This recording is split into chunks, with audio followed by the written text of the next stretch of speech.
hol den Obst da aus dem Eisfach für den Après-Ski-Weltmeister. Am DJ-Pult Max Schradin, einmal Applaus! Ist das krass? Ich habe mich gefühlt wie ein Schlagersänger. Und damit herzlich willkommen zum Red Bull Bob Cup 2025, live aus Davos mit Paul Frege und unter anderem Flavio Stucki. Moin, ich muss mein Mikrofon abgeben. Vielen lieben Dank, Davos, seid ihr bereit? Sehr schön. Also eure Performance, ich muss wirklich sagen, das habe ich noch nie erlebt, wie ihr das gemacht habt. Wie habt ihr euch vorbereitet? Gar nicht. Ich finde es geil, dass du jetzt so absichtlich Schweizer Hochdeutsch redest, aber mach weiter. Kann es nicht besser? Jetzt, wie kommt man überhaupt darauf, auf so eine dumme Idee, mit Kinderbobs eine Skipiste runterzufahren? Wie ist das entstanden, Adi? Gute Frage. Nee, wir haben das einmal mit dem Schweizer Fernsehen gemacht und ich fand die Idee dort richtig geil. Hanna war auch dabei. Die ist dort gottlos in ein Tor reingefahren und irgendwie 200 Meter runtergerannt. Und dann haben wir gesagt, jo, lass es ein bisschen geiler machen. Steilwandkurven, Sprünge, viele Leute einladen. Und jetzt steht hier so eine riesen Piste hinter uns. Ich weiß auch nicht, wie das passiert ist. Ich muss Sie nachher die Piste einweihen. Jetzt, ihr habt den ganzen Morgen schon schön trainiert. Paul, was sind die gefährlichen Stellen so bei dieser Piste? Also die gefährlichste Stelle ist für mich der Tunnel. Da bin ich vorhin so heftig reingerast im Training, dass mein Bob zerbrochen ist. Der Sprung hier vorne ist auch nicht ohne. Die Strecke ist extrem schnell. Red Bull hat hier wirklich heftig einen aufgespielt. Aber ich glaube, wenn man so ein bisschen die Bremse mit benutzt, kann man es schon runterschaffen. Aber wir werden 100% auch Ausfälle sehen. Also man soll bremsen oder jetzt nicht? Naja, ich werde nicht bremsen, aber wenn man gesund und heile und kontrolliert unten ankommen will, dann muss man bremsen, weil es ist sonst zu schnell. Alright, wer ist dein Favorit, Adi? Boah, ich glaube, Freddy ist mein Favorit. Der ist richtig krass gefahren im Training. Der hat auch gesagt, ja, ich habe die perfekte Route und alles. Wir haben herausgefunden, es ist sehr viel Taktik. Also es ist nicht nur, du musst ballern und schnell sein, sondern du musst wissen, wo fährst du, wie bremst du. Also es kommt auf sehr viel drauf an. Ich glaube, Freddy ist gut, Frege ist obviously gut, obwohl der immer sagt, nee, ich gewinne nicht. Schuli. Aber am Ende, es kann dich immer hinlegen und das heißt, jeder kann gewinnen. Also ich bin in erster Linie einfach sehr nervös, weil ich jetzt hoch muss und da runterfahren. Ich muss da jetzt hochfahren, darum gebe ich gerne ab ins Studio zu Robby und Rachel, die das Ganze kommentieren. So sieht das nämlich aus. Hallo und herzlich willkommen hier aus unserer kleinen Kommentatorenhütte, ihr Lieben. Danke an euch, an Adi. Und hier sind wir. Hallo, hallo, hallo. Wie schön. Robby Hunke mein Name. Ich habe Rachel Rinas mitgebracht. Ja, und wir werden das Ganze versuchen, hier ein bisschen zu kommentieren. Ja. Und wir haben Spaß und wir haben in Anführungszeichen Expertise auch. Expertise haben wir auch Ja. und wir haben vor allem den besten Platz, denn es ist hier warm und wir verletzen uns nicht. Du sagst es, ja. Oh. Ja? Und ich wäre eigentlich richtig gerne mitgefahren, weil Ja. ich bin ja auch eher so der Wettkampftyp. Ja, ja, muss man dazu sagen, Rachel, frühere Schweizer Nationalspielerin. Ja. Und mein Hochdeutsch ist sowas von glatt, weil ich in Norddeutschland aufgewachsen bin. Also, liebe Community, wundert euch nicht, aber Schweizer Pass. Ey, und danke an den Chat erstmal, Robby hat ein Loch in der Hose. Shit! Dann setze ich mich mal so hin. Gut zu wissen, alles klar. Hoffen wir, dass nachher keiner ein Loch in seinem Schlitten hat, denn tatsächlich, das sind Kinderbobs, ne? Schwierig. Also, so. die Jungs und Mädels sind hier schon runtergeballert, muss man sagen. Und es ist auf jeden Fall, also Adi hat so ein bisschen gesagt, man kann bremsen. Muss man aber nicht. Muss man aber nicht, wenn man gewinnen möchte. Also das ist hochinteressant. Wir haben gerade auch mit Murat gesprochen, der hier auch mitfährt. Und Murat sagt, es sieht unglaublich schnell aus, wenn man da runterfährt. Es ist aber gar nicht so schnell. Ja. Ich bin sehr, sehr gespannt auf die Bilder einfach, die uns da erreichen werden. Und wir wollen euch mal die Creator vorstellen, die heute mit am Start sind. Übrigens Grüße hier. Hier sind ein paar Menschen an der Strecke, auch hier an die Locals in Davos, die uns hier zuschauen. Chat, ihr legt auch auf der großen Leinwand, ne? Also doch, Schradin-Chat ist da, auf jeden Fall. Schradin auf die 1, Max Schradin ist da. Ihr liegt hier auf der Leinwand, also alle Menschen können hier in Davos sehen, was ihr da hinschreibt. Lass uns mal auf die Creator schauen, Ray, die uns hier gleich die Piste runterballern werden. Adi natürlich, Phoebe, Yes. der Frege Paul ist am Start, Murat habe ich angesprochen, Ronny Berger, Hanna, Prinz Norin ist am Start, Noriak, ich mache mal mein Kaugummi raus hier, Emma, Jonathan, Nova, Fredison, Paula, Maelo, Nati und Julie Pohl, der da steht zwar Deutsch, aber natürlich Schweizer Wurzeln hat, wo ich sage, Schweizer, du bist ja auch Schweizerin, hört man ihr nicht an, aber im Herzen. und er hat auch schon ein bisschen Schneeflocken, finde ich, so in seinem Feeling. Sind Schweizer per se Favoriten oder Favoritinnen hier im Schnee? Ich würde schon sagen, ja. Ja. Das hast du einfach im Blut. Ja, ist das so? Ja. Also Julie, ich sehe Adi ganz weit vorne. Chat Dieses sagt immer gerne, Geißengehen. was, ja, ne? Ist so, ne? Geißengehen. Adi ist ein überragend verrückter Typ, wissen wir. Der geht Risiko. Ich persönlich sehe, und das ist hier, also es ist nicht, weil es auf seinem Kanal ist, Adi für mich Ja, einer der Favoriten, Favoriten. Ja, ich werde natürlich mit einer Dame gehen. Ja? Ja, für mich ist es Nova. Die war so on fire. Vorhin hat sie gesagt, sie hat richtig Bock. Deswegen, da gehe ich dann mit Nova. Also mal sehen, wer hier das Rennen macht. Am Ende werden wir wahrscheinlich überrascht und dann ist es Murat, unser Newcomer. Also Chat, wie weit kommt Adi heute? Sieg 5, Finale 4, Halbfinale 3, 2 Finale 1, Achtelfinale aus. Ja, Nova muss ich sagen, ich durfte das Red Bull Game Ball Royale auch casten und kommentieren. Und Nova tatsächlich ist eine Maschine, die eine hat da Performerin. Bälle. Das war so eine Art Dodgeball und Nova hat die Dinger gecatcht, muss man schon sagen. Also Nova ist auf jeden Fall jemand... Furchtlos. Übrigens, wenn wir hier unsere Augen immer so ein bisschen kniepen, es wäre der Tag gewesen, wo wir das erste Mal hätten mit Sonnenbrille moderieren können, Ray. Ich habe eigentlich einen. Ihr werdet übrigens noch verschiedene Ausprägungen von Rachels Namen hören. Rachel, Rachel, Ja. Rage Beige, Ray, also es ist immer sie gemeint. Und ich habe meine Mit Sonnenbrille Brille einfach oder zu Hause ohne? vergessen. Lieber mit oder ohne? Ich würde sagen, mit. Absolut Ehrlich? mit. Ja, ja. Es gibt so Bilder von Marcel Reif von der WM 82, da kommentiert er auch mit Sonnenbrille Fußballspiele. Ich finde, das sollte man generell auch wieder Ah, einführen. ich sehe mit, okay. Ja, Alles also- klar, ich gehe mit.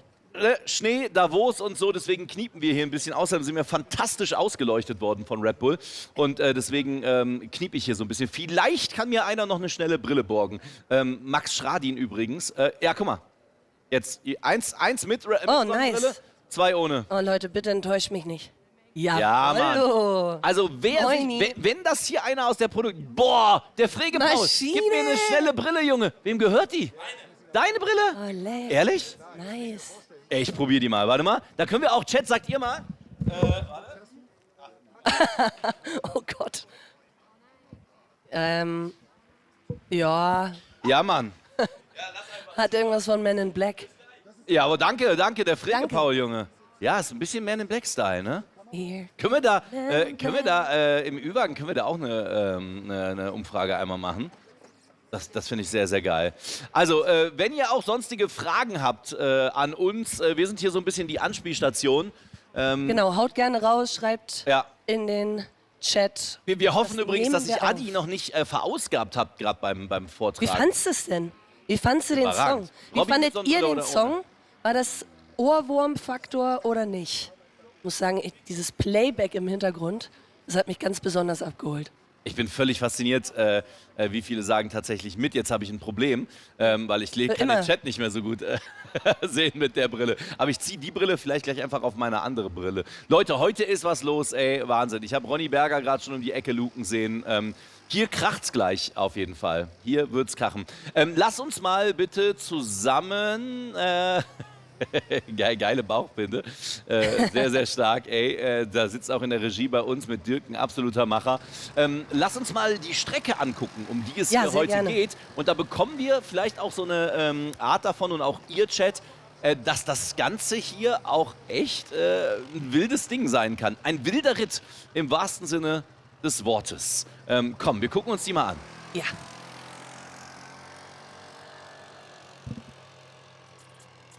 So sieht der Bums dann nachher aus. Oh, und das ist jetzt die Zeitlupenversion oder für mich schon recht schnell? Ja. Okay, ich finde, das ist bisher easy. Okay, jetzt erste Kurve.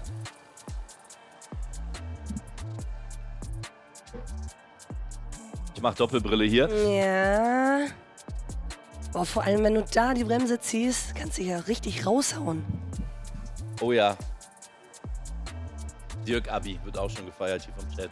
Alter. Okay, Tunnel ist Endgegner. Also der Tunnel, das ist wirklich ein extra gebauter Eistunnel für diese Strecke.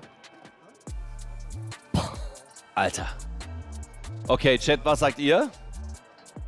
Okay. Das ist schon ein Brett. Ich setze hier übrigens mittlerweile auf Doppelbrille. Ne? Kann man machen. Jetzt sehe ich ein bisschen. Also die Strecke, ja, die ist echt lang. Also das ist nicht nur so einmal einfach irgendwie so eine Slopestyle-Dings runter. Also es ist auf jeden Fall nichts für Menschen, glaube ich, mit Hämorrhoidenproblemen. Denn es ist so, dass du schon richtig auch da runterknallst, ne?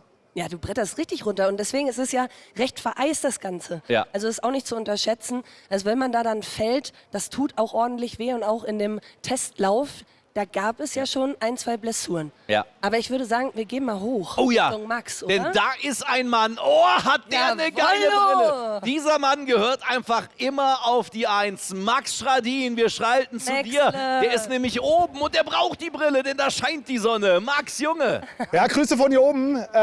Herzlich willkommen auch von mir, Grüezi und Hallo aus der Schweiz. Es ist brutal steil. Rachel und Robby, ihr könnt euch das nicht vorstellen. Von unten sieht das vielleicht ein bisschen entspannt aus. Hier oben 80% Gefälle. Danke, danke. Gefühlt. Liebe den Chat. Für alle, die live sind, grüße euch erstmal von hier. Und wir haben Flavio. Ja. Du bist aus der Schweiz Influencer und hast dir zur Tagesaufgabe gestellt, hier mal testweise runterzufahren. Ja, ich habe mir das ehrlich gesagt nicht selber ausgesucht. Das hat geheißen, ich muss das einfach machen. Ja, du wurdest bestimmt einfach. Ja, und jetzt bin ich sehr nervös und ängstlich. Ich würde sagen, völlig zu Recht. Wir werden gleich die Klappen hier runterschieben und dann haben wir auch eine Kamera für dich in dein Gesicht. Ich wünsche dir Hals- und Beinbruch. Toi, toi, toi. Ich sag mal so, mach's Beste draus. Ich werde es versuchen. Wir werden sehen, Action Teil 1. Wir stellen mal ganz kurz live die Strecke vor. Hände an die Hebel und dann geht's los, würde ich sagen, oder? Hier ist die Klappe. Soll ich bedienen? Achtung, bist du soweit? Ja. Nein. Ja. 3, 2, 1, Action! Let's go, Oh, Flavio, wow, wow, Junge. wow, wow. Oh Gott. Also Flavio hat übrigens den gleichen Schnurrbart wie Adi Totoro, hilft ihm nur hier gerade auch nicht so richtig. Aber steht ihm ausgezeichnet, wie viel.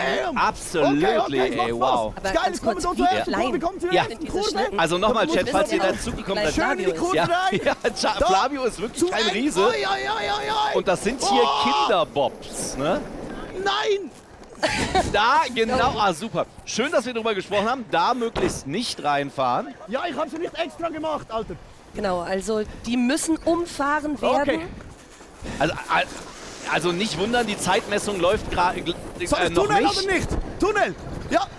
Okay! Nicht gegen den Tunnel prallen, oder? Oh, das ist zu schnell!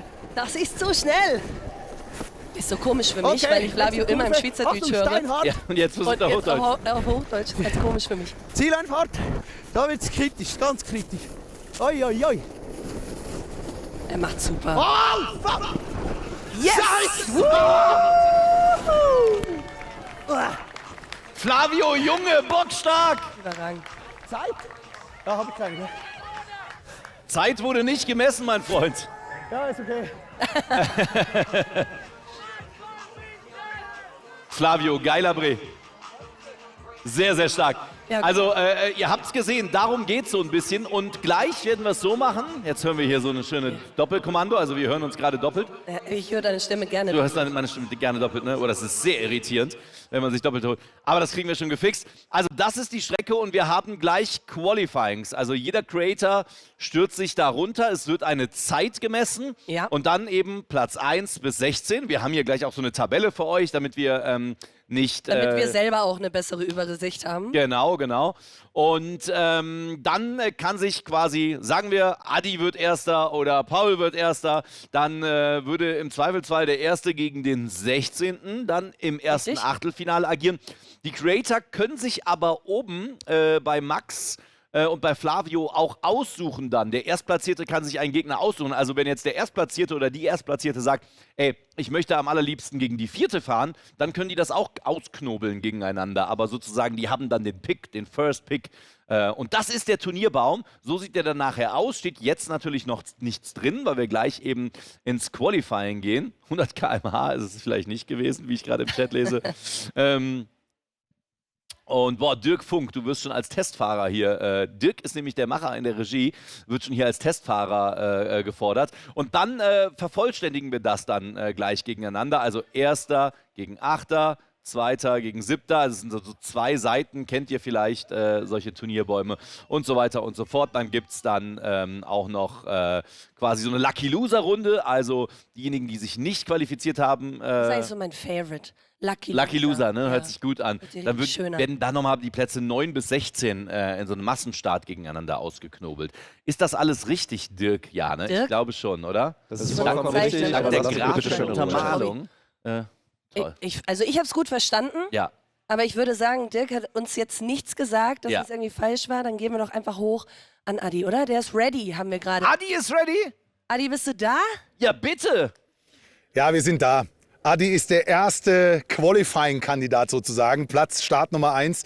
Adi, wir stehen hier vorne an der Kante. Es geht abwärts, dass es nur so schallert. Ich habe Windeln verteilt aus meinem Privatbesitz, weil ihr euch alle in die Hose scheißt. Wie sieht es bei dir aus jetzt? Wie ist der Gemütszustand? Also es kommt auf jeden Fall im Video nicht rüber, wie steil es ist und wie wackelig diese Dinger sind. Ne? Die haben ja einen Schwerpunkt für Leute, die vielleicht so 8 sind mit, wie schwer ist man da, 40, 50, 30? Also so wie 70. So wie Ronny Berger. Und die Stabilität ist halt einfach nicht da. Weißt du, ich meine, du sitzt auf diesem Schlitten, du rutscht hin und her. Und ich glaube, das ist das Schwere daran, dass man die Stabilität halten kann.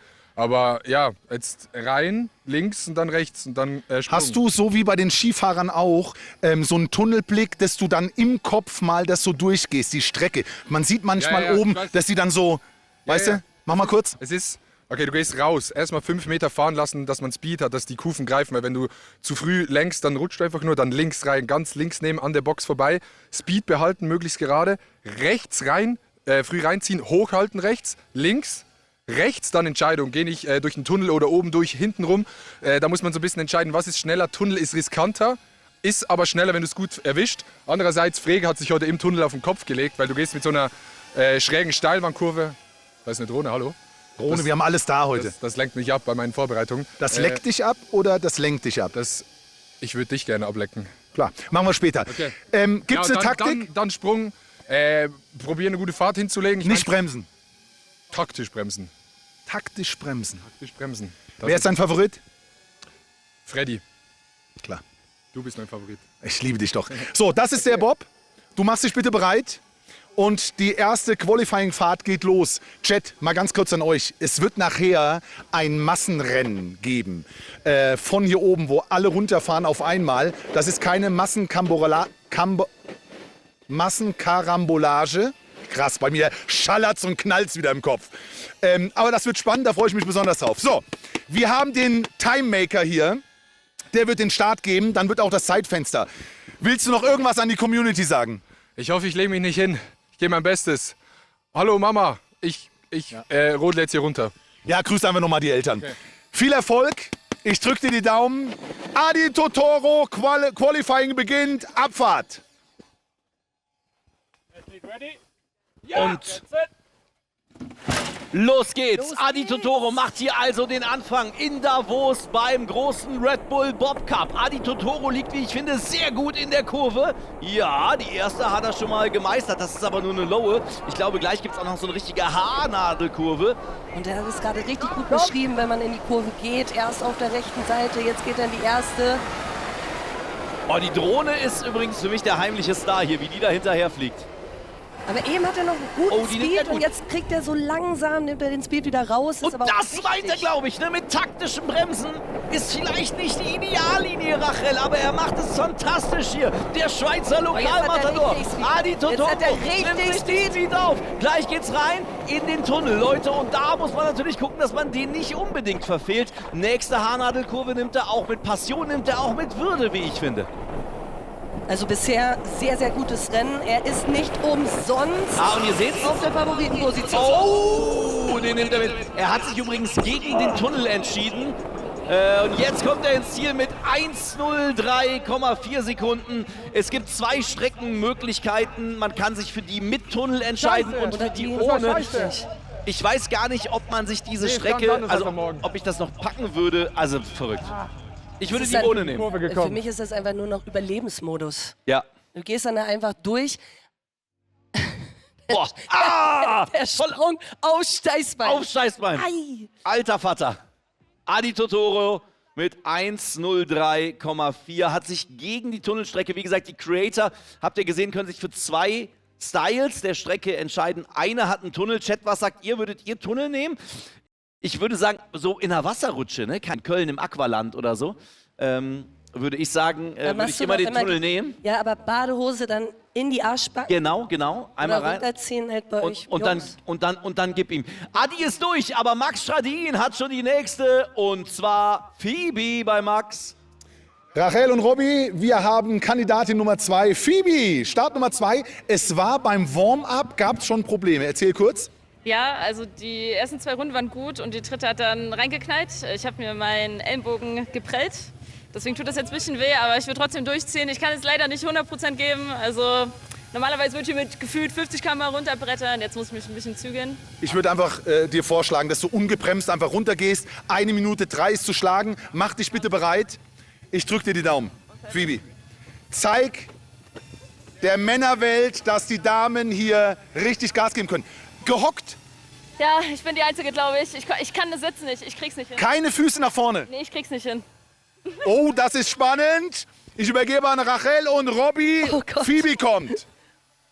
Oh Gott, da kriege ich Gänsehaut. Wow, Rainbow übernehmen nein, hier ey. unten. Und Warte, ich setze mich auch auf die Knie. ey, bitte. Ich möchte einfach aus Solidarität. Ich auch, aus Solidarität und auch aus Okay. Respekt vor Phoebe.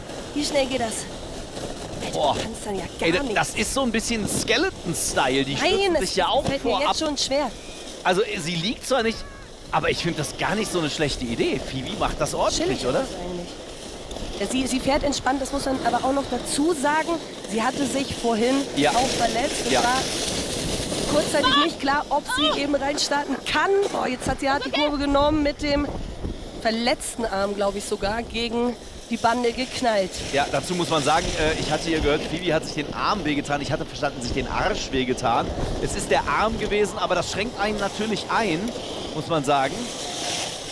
Macht Phoebe ordentlich, wie ich Ja, finde. und jetzt muss sie natürlich ein bisschen Gas geben, um da mithalten zu können bei der Zeit von Adi. Stimmt, Chat sagt zu Recht, hat sie die Brille oben gelassen? Hat sie die gar nicht aufgezogen?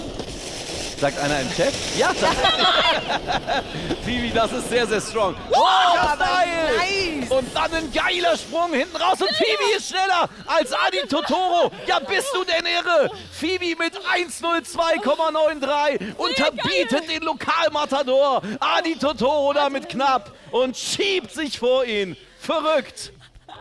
Wahnsinn. Auf den Knien durchgeslidet. Ah, geil, Wiederholung. Ziel. Geiles Kamerakonzept übrigens, muss ich auch sagen hier. Ihr seht, ihr verpasst hier nichts aus keinem Winkel. Der Sprung! Das ist überragend. Aber da war das Junge. dann ganz gut auf den Knien. Ja. Da kannst du auch noch mal ein bisschen Abdruck geben, dann kannst du höher springen, kriegst dann noch mal ein bisschen Fahrt drauf. Welcher Move ist besser, Chat? 1 für Sitzen, 2 für Hocken. Das, Phoebe, und das ohne Brille. Geil. Überragend. Und wir sind wieder bei Max, denn der nächste Patient ist da. Paul! Ja. Die faustdicke erste Überraschung. Phoebe schneller als Adi Totoro. Krass. Bei Paul Frege stelle ich mir die Frage, was ist das denn? Ja, da kann ich mich am Auge noch kratzen, aber ich habe noch was vorbereitet für gleich, keine Sorge. Klar, eine Skibrille ohne Gläser. Das brauchst du. Ja, ich habe den Schutz, wenn ich stürze, aber die beste Sicht. Phoebes Zeit ist zu schlagen. Also ich meine, Phoebe ist Top-Favoritin für mich. Deswegen Qualifying erstmal unten ankommen, erstmal die Strecke kennenlernen und dann schauen wir weiter. Setz dich hin. Das ist ein präparierter Bob. Wurde unten auch so ein bisschen eine Schleimspur gemacht, dass man schneller ist? Wurde es gewachst? Ich habe unten Olivenöl an die Kufen geschmiert, damit ich doppelt so schnell bin. Geiler Typ. Paul Frege, Achtung, Robby und Rachel, übernehmt bitte. Viel Spaß. Der Frege Paul, jetzt also am Start. Paul Frege, der mir hier gerade seine stabile Brille geliehen hat, werde ich gleich, wenn die Sonne mehr rauskommt, auch wieder benutzen. Und dann würde ich sagen, gib ihm. Und gib ihm. Der Start sieht schon mal auf jeden Der sah Fall sehr sehr gut sportlich aus, war zu schnell für die Kamera. Kann man Oh sagen. ja, oh, der schnelle Paul. Oh, das wäre auch... Das ist schwierig. Da vor allem, verliert er wenn du Zeit. Da, ja, Da genau. verliert er Zeit. Paul einfach eine Icon. Hacken in die Piste haust. Ja, jetzt muss er selber anschieben. Ja, das ist natürlich Das Zeit. könnte Das kostet Zeit. Paul ist wirklich absoluter wilder Kerl, ey. Ja, die Kurve nimmt er auch nicht optimal. Ich sag euch, wie es ist, Chat. Ich glaube, Phoebe bleibt auf der besten Zeit nach der 3. Runde hier im Ist das Qualifying. jetzt fies, wenn wir das jetzt schon sagen? Ja, komm. Aber eigentlich müssen wir hier noch ein bisschen anfallen. Komm, Paul, jetzt hau noch mal rein, Junge. Ja, der Chat sagt schon, Hocken ist viel stabiler. Ja, Finde ich interessant. Und jetzt rein in den Eistunnel. Er entscheidet sich also für diese Strecke. Und die ist wirklich, boah, also da hätte ich Angst, dass ich da voll vor dem Pfosten. Ja gut, aber mit dem Tempo, Ja, gut. dann muss er ja fast die Strecke wählen. Also jetzt noch mal Gas er geben. wieder besser Komm, rein. Paul. Aber es ist auf jeden Fall unter der Zeit von Phoebe und auch, also über der Zeit von Phoebe und auch über der von Adi Totoro. Nur Platz 3 im Moment für Paul Frege mit 1,04,25 Sekunden. Ja, das hat ihn Zeit gekostet am Anfang. Ja, und Chat, der Bro ist 3 Meter. Ich glaube, er ist gar nicht so groß, der Paul. Nee, die der ist Schlitten nicht so sind nur so, die Bobs sind nur so klein.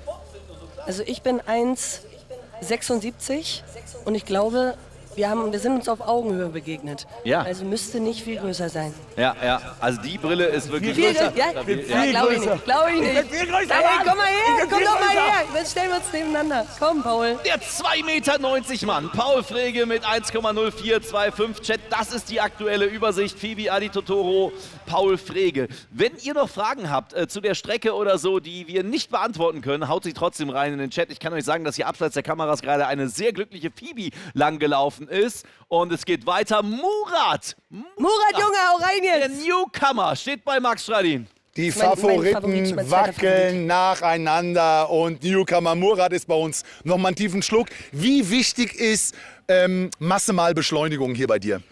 Schradin fordert hin über 100 Kilo konzentrierte Unsportlichkeit. Und ich glaube, das ist die einzige Sportart, wo ich auch den Geraden wirklich einen Vorteil haben könnte. Also ich drücke dir die Daumen, verletz dich nicht. Du musst mich wieder heim nach Deutschland fahren morgen. Das ist dein Gefährt. Hast du es präpariert?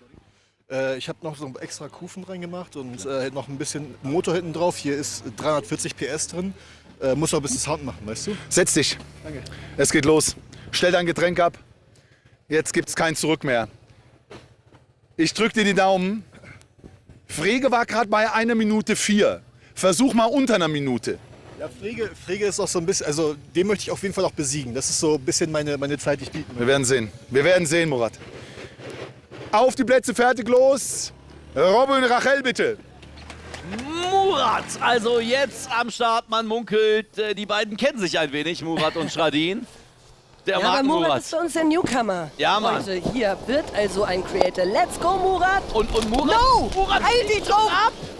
Murat fliegt schon ab und hält sich Shit. mit dem Gemächt auf dem Bob. Das ist unglaublich. Mit dem Gemächt? Ja, das ist vorne quasi mit dran gehalten.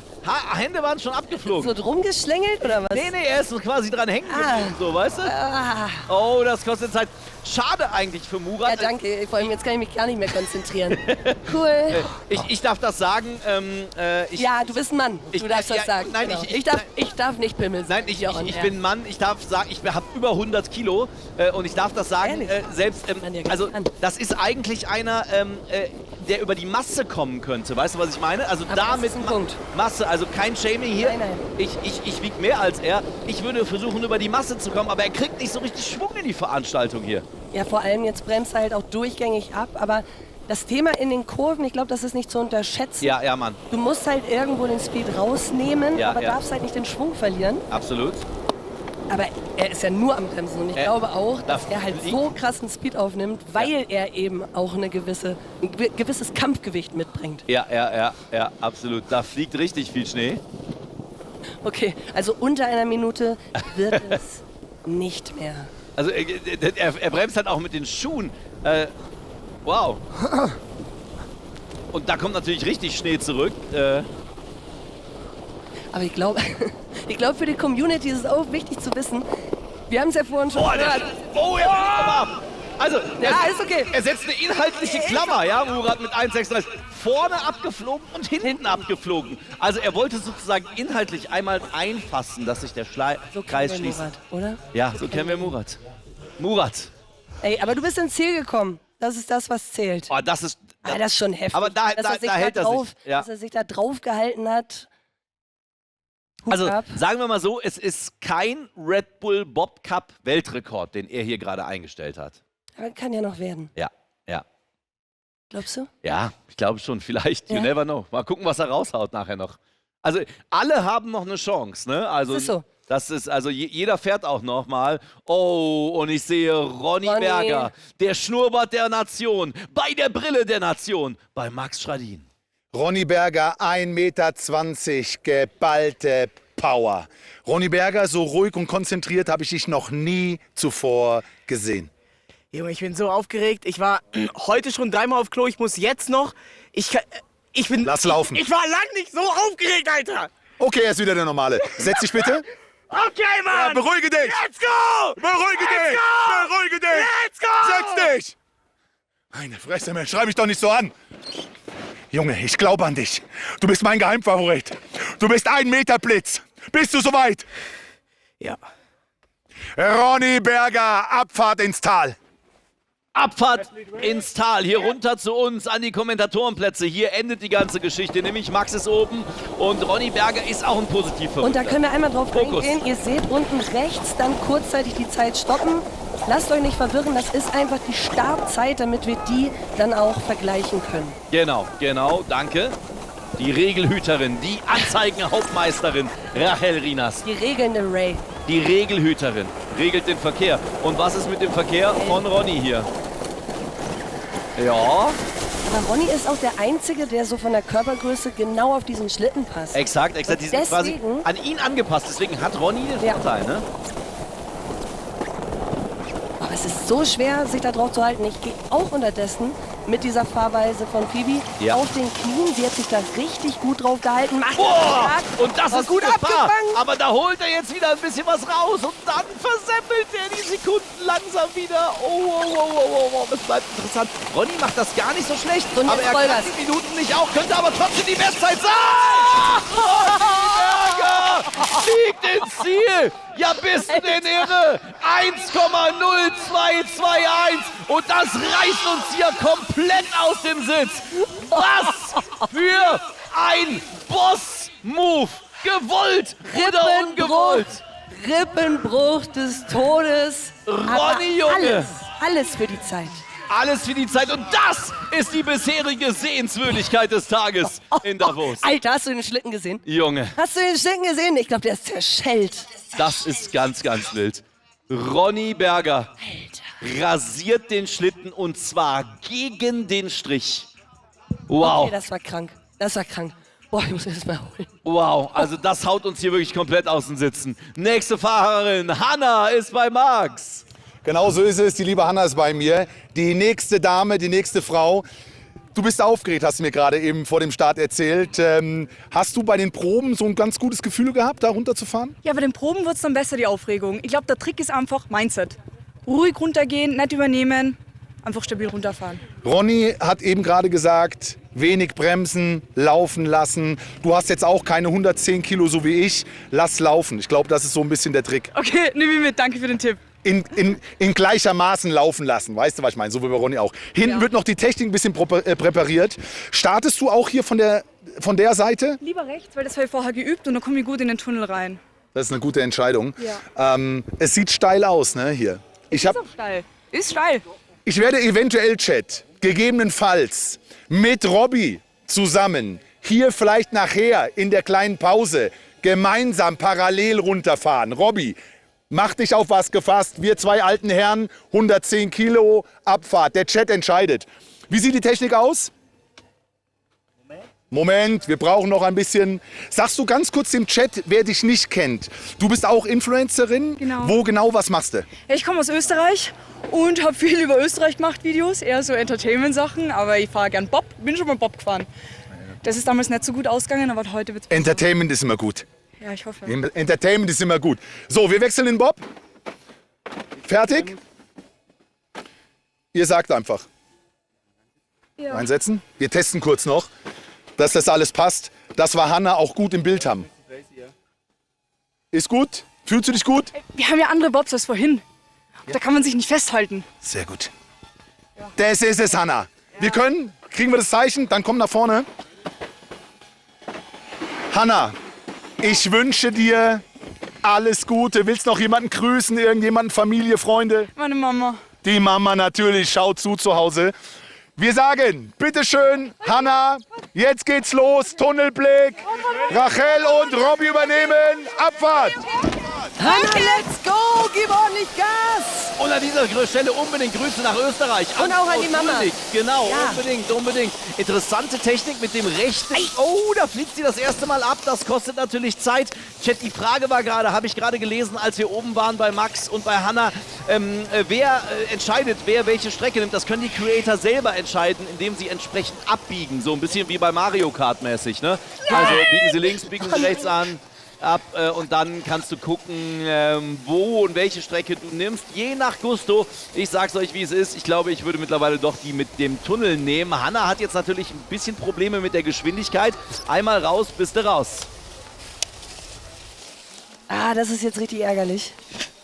Vor allem wollte ich gerade noch sagen, sie ist ja schon mal Bob gefahren. Und sie ist gut weggekommen eigentlich vom Start. Ich liebe einfach die Bauchbinden, auch da nochmal. Ey, Grüße an Bengt. Grüße gehen raus. Bengt hat Junge. uns nicht nur hier vom Flughafen abgeholt, sondern Bengt macht auch die geilen Bauchbinden. Grüße in die Regie. Ja. Oh, mir fallen viele. Bengt? Oh, Banger. Nein, aber das darf man nicht als Kommentator, das darf man nicht. Ja, auf gar keinen Fall. Keine Wortwitze, no jokes with names. Hanna Tulnig jetzt also in den Tunnel rein. Ihr könnt euch mittlerweile so ein bisschen orientieren, wo der Tunnel ist. Das wird jetzt vermutlich keine Zeit mehr unter 1,30 werden. Das ist ein bisschen unlucky, genau. Ja, aber trotzdem noch mal ein bisschen Gas geben und auch da draußen die Fans motiviert sie noch mal, dass sie da noch ein bisschen was rausholen. Wenn sie jetzt rauskommen. Einen Moment! Jawohl! Ins Ziel geredet.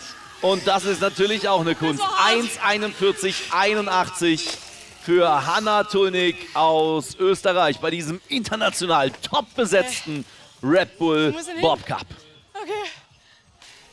Ja, warum haben die Füße unten? Tatsächlich, das bremst natürlich. Geile Slow-Mo-Einstellung hier. Aber ich glaube, das machst du so instinktiv, ne?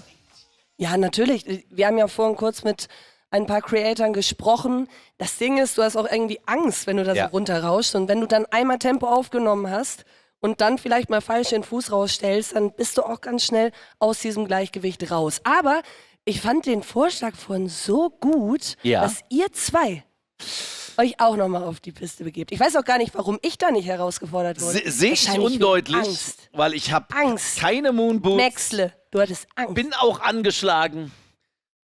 Aber jetzt bitte. Oh, der nächste Akteur steht bei Max Verstappen schon wieder. Hast du Angst? Rachel, stell dir vor, du machst da mit und ich verliere gegen dich. Was dann morgen international los ist, das kann ich mir nicht leisten. Ah ja, klar.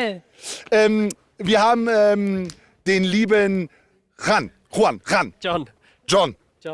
So, ist nicht immer ganz einfach auszusprechen. Mit der Startnummer 7. Ja.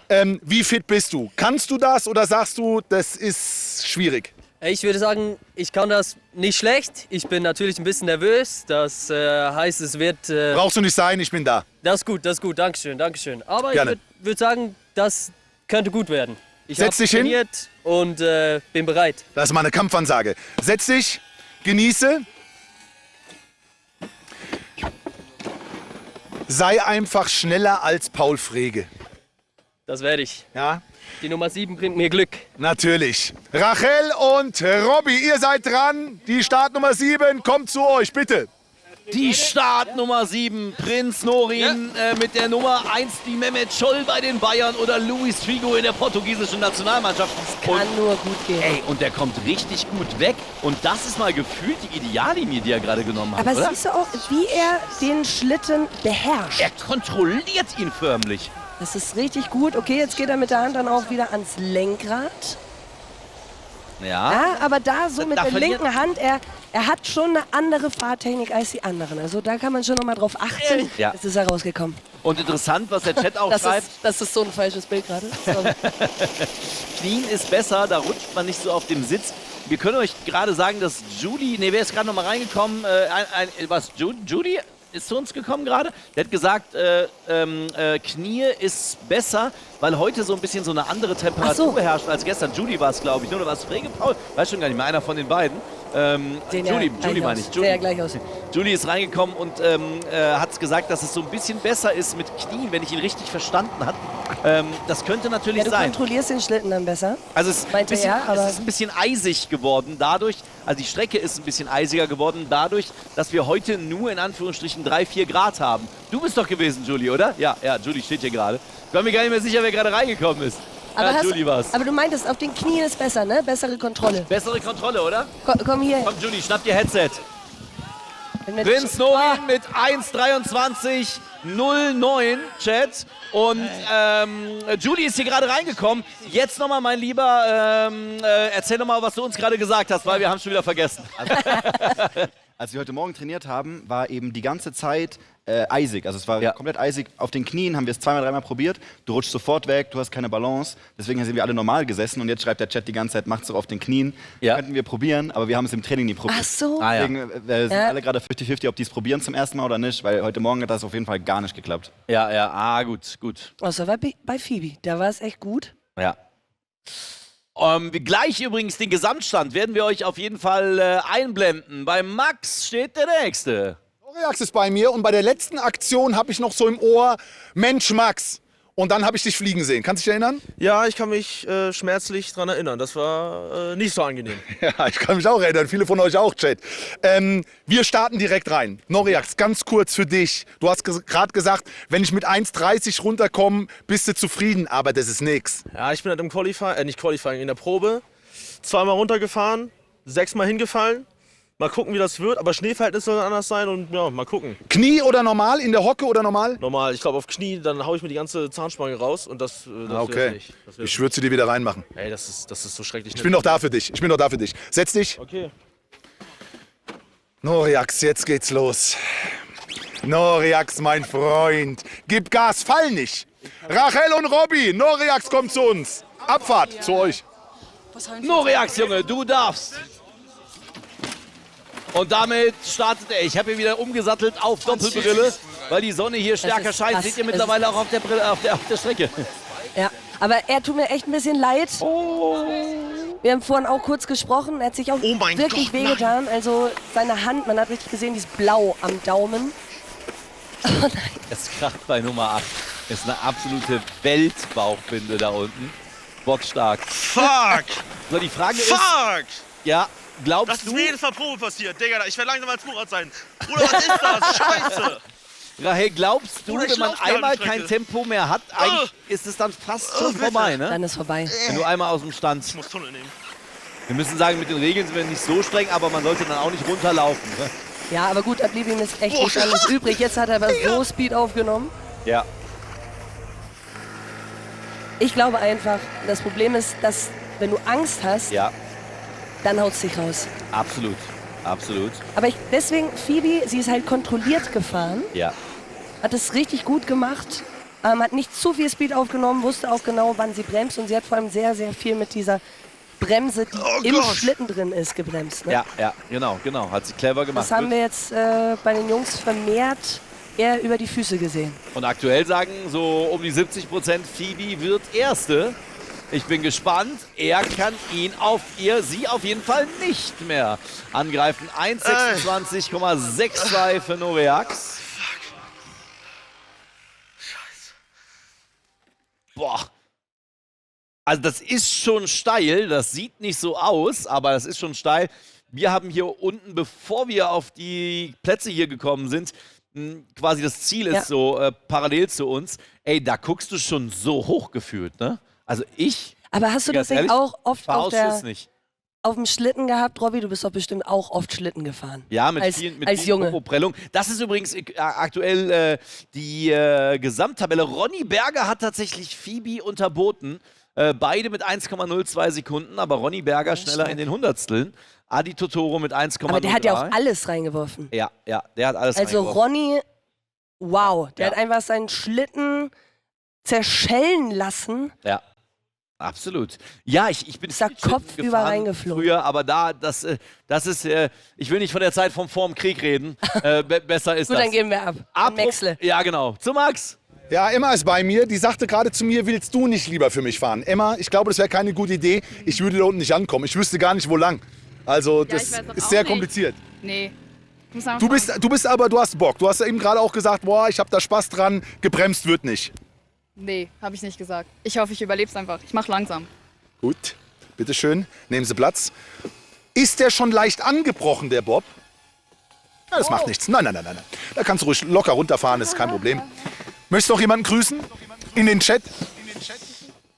Meine Mutter. Die Mutter. Ja, klar. So, willst du dich abstoßen? Soll ich irgendwie... Auf die Plätze, fertig, los, Abfahrt, bitteschön. Emma Walter. Hallo Mutter, hallo Vater. Das geht. Oh nein! Emma! Nimmt schon eine Ausfahrt, da ist noch gar keine. Okay, das müssen wir mal stehen lassen. Ja. Oh! Brille! Brille. Brille. Digga, ist das langsam! Ja, also. Liebe ich. Scam! Kennst du diese Kinder, die dann so mic'd up sind?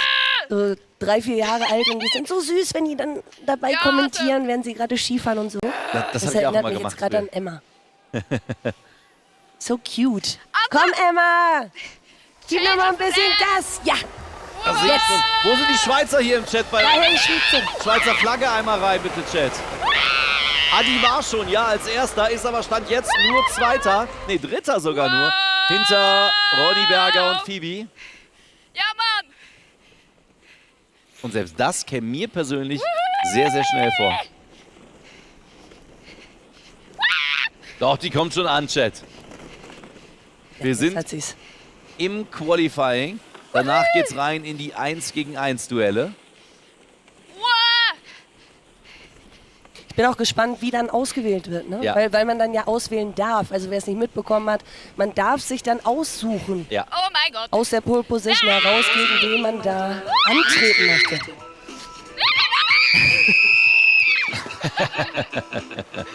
Emma ist im Ziel, die Schweizerin. Ich sehe sehr, sehr viele CHs. Grüße auch nach Zürich. Von hier oben aus Davos. Hauptschweiz, ihr wisst es, neben mir sitzt Rachel Rienast, ehemalige Schweizer Nationalspielerin. Und ein deutscher Nationalspieler seit 30 Jahren ist Max Schradin und der hat den nächsten Interviewpartner. Für Schach. Das ist absolut richtig. Dreifache Weltmeister im Nichtskönnen. Jonathan, wie sieht's aus? Ja, ein bisschen nervös, aber ich bin ja ein Schweizer, ich bin ja sozusagen im Bob geboren. Natürlich! Klar. Ja, jetzt einfach mal runterbrettern. Abfahrt. Jonathan, genieße. Danke. Genieß einfach, sing dabei. Vielleicht auch ein Schweizer Volkslied. Okay. Bitte. Yes.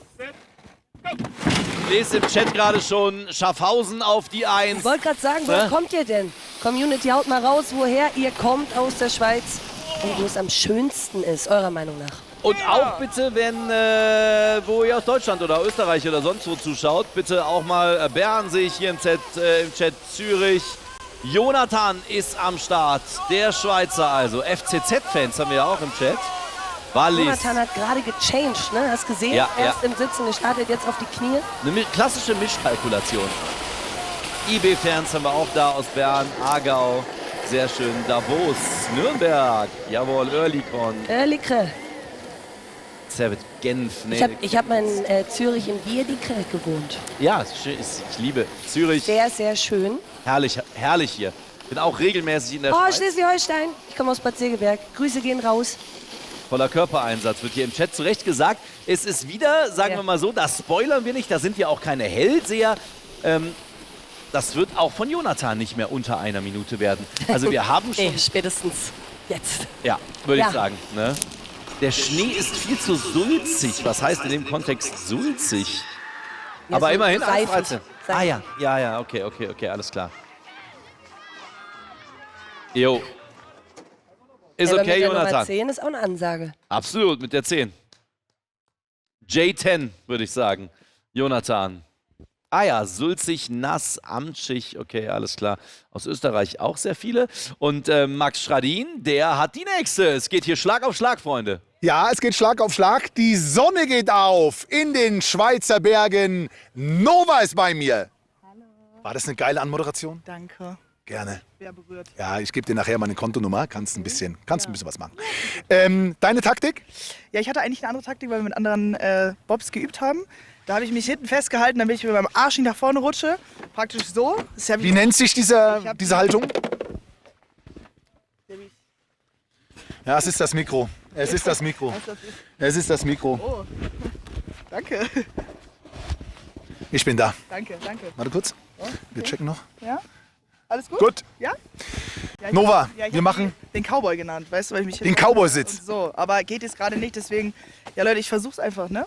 Nova, ich drück dir die Daumen für volle Frauenbau. Brauchst du nicht haben. Ich bin hier. Ich warte auch hier oben. Ist kein Problem. Nova ist soweit oder auch nicht. Bitteschön.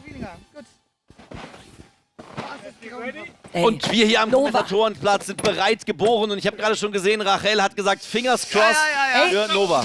Ich darf das eigentlich nicht, aber Nova, come on! Mein Lieblings-Cowgirl, gib Feuer jetzt! Starlet Nova, ich habe ihre besondere Klasse angesprochen beim Red Bull Game Boy Royal, wo sie als Catcherin wirklich richtig gute Arbeit geleistet hat. Oh, die Drohne überholt Nova in dem Fall. Aber wie lang sind denn ihre Beine? Ja. Das ist fies. Die muss sie ja da auch irgendwo unterkriegen. Sonst ein Riesenvorteil, diese langen Beine. Ja. Kommst auch ganz oben im Regal dran. Ja. Ja. Frage ist, kommt sie ans obere Regal dran? Und das obere Regal heißt was im für eine Moment Überleitung. Phoebe. Was für eine Überleitung. Und Ronny Berger. Ronny Berger, der sich mit diesem Monstersprung auf Platz 1 kurz vor Phoebe katapultiert hat. Dritter aktuell Adi Totoro, vierter Paul Frege.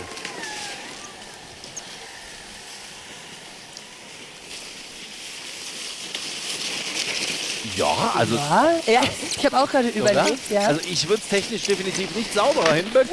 Oh mein Gott. Einmal stabil über die Flagge. Im wahrsten Sinne des Wortes. Autsch. Okay, aber es scheint nicht so schlimm gewesen zu sein. Also das freut mich übrigens sehr. Bisher ist er jetzt noch nicht großartig. Ja. Klopf auf Holz. Das spricht man nicht aus.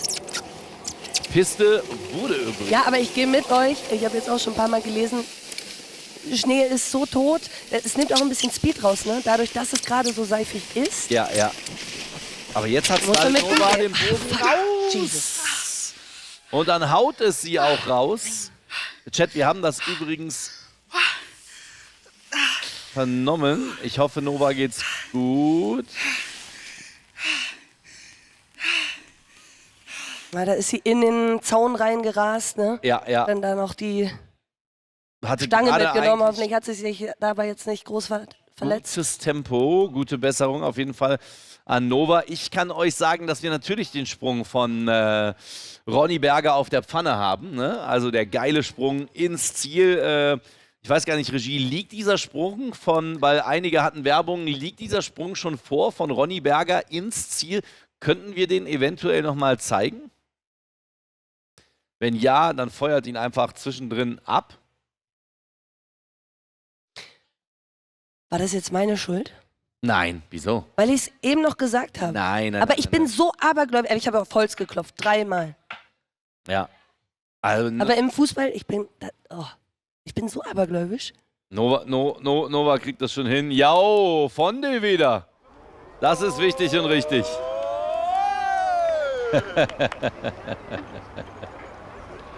Junge. Ist das geil. Das ist der Signature-Move. Nova steht wieder. Und Adi ist gekommen. Oh Mann. Nova kann wieder. Sie setzt sich sogar noch wieder drauf. Okay. Ey, Adi ist gekommen. Paul, willst du auch zu uns? Komm her. Und wir begleiten jetzt Nova hier zusammen ins Ziel, würde ich sagen, oder? Zieh dir das Ding an. Hört ihr mich? Ah ja, jetzt. Ja. Nova, absolute Kämpferin, definitiv. Und sie wird das Ganze hier, die Zeit ist natürlich weitergelaufen, ins Ziel bringen. Applaus einmal für Noah. Also Nova, das ist auch im Chat bitte, lasst ein bisschen Liebe da. Ganz toller Sportsgeist von Nova. Ja, man sieht wirklich online nicht, auch wenn Leute im Chat schreiben, oh, das sieht langsam aus. Ja, und so. ja. Man checkt nicht, wenn man wirklich drin ist. Ja. Es geht so schnell und der Schnee auf der Seite ist hart, unten ist weich, aber so und auch Zaun und so. Ja, voll hängen Das geblieben. ist Liebe da für Nova. Ja, gut. Absolut. Aber eine Kämpferin, ne? Ist wieder aufgestanden, wieder auf den Bob und runtergefahren. Unglaublich, hat weitergemacht. Adi, du bist im Moment Dritter. Paul, du bist Vierter. Habt ihr den Killersprung von Ronny Berger gesehen? Ja, also insane. Ich habe ihn ja direkt hier unten gesehen. Ich stand Ganz daneben. krank. Das sind ja 4 Meter. Der ist ja 4 Meter schräg durch die Luft geflogen. Mit dem Kopf nach vorne. Ich weiß gar nicht, wie das physikalisch überhaupt möglich Und er ist. steht auf und lacht einfach nur. Aber sowas kann auch nur Ronny Berger. ja. Was eine Legende. Ich kann euch sagen, dieser Legendensprung wird gerade parallel von der Regie nochmal. Den brauchen wir. Den brauchen wir nochmal. Unbedingt. Und den feuern wir euch sobald wir den haben raus. Adi, Platz 3. Geile Frisur übrigens, Danke. muss ich ganz klar sagen. Paul, hast du schon so eine Einschätzung, wer es im Qualifying macht? Phoebe, sensationell, oder? Also Phoebe, für viele die Überraschung, für mich nicht, weil Phoebe geht da mit einer Power rein, mit einer Leidenschaft. Ja. Und dann hat sie das natürlich sauber runtergebracht, genial. Adi überrascht mich nicht, dass er stark ist. Jetzt kommen noch Freddy und Julie. Die sehe ich auch sehr stark. Ja. Müssen wir mal gucken, was jetzt passiert. Aber ich bin eigentlich ganz zufrieden mit meiner Zeit. Ich bin nah dran, das passt erstmal. Chat sagt Haare on point. Da sehen wir es nochmal. Mies. Ja. Oh shit. Aber sie steht hier, ne? Steht wieder, sie läuft im Ziel. Ja. Ich hoffe, es ist alles gut. Kann ich euch sagen. Aber man muss wirklich dazu sagen, wir hatten Training heute Morgen um 10 Uhr. Der Schnee war pickelhart. Also man musste wirklich nur bremsen. Jetzt ist natürlich ein bisschen mehr slushy, ist sicherer, wenn du umfällst. Aber jetzt ist es wirklich so eine, wir haben schon drüber geredet, es ist extrem wichtig, dass du schnell aus dem Start rauskommst und viel Speed mitnimmst und dann diese gerade Strecke gut fahren kannst. Und wenn du dort so diese Wackler drin hast und irgendwie dich verdrehst, dann... Ja, man dann muss ist da es schwer. stabil im Körper bleiben, damit das Ganze irgendwie durchkommt, dass du nicht an der ersten Gerade irgendwie stehen bleibst. Aber hat man einen Körperspannung, Nachteil, wenn du jetzt größer bist? Weil wir haben es gerade gesagt, Noah hat halt auch brutal lange Beine, ne?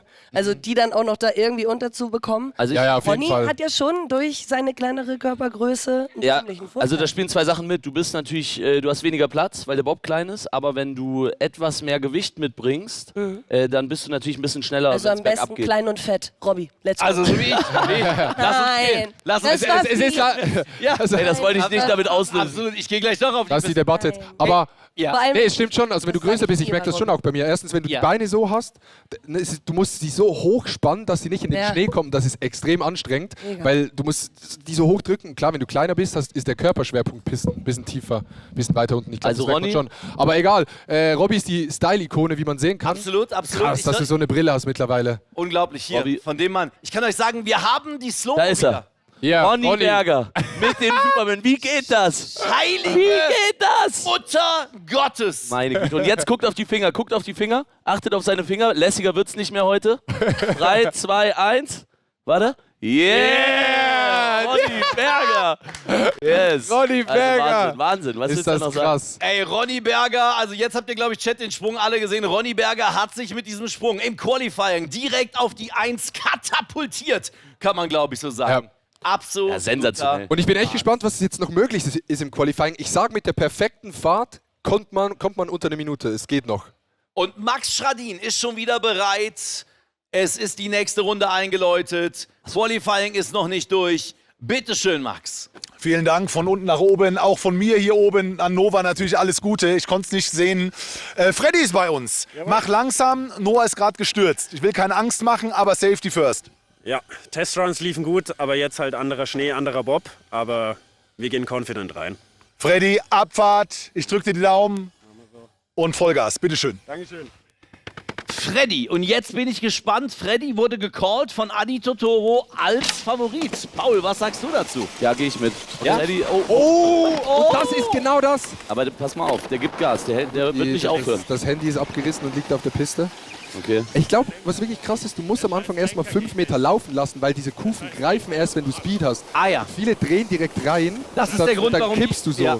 Ich glaube, du brauchst diesen Speed, dass du dort diese Kurven gut mitnehmen kannst. Und das ist genau das, was du eigentlich vermeiden willst, dass du da an dem Streckenabschnitt keinen Speed hast. Ja. Da verlierst du einfach Zeit. Guck mal. Ich meine, es ist wie bei der Abfahrt in Kitzbühel, wenn du vor einem flachen Stück einen Fehler drin hast, dann verlierst du auf der Geraden. Ich glaube, du musst auch so ein bisschen taktisch spielen. Uiuiui. Was macht er? Was macht Freddy da? Freddy!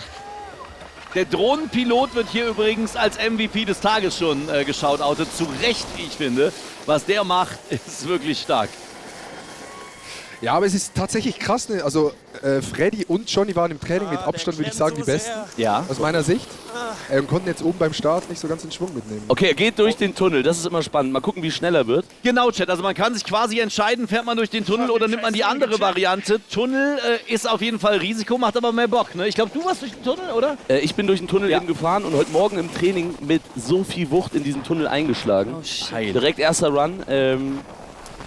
Aber ich habe das Gefühl, der Tunnel ist ein etwas kürzerer Weg. Da kannst du schneller sein. Wir waren alle unten und Paul läuft die Strecke runter mit dem Bob in der Hand, der komplett kaputt ist. Jetzt der Sprung, jetzt der Sprung. Oh, schräger Sprung! Einmal schön auf den Oberschenkel geknallt. Kommt mit 1,28,17 ins Ziel der Fredrickson. Geht nicht. Und reißt damit nicht die Zeit von Paul, nicht die von Adi, auch nicht die von Phoebe und erst recht nicht die von Ronny Berger. Ronny, die Legende. Wahnsinn. Ja, da wird direkt diskutiert, was falsch war. Ja. Muss das Material gewesen sein. Ja, ja, absolut. Oh, also kein Olivenöl drunter gehabt. Max, Junge, du bist wieder dran. Wir sind am Ende des Qualifyings langsam. Das stimmt, wir haben noch 3 Kandidaten und ich habe das Handy von Freddy. Ist weg. Wir haben Paula hier. Du bist ja eine Sportikone. Du läufst manchmal ohne Pause Hunderte von Kilometern. Das ist ein bisschen übertrieben, aber ja. 42 Kilometer. Ja, einmal. Warum? Das frage ich mich auch. Aber hat Spaß gemacht. Das brauchen uns alle am Ende des Tages. Taktik? Einfach runterkommen. Okay, ich drücke die Daumen. Danke. Du bist im Tunnel. Ich werde dich auch nicht mehr ansprechen. Viel Spaß. Genieße die Fahrt. Okay, danke. Paula kommt. Das ist meine Brille. Die brauchen wir noch. Rachel und Robby. Paula kommt und sie ist im Tunnel, sagt Max Stradin. Die Frage ist, nimmt sie auch den Tunnel? Das finde ich echt immer eine spannende taktische Variante. Und, das müssen wir auch nochmal sagen, im Nachhinein, wo sie gerade die Brille runtergezogen hat, Leute, ey, Phoebe hat das ohne Brille ohne gemacht. Brille. Die hat vergessen, ihre Brille runterzuziehen. Könnte aber auch ein guter Tipp sein, ne? Dass man die Brille vielleicht weglässt, dann sieht man mehr. Und ich sage, Paula ist eine ganz starke Kandidatin. Die kann hier richtig was reißen. Gucken wir mal auf den Start. Sie ist sportlich und gut. Adi, Ja, der gut Start, der Jetzt ist muss sie den Schwung ordentlich. mitnehmen. Da muss man die Füße Beine hoch, hochbekommen. Füße hoch. Oh ja. Sieht aber gut aus. Und jetzt sieht man, wie anstrengend das ist, die Füße hochzuhalten. Das Ne? geht brutal auf die Oberschenkel, ey. Und auf die Hüfte. Schon längst einen Krampf gekriegt. Ja, rein die Füße. Oder rein die Füße. Aber sobald du die Füße reinnimmst, ist schwer mit der Balance. Deshalb haben alle Leute die Füße draußen, falls ihr euch das fragt. Ja, das haben wir uns gefragt. Okay. Es ist schwer zu sagen, ob unten oder oben rum schneller ist, ne? Ja, ich hätte eigentlich gesagt mittlerweile unten rum, aber jetzt hat mich das wieder ein bisschen vom Gegenteil überzeugt. Alle sind jetzt unten rum. Und Dann bin ich oben rum. Ja? Ja, die Frau hier. So. Uwe nimmt sich gut. Jetzt steil runter. Jetzt wird es entscheidend fast schon, ne? Diese Nummer da. Oh ja. Gut. Also technisch absolut sauber von Paula. Füße rein. Und ich meine, Paula ist Rennen gewohnt. Die läuft Marathons 2-mal im Jahr, immer Rennen, Fahrradrennen, Triathlon, alles. Die kann das. Die kann das mit dem Druck auch. Ja, Triathlon-Training. Triathlon, volles Ja, ich glaube mittlerweile, dass es vielleicht sogar oben durch schneller ist. Weil du kannst den Schwung da irgendwie besser mitnehmen. Boah, aber die Kurve nimmt sie gut gefahren. Oh, super. Jetzt laufen lassen! Paula! Ey, aber da sehen wir mal, was diese Zeiten, die fast 1 Minute gewesen sind, von Ronny und von Phoebe wert sind. Paula fährt definitiv nicht schlecht. Jetzt kommt und der ist doch schon bei 1,20. Jetzt kommt der Sprung zum Abschluss. Und da bleibt sie stabil mit ihrer Körperspannung. Paula mit 1,25,07 Sekunden hier auf der Strecke in Davos. Also die will man nicht als Gegnerin haben im Achtelfinale, oder Männer? Nee, Paula ist brandgefährlich. Um die will ich auch einen Bogen machen erstmal. Ja, und erstens lernt man jetzt immer, wir geben zu Jardine Nacker. Ja, bitte, Max, Junge. Hier sind die Berge bei uns in Davos. Ich sollte keine Platte aufnehmen. Wie sieht's aus, Taktik? Taktik? Gibt's eine? Es gibt eine, einfach wirklich ohne Unfall runterkommen. Das war die Taktik. Das wünsche ich dir auch. Ja. Dass du entspannter einfach runterfährst. Einfach mal entspannen, einfach mal genießen auch. Ja, genau. Einfach mal auf die Zeit scheißen. Genau, ja. Und der Song gerade eben, den kennen nur so ältere Leute, oder? Ich habe noch eine kurze Frage und zwar, wie war schon wieder der... Sauerei! Wie war schon wieder der Vorname? Von wem? Von dir? Stefan. Wie Max. der echte Vorname? Magst du mal meine Eier lecken? Distanz. Distanz. Das ist ein Red Bull-Event. Distanz. Jet, Distanz. Ich wünsche dir, dass du so 6,5 Minuten brauchst. Verstehst du, was ich meine? So 12. So Abfahrt. Ich gebe mir Mühe. Ready? Ja. Was eine Legende, ehrlich. Oh shit. Der Mann, der die besten Clips produziert. Und jetzt können wir mal gucken. Milo ist extrem klein. Also wirklich extrem klein, ob das hilft. Ja. Ich komme immer noch nicht drauf klar. Er fährt auch rechts unten rum, ne? Ja. Keiner nimmt mehr oben die Strecke. Interessant. Und jetzt geht's bergauf. Er hat's gepackt. Er kommt aber durch, oder? Ja. Ja. Ja. Nee, jetzt bremst er. Ja, da, das. Rennen! Aber, was ich vorher sagen wollte, das Gute ist ja, das ist ja Qualifying jetzt, aber nachher, wenn es 1 gegen 1 Genau, ist, sind es für beide die gleichen Pistenbedingungen. Ja. Exakt. Das ist ein Punkt. Genau, und auch wenn es ein bisschen langsamer ist, werden die Leute noch näher beieinander sein. Ich glaube, es gibt ein bisschen mehr Kollision links, rechts oder man schiebt sich mal rüber. Ja. Also nachher ist für alle die gleichen Bedingungen, die fahren, ne?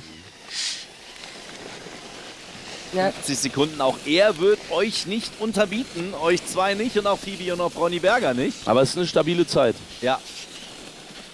Bis jetzt. Und da verliert man dann zu viel Tempo, aber das ist das Ding, du musst einfach die Beine hochnehmen. Ist so einfach gesagt von hier unten, aber es ist brutal Digga, schwer. diese Lenkung ist katastrophal. Das geht schwerer als... Bro, zu Max Schradin-Zeiten gab es schon bessere Lenkungen, sag ich schon. Und der Das ist nächste so Seitenhieb gegen Schradin. Jetzt der Sprung. Hui. 1A. Das war eine saubere Runde. Der Sprung. 1,22,30 für Melo. Solider Run, sage ich, oder? Ja, ja, absolut solide. Und ich Ich war doch glaube, nicht so hart mit dir, es war doch richtig gut. ich fand es auch gut. Man muss sauber durchkommen. Das ist schon mal viel wert. Ey, ich sehe gerade, ihr seid auch top ausgestattet hier mit eurem Schuhwerk, ihr beiden, Alter. Ihr könntet sofort den Mount Everest besteigen. Also das Problem ist, wir haben beide unsere Schuhe vergessen. Ich hatte so ganz glatte Nee, wir dachten beide, alle fahren mit Sneakern. So. Dann stehen heute Morgen plötzlich alle mit Wanderschuhen, Snowboardschuhen da und dann waren Paul und ich so, nee, also jetzt fahren wir nicht mit Sneakern. Und dann sind wir hier, beide den gleichen gleichen Schuh geholt. Ich hatte noch nie in meinem Leben Wanderschuhe, erste Mal. Max Schradin, hast du auch Wanderschuhe? Selbstverständlich habe ich Wanderschuhe. Ich bin doch hier hochgewandert. Wir schicken Paul, wie heißt der Kollege, der gerade runtergefahren ist? Maelo. Schicken wir nochmal in die Clownschule, gell? Dass wir da noch mal ein bisschen was lernen. Jetzt kommst du dran. Ich freue mich ganz besonders drauf, immer wenn Damen da sind. Du hast dir vorgenommen, richtig Gas zu geben, ne? Die Konkurrenz wegzumachen. Ja, wenn es möglich ist. Also die Piste ist schon ziemlich scheiße, aber ich gebe alles. Du wirst alles geben und ich sag dir eins, es wird reichen. Dankeschön. Viel Spaß. Danke. Ich mach das nachher. Die haben mir gerade aufs Ohr geredet. Weil, oh. Wir sind wir ready. wieder. Alle sind ready. Und Ich Chat wurde hier schon. verspreche auch, Ey, Rachel was räumt habt ihr denn für ein Problem? den Kram mit auf. eurem Müll? Oh, Füße hoch. Super Start. Guter Der Start. Das Oh. hat Potenzial. Das hat Das haben wir noch Potenzial. nie gesehen. Oh, super. Eigentlich links reingefahren, aber Genau. dann rechts runter am Ende. Ja, Genau, das ist eine genau. super Taktik, so will ich das auch machen. Oh. Nati, let's go. Jetzt schade. wechselt sie auf die Knie. Das ist, hat Johnny vorher schon gemacht, ne? Den Wechsel. Ganz kurz, um zu erklären, wieso es schwerer ist auf Knien. Genau. Die Balance ist extrem schwer auf Knien. Klar, vom Ding her ist es am besten, aber die Chance, dass du in der Kurve oder wenn es so gerade ist, man sieht ja, man schwenkt so hin und her, da ist das Risiko am größten, dass man halt umfällt. Deshalb machen das wenig Leute. Aber so extrem gut. Jetzt wechselt sie schon wieder. Ja. Wahnsinn. Jetzt ist sie mit einem Bein vorne, einem hinten. Haben wir auch noch nicht gesehen. Warum eigentlich? Also viele Dinge, die wir heute nicht gesehen haben. Die Frage, die Adi gerade beantwortet hat, kam im Chat tatsächlich sehr oft. Warum nicht auf Knien? Und jetzt hat sie natürlich fantastisches Tempo. Die Frage ist, kann man das kontrollieren? Ich hätte Schiss, dass ich gegen die Flaggen pralle. Hat sie aber gut gelöst. Ja, ich habe im Training vorher eine Flagge komplett abgeräumt. Einmal so frontal ins Gesicht. Das scheppert. Die sind tief drin, die Dinger. Oh, wow, wow, wow, wow, wow. Ich habe auch eine abgerissen in meiner Zieleinfahrt vorher. Also braucht es auch einen stabilen Nacken, ja? Du brauchst gute Nackenmuskeln, gute Bauchmuskeln, gute Wadenmuskeln. Dann kommst du hier gut runter. Was vorhin übrigens auch oft gefragt wurde, ob die Piste nochmal geglättet wird, weil es natürlich schon recht seifig geworden ist. Oh, super. 1,24. Stabile Zeit, Top 8. Zeit von Nati, ne? Top 8. Ja. Nati Super sauber damit gefahren. In die Top 8. Das heißt, wenn jetzt der letzte oder die letzte Fahrerin nicht vor sie kommt, Ja. kann sie wählen für, nach dem Qualifying. Aber jetzt kommt nochmal jemand, der wirklich gut ist.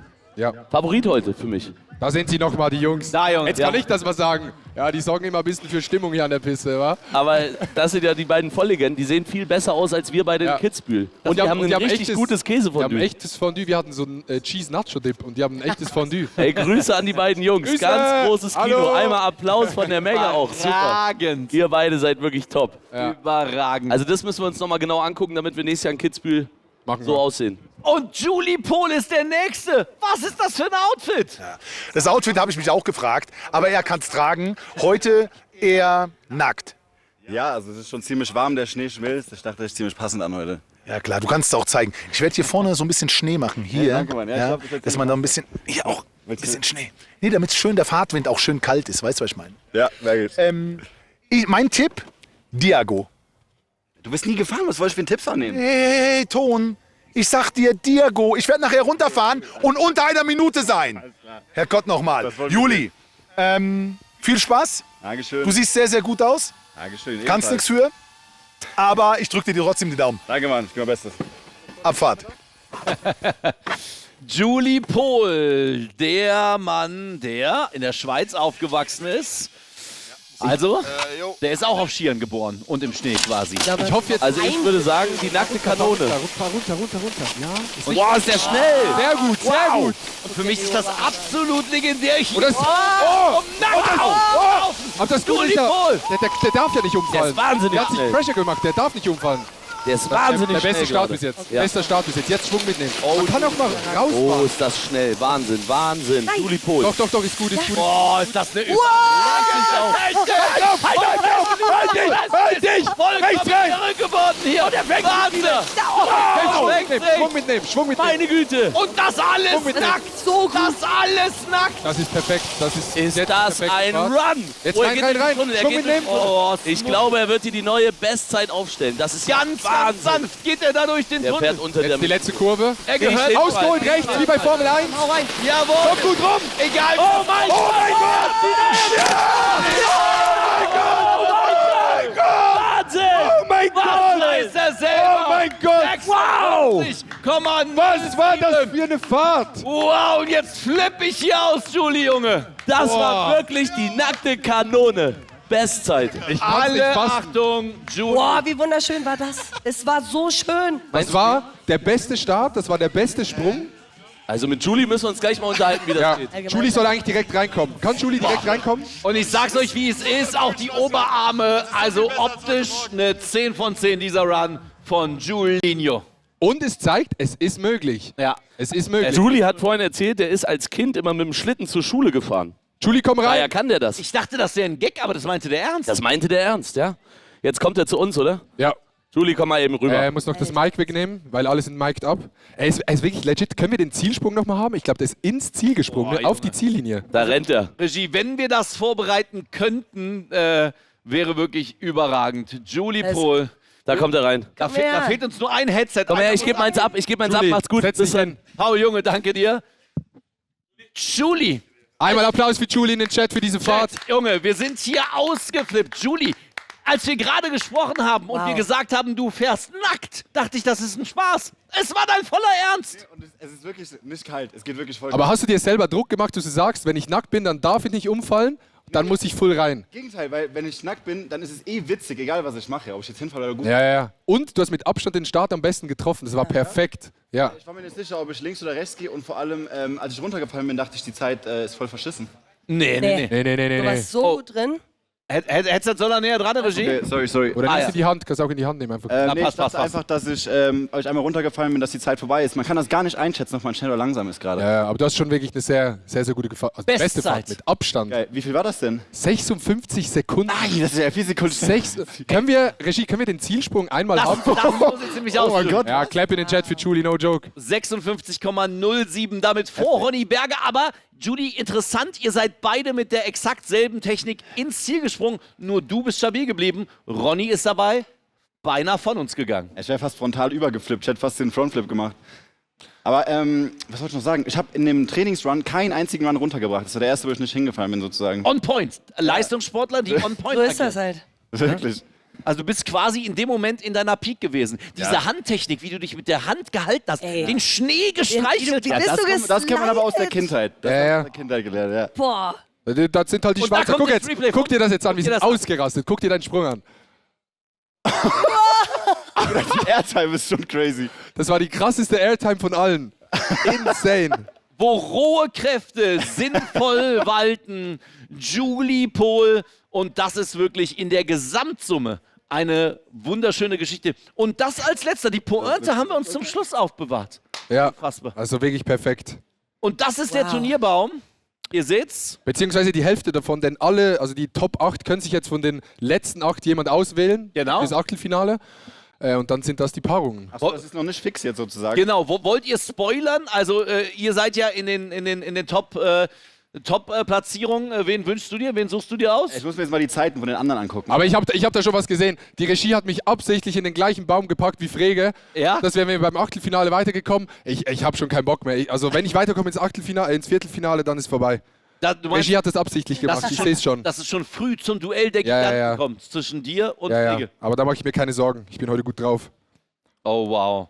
Ja, Frege. Novas Zeit ist natürlich weitergelaufen, ist natürlich mies. Klar, aber das ist so daher letzte, aber sie kann ja, vielleicht gleich noch was reißen, oder? Also Julie Pohl ist der Favorit, der Mann mit den Oberarmen.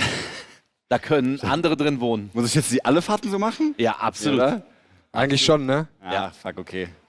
Übrigens, ich glaube, die Piste wird jetzt noch mal ein bisschen präpariert. Genau. Ich weiß nicht, ob sie wie beim Skisport noch mal richtig reinsalzen, dass es richtig anzieht und ein bisschen härter wird. Das heißt, wir haben wieder nachher eine perfekte Piste und es fahren 1 gegen 1. Das heißt, es geht nicht mehr um Zeit, sondern es geht darum, wer ist schneller im Ziel mit der Piste und dem Bob. Und der kommt weiter. Genau, so sieht's aus. Und wir gehen jetzt am besten auch rüber zu Flavio, der ist, glaube ich, ready, um dann da die Picks einmal auszusuchen. Bitte, Julie, Flavio. Du darfst dich dann auch. Oh ja, Julie, du darfst dich jetzt wieder anziehen, aber du darfst auch gerne nackt bleiben, halten. Ja, also ich muss sagen, für mich, ich bin einfach nur schwer beeindruckt von dieser Zeit von Julie Pohl und wir gehen am besten gerade mal zu ihm und lassen ihn entscheiden, gegen wer er im Achtelfinale antreten wird. Julie Pohl, du hast jetzt schon genug Lob bekommen. Und als Belohnung, dass du jetzt am schnellsten warst, darfst du dir deine Gegnerin aussuchen fürs Achtelfinale. Für wen entscheidest du dich? Also darf ich einmal die Zeiten haben auf dem Bildschirm kurz? Dann kann ich das ja sagen. Weil so ist es schwierig, oder? Geht das? Ich weiß nicht, ob das geht. Kommt. Ah, okay, perfekt. Okay, aus den ersten 8 muss ich auswählen. Du musst aus den zweiten 8 musst du deinen Gegner oder deine Gegnerin aussuchen. Ja, also ich sage jetzt mal so, ich will jetzt keinen guten nehmen. Von dem her will ich aber auch nicht einfach ein Mädchen jetzt nehmen. Ich nehme Noreax. Noreax, it is. Die erste Achtelfinalbegegnung wird zwischen Julie und Noreax stattfinden. Da müssen wir gerade zum Zweitplatzierten. Ich glaube, das wäre dann Ronny. Liege ich da richtig? Wo ist der Ronny? Sollen wir alle reinkommen? Ja, nein, das ist schon gut. Wir finden da. Ronny, du bist jetzt auf Platz 2 nach dem Qualifying. So, wo ist der? Wo ist der? Wo ist der? Wo ist der? Wo ist die Kamera? Wo ist der? Wo ist der? Wo ist Julie? Wo ist Julie? Komm her! Komm her! Was soll das, hä? Ein bisschen Trash-Talk darf sein. Und dann bist du erst, was soll das? Ich glaube, da gibt es eine kleine Auseinandersetzung. Ich weiß nicht, ob wir das zeigen wollen. Ronny wollte eigentlich Noreax nehmen, aber der ist jetzt halt schon weg. Also. Ronny, wen willst du im Achtelfinale bekämpfen? Ich muss jetzt entscheiden. Ja. Ich nehme Noreax. Der wurde gerade schon genommen. Scheiße. Ich weiß gar nicht mehr, wer da alles überhaupt ist. Ja, jetzt musst du jemanden sagen. Die Zeiten haben wir jetzt nicht mehr hier unten. Ich habe das gerade mir angeguckt und dann wieder vergessen.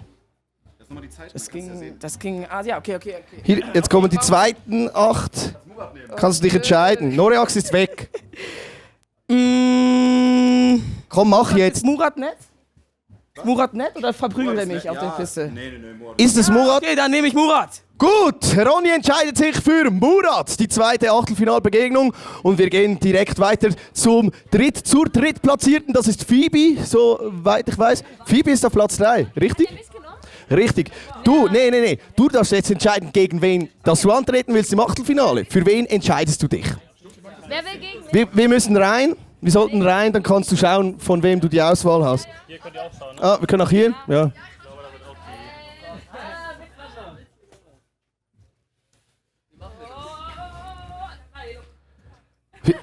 Ist Maelo in den... Er ist in den ersten 8, er darf selber auch noch entscheiden. Du musst von diesen, darfst du entscheiden, Noreax und Murat sind schon weg. Murat auch und Noreax weg. Ja. Musst du jemanden nehmen, nicht diese beiden. Emma. Emma! Phoebe entscheidet sich für Emma, die dritte Achtelfinalbegegnung. Emma gegen Phoebe. Dann gehen wir gerade zu Platz 4, das ist Adi Toro. Adi, welchen Gegner oder Gegnerin willst du in deinem Achtelfinal? Ich brauche die Liste nochmal. Kann ich die Liste nochmal haben? Murat ist weg. Murat ist weg, Emma ist weg und Noreax ist weg. Okay. Hanna, wäre ein krasses Duell irgendwie auf eine Art?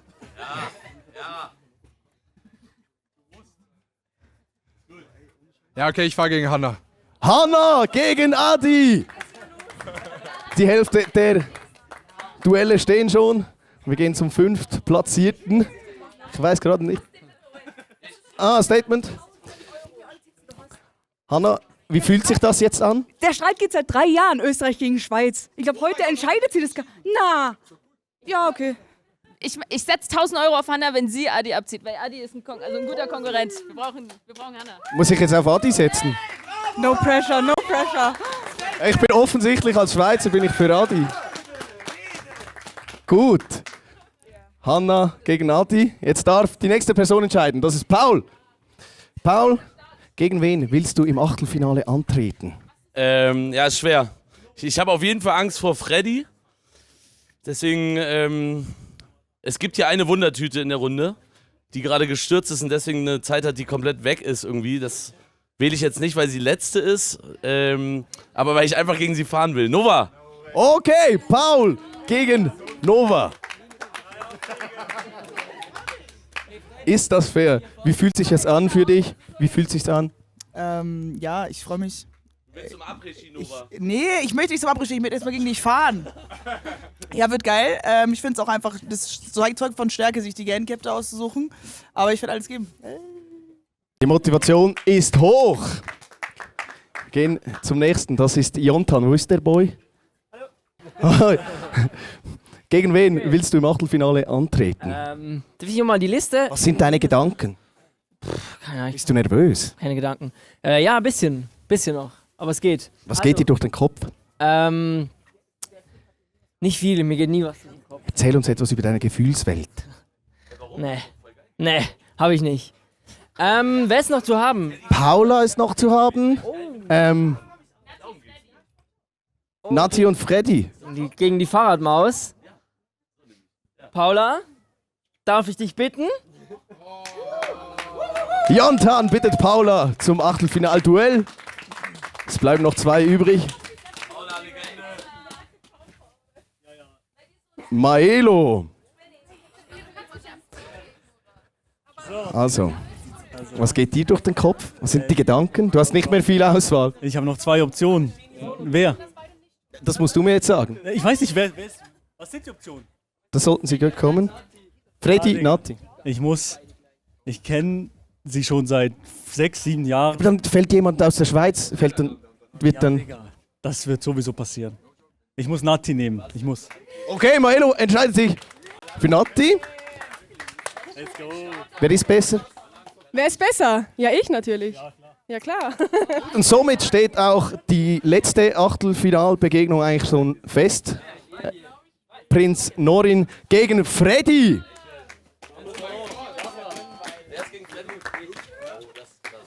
Ja, wir haben den Turnierbaum erstellt. Die AthletInnen haben sich entschieden und wir freuen uns auf das Achtelfinal, wo dann die ersten Leute raus, die fallen dann halt einfach raus aus dem Game und die müssen dann nach Hause fahren. Dürfen die Leute eigentlich, die disqualifiziert werden oder halt raus, dürfen die ins Après-Ski? Dürfen die dann direkt schon ins Après-Ski?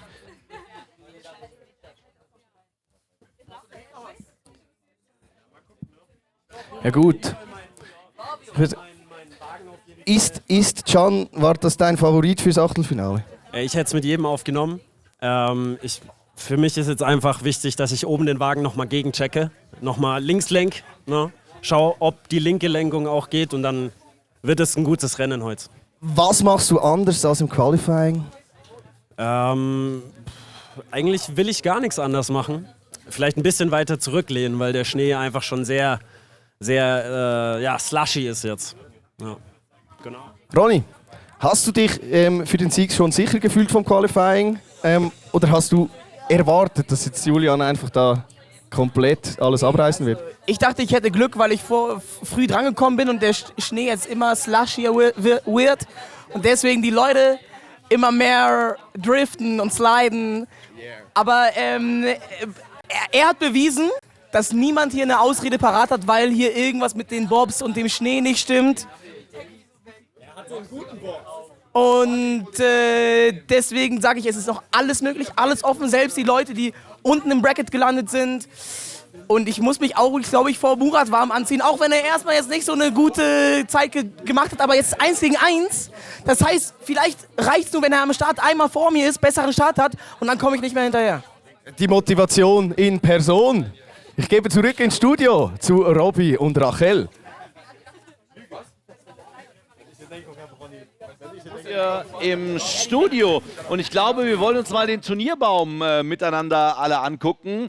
Jawohl, so sehen sie also aus, die Achtelfinals. Julie also gegen Noriax, Prinz Norin gegen Freddy, Paul gegen Nova. Das wird auf jeden Fall interessant. Nova kann sich da wieder zurückbringen, nachdem sie wirklich auch durchaus Pech hatte in ihrem Qualifying. Adi Totoro gegen Hanna. Boah, das wird auf jeden Fall ein spannendes Duell. Ronny Berger gegen Murat. Da habe ich einen leichten Favoriten. Er fängt mit Ronny Ber an und hört mit Ger auf.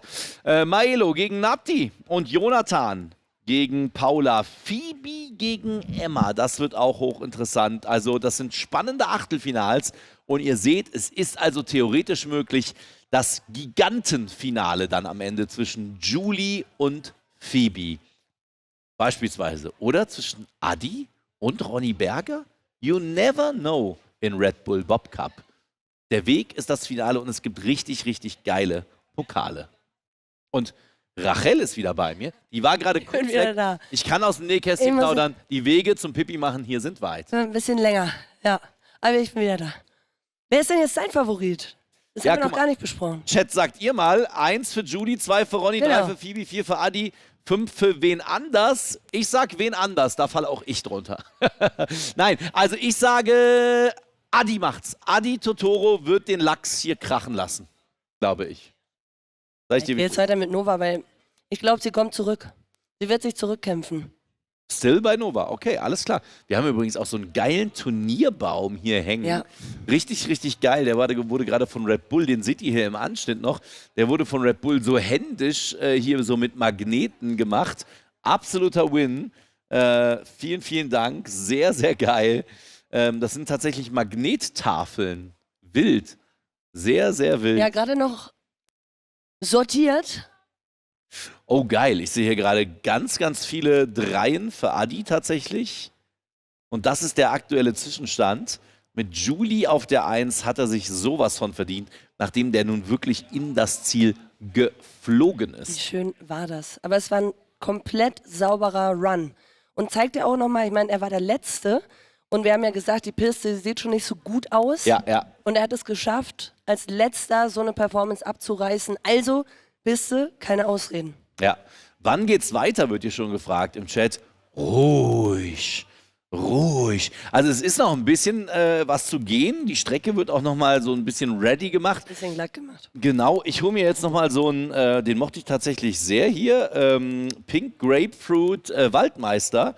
Da werden die Augen auch wieder ein bisschen wacher. Da seht ihr, wie die Piste präpariert wird. Und wir können, glaube ich, hochgeben zu Max Schradin. Wenn das richtig? Ja, ich bin doch da. Ich bin doch da. Freunde, hier ist schönes Wetter, die Sonne scheint, es liegt ein bisschen Schnee, ich chill ein bisschen. Und, Chat, ich mache mir schon Gedanken, wie ich da runterfahre. Nicht ob ich runterfahre, sondern wie. Das ist das Ding am Ende des Tages. Ich habe so ein bisschen den Chat verfolgt. Die haben gesagt, oh, Schradin, alter Mann, könnte auch mal die Bestzeit machen. 49 Sekunden, dass ich da einfach mal runterbretter, um den jungen Leuten zu zeigen, wie es geht. Ich bin hier vorne so ein bisschen an der Kante, ist auch nicht mehr steil. Da lachen wir uns tot. Die ganzen jungen Leute, 20, 25 Jahre, die können alle meine Enkel sein. Ich fahre da nachher runter. Wir müssen gucken. Im Knien, zack, Steuer links, zack, zack, zack, über den Tunnel drüber, links, zack, hoch, zack, Ziel. Soll noch mal einer sagen, der Schradin kann hier nicht die Piste runterfahren mit dem Bob. Ich war schon als 6-Jähriger in Österreich, sage ich jetzt mal. Bin da runtergefahren mit dem Schlitten, damals noch aus Holz. Damals hat man nichts anderes, da gab es noch nicht so Hightech-Schlitten. Aber wer auf Holz gefahren ist, Chat, er lacht sich doch tot über Kunststoff. Also mal ganz kurz eins im Chat, wer den Schradin sieht im Bob. Ich bin quasi Bob-Pilot. Zieht euch warm an. Schradin ist vom Mindset schon in diesem Bob drin. Ich sag's euch, wie es ist. Rachel und Robby übernehmt. Ich bin im Tunnel. Damals, den ich gerade hier in der Bauchbinde, 1953 sind wir noch auf Holz gefahren. Ey, ich sag euch, wie es ist. Ich bin so alt, ich bin 83er Jahrgang, ich bin echt noch auf so einem roten Holzschlitten bin ich geballert. Du auch, ne? Ja, aber ich glaube, dass auch in jedem Schweizer Haushalt so ein Holzschlitten sein muss. Ja. Wie heißen die beiden Kommentatoren? Rachel Rienast und Robby Hunke. Robby Hunke. So nämlich. Opa braucht seine Tabletten. Ey, nicht gegen Schradin. Schradin auf die 1. Ja, Holzschlitten. Ey, Holzschlitten, das macht so Bock, oder? Ja. Aber da hatte ich das auch schon immer, dass ich Angst hatte um meine Knie. Ja, ich hatte immer Angst, mir einen Kreuzbandriss zuzuziehen. Ja, und pass Weißt du? auf, in meinem Vertrag stand auch drin, also als Fußballspielerin, ne, da stand drin, ich darf kein Skifahren, kein Snowboard und kein Schlitten fahren.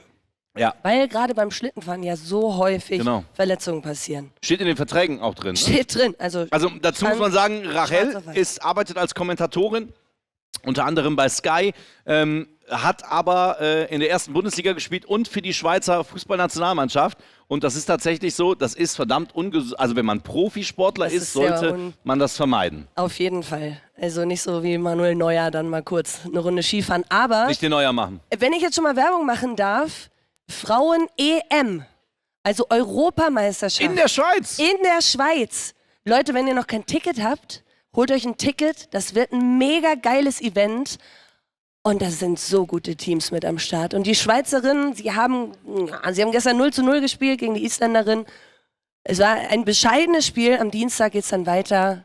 In der Nations League geht es dann gegen Norwegen. Ja, Chat, Aber ich weiß EM. mit der Hose. Ich überlege Was gerade. denn? Ich wollte da jetzt gar nicht so hingucken.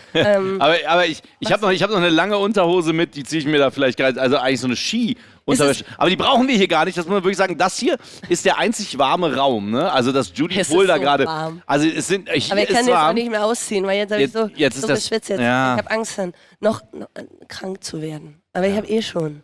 Das muss man auch sagen, das ist nicht Rachels normale Stimme, Doch. sie ist heute besonders angekratzt auch. Nein. Ne? Das ist meine normale Stimme. Ja.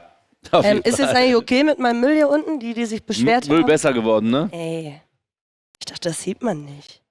Das erste Duell, höre ich gerade aus der Regie, ist bereit und deswegen wollen wir hochgeben zu unserem kompetenten Fachreporter, der doch auf Holzschlitten gefahren ist, Max Schradin. Ah ja, da ist er doch. Da habt ihr mich hier durch den Kakao gezogen mit Holzschnitten 1953. Ich hab's genau gesehen.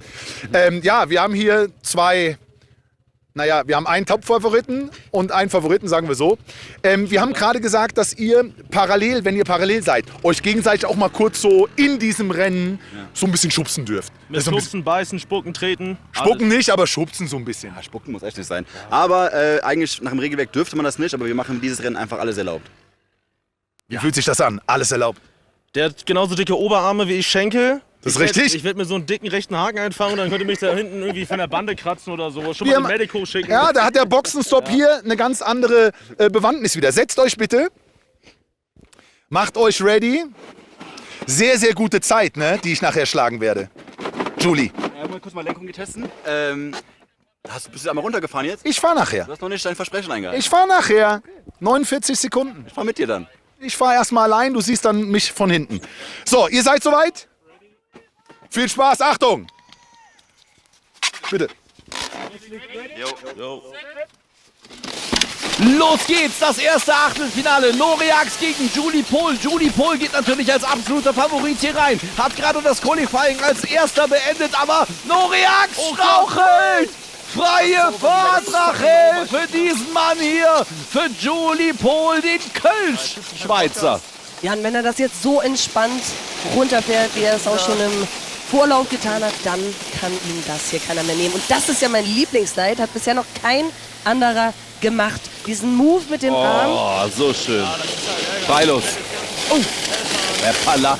Es sei denn, jetzt passiert noch was. Wir bleiben natürlich beim Führenden. Das ist Julie Pohl. Sollte sich Noreax nochmal anschleichen, dann wird es natürlich spannend. Dann gehen wir auf beide. Aber das sieht tiefenentspannt aus beim halbnackten Julie Pohl. Ja, unterdessen würde es mich auch interessieren, was ist mit Noreax los? Ja. Geht da noch was? Ist er noch? Boah, nimm die Fahne mit. Nimm die Fahne mit. Mit der Red Bull-Fahne durch den Red Bull-Bogen. 1:01:43. Das ist immer noch eine stabile Zeit. Nicht so sensationell wie im Qualifying. Ist aber total Latte. Ich breche noch mal kurz das Lenkrad ab. Oh. Und Noreax. Ja, da ist er wieder. Okay. Oh Mann, aber es war auch fies. Ey, direkt am Anfang, direkt abgedrängt. Also da sehen wir schon, es ist wichtig. Die ersten Meter, wir haben es auch vorhin schon von Adi gehört, es ist wichtig, wie du auf den ersten Metern performst. Und dann ist es meist schon zu spät, wie du sagst. Und Chat, ihr hattet recht. Euer Call war Julie. Noreax hat Rücken. Und das geht wirklich, glaube ich, brutal auf die Bauchmuskulatur, die ich persönlich nicht habe. Du hast sie. Rachel noch topfit, muss man sagen. Und dann der Handshake zwischen Julie und Noreax. Aber wirklich, ne? Ich glaube echt, dass es auf die Bauchmuskulatur geht. Auf Ernst, ne? Ich glaube, das geht auf jede Muskulatur, vor allem die kleine Muskulatur. Ja, die Tiefenmuskulatur. Tiefenmuskulatur, die musst du da richtig trainiert haben. Julie Pohl ist also der Sieger. Noreax aber hat also nicht aufgegeben und das finde ich geil. Und Freddy. Ja, kommt gerne zu uns, Jungs, wenn ihr uns hört.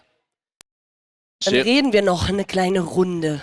Ja, und Scherer war oben bei Noreax.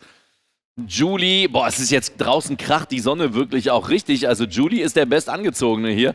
Es ist, ich weiß nicht, 6, 7 Grad mittlerweile hier in Davos. Also gestern in Berlin war auf jeden Fall kälter. Ich sag's, wie es ist. Julie wird gewinnen. Schreibt too fresh for you hier in den Chat. Ja, die Bauchbinden sind auf jeden Fall geil. Der Bestausgezogene, stimmt. Ich finde 1, 2 Kommentare auch echt gut. Also von wegen, man zieht dann vorne hoch und deswegen greift die Lenkung nicht. Finde ich einen guten Punkt. Ja.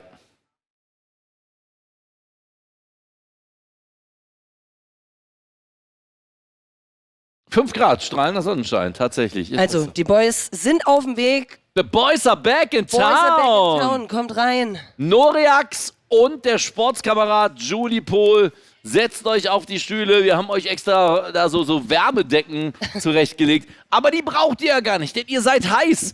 Julie, der Chat hat gesagt, du machst es. Du bist der Top-Favorit für den Chat im gesamten Turnier. Es war direkt am Anfang, oder Noreax? Ich habe es versucht, ich hatte nur eine Chance. Ich konnte nicht über Schnelligkeit kommen. Einfach in ihn reingefahren, habe gehofft, dass er irgendwie hinfällt. Hat's mich zerrissen, bin in die Werbung reingefahren. Ja, Feierabend. Aber ich bin auch in die Werbung unten reingefahren. Einfach alles mitgenommen. Alter, das hatte Stil. Mit der Red Bull-Fahne einfach durch den Red Bull-Bogen. Das hast du extra gemacht. Gewesen. Ja, das war eigentlich ein krasses Placement. Der Mann hat Schlittefahren verstanden. Das ist der Call hier an dich von Tempolimit 93. Wer bremst, verliert. Ja, wirklich, seit das Turnier angefangen hat, macht das viel mehr Spaß. Im Qualifying war ich so Arsch. Das ist so geil. Ey, und du hast gar keine schlechte Zeit, ne? 1:1, damit wärst du auch im Qualifying der Erste gewesen. Oh. Also du warst zwar in deinem Qualifying besser, aber das war quasi die zweitbeste Zeit. Die erstbeste hast du gefahren und die zweitbeste. Nehme ich mit. Ja. Gucken, ob ich das verbessern kann. Und man sieht's auch, die Stunden im Gym lohnen sich bei dir, ne? Aber ja, wie schaffst du es genau, deine Balance so gut zu halten? Willst du das verraten? Ich weiß, also ich mache das jetzt nicht irgendwie bewusst. Ich check das auch nicht. So. Erst mal runterfällt mein Arsch, ich rutsch direkt runter, ich kann mich nicht halten, ich habe keine Chance. Also ich würde jetzt nur sagen, einfach es ist wie Fahrradfahren. Man hat es einfach als Kind wirklich sehr, sehr oft früher gemacht. In meinem Bergdorf in der Schweiz mit 300 Einwohnern. Ich bin da jeden Tag mit dem Schlitten in die Schule gefahren, weil das einfach den Hügel runter war. Das ist der Nachteil. Also so richtig Bergdorf, bist du auch mit dem Schlitten auch in die Schule Ja, wir gefahren? hatten mehr Kühe als Einwohner in meinem Dorf. No way. Ja, von da vorne vom Haus eine Weide, also ich bin jeden Tag Schlitten gefahren als Kind. Das muss man vielleicht nochmal erklären, Ja. sozusagen. Also du bist in der Schweiz aufgewachsen, deine Eltern sind aber Deutsche, daher sprichst du so gut Hochdeutsch. Genau, also sie sind in Köln geboren, aber ich bin in Zürich geboren und aufgewachsen. Aber deswegen meine Eltern die ganze Zeit Hochdeutsch am Reden und mit meinen Freunden in der Schweiz Schweizerdeutsch. So sieht's aus. Mein Lieber. Ja. Ist auch fies. Gegner war zu stark, ist auch oder? Fies. Ich komme aus Brandenburg, der höchste Berg, da ist 20 Meter. Ich habe seit 8 Jahren keinen Schnee mehr gesehen in Brandenburg. Hey, dafür hast du dich richtig gut geschlagen. Ey, aber krass ist, ich bin aus Berlin-Brandenburg heute Morgen gekommen, da war es kälter als hier. Ja, da ist arschkalt, aber kein Schnee. Ja, absolut. Also der Mann, der den Schnee fühlt, der die Schneeflocken nicht nur in der Stimme hat, sondern auch im Oberarm, hat gewonnen. Julie Pohl. Und einer, der hat, apropos Oberarme, Max Schradin, der hat, glaube ich, schon die nächsten beiden da oben bei sich. Ich habe Norin und Freddy. Wir machen mal den ganz kurz den Eistest.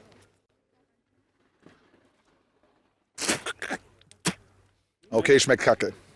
Hab ich getroffen? Ja, das ist toi toi toi von mir. Toi toi toi. Also viel Spaß euch. Hals- und Beinbruch, also nur im wörtlichen Sinne. Viel Spaß, genießt. Die Sonne scheint. Es ist Urlaub für euch. Ja? Abfahrt bitte. Ja, die Faust nochmal. Sie kommen zu euch. Rachel und Robby, bitte übernehmt. Oh ja. Ja. So, Wir übernehmen, let's go. Gegen Norin, Prinz Norin. Oh, übrigens, Mieser Start, aber noch gut gefangen. Der Gewinner muss gegen Julie im Halbfinale agieren. Das ist das Interessante. Wer macht das Rennen? Chat, Norin sagen 100% bisher. Vielleicht kommt ja Freddy nochmal. You never know. Aber beide wählen die Variante auf den Knien. Was war das für eine Technik? Die Pinguin-Technik, die habe ich so noch nie gesehen. Die Paddeltechnik, die Wackeltechnik. Aber es ist jetzt 1 gegen 1. Es ist in dem Fall Mann gegen Mann. Fredison vorne, was sagt der Experte? Judy Pohl hier neben mir. Ja, ich weiß gar nicht, wer ist das jetzt überhaupt gerade? Freddy vorne, ne? Aber ich glaube, das mit 7 Sekunden holst du das nicht mehr. Ich glaube, das Ding ist durch. Wenn er sich noch voll auf die Fresse legt, dann hat er das. Man kann die auch hören. Ja, so ein bisschen. Ja. Und der Sprung ist für euch, Leute. Boah, sehr, sehr clean. Unten oh mein Gott, 58 Sekunden. Nein. Alter, das ist eine Top-Zahl von Freddy. Respekt, 59 Sekunden. Das ist, oh, der Sprung ist auch nochmal wild. Das ist knapp unter deiner Bestzeit, Julie. Über deiner Bestzeit, also... Warum können wir nicht den Stammbaum noch ändern, also den Turnierbaum noch ändern? Also, Chat, im Moment sieht es so aus, dass Julie halt gegen Freddy ins Viertelfinale muss, habe ich gerade gesagt, Halbfinale, sorry, Chat, ins Viertelfinale muss und das ist natürlich das Duell auf ganz hohem Niveau. Wenn das hier gleich verschoben ist, war's Julie. Freddy, du hast gewonnen. Warum hast du gewonnen? Ey, ich habe einfach oben meinen Schlitten ganz akribisch vom Eis entfernt. Oder, ja, hat keinen Sinn gemacht, der Satz, egal. Ihr wisst, was ich meine. Du hast den Schlitten geputzt? Ich habe den Schlitten geputzt und das hat geholfen. Die Lenkung ging und dann sieht man, was hier möglich ist. Warum bist du so außer Atem? Ist es so anstrengend? Nee, ich habe geredet. Ich weiß nicht, ob man es übers Mic oder im Stream gehört hat. Während dem Fahren? Ja, wir haben Kommentatoren. Ja, aber ich dachte, wenn ich schon Mic bekomme, dann fange ich auch ein bisschen das Reden an. Deswegen war ich kurz außer Atem. Ja, Prinz Norin, woran hat es gelegen? Ja, das sind immer die Fragen. Woran hat es gelegen? Nein, ich bin nicht so gut aus dem Start gekommen und dann ist die Lenkung ziemlich schnell gebrochen. Gebrochen? Also, ja, ich konnte nicht mehr lenken. Dann hat der immer nach links gelenkt. Das musste ich irgendwie ausgleichen und ich hatte einfach einen super, super starken Gegner und er gewinnt das Ding. Es ist jetzt natürlich ein bitterer Tag für die Schweiz. Ne? Ja, ein bitterer Tag für die Schweiz, das ist ein schöner Tag für Deutschland. We United. We United. Zusammen Jetzt sind wir stärker. siehst du deine Chancen jetzt gut für einen Sieg heute? Also das Ding ist, mein nächster Gegner, der rennt hier die ganze Zeit nackt rum. Das ist der Julie. Wir sind privat sehr gut befreundet. Das wird sich auf der Strecke dann ändern. Ich glaube, er hat das Vorrecht oben, ob er links oder rechts startet. Ich glaube, je nachdem, wo ich starte, wird es ein sehr, sehr interessantes Rennen. Und ich habe Bock. Guck ihn dir an. Er macht jetzt Show. Ich habe mal Show gemacht. Ich habe meinen Fehler bereut. Ich glaube, er wird ihn auch bereuen. Der Trash Talk ist am Talken. Ich gebe zurück ins Studio.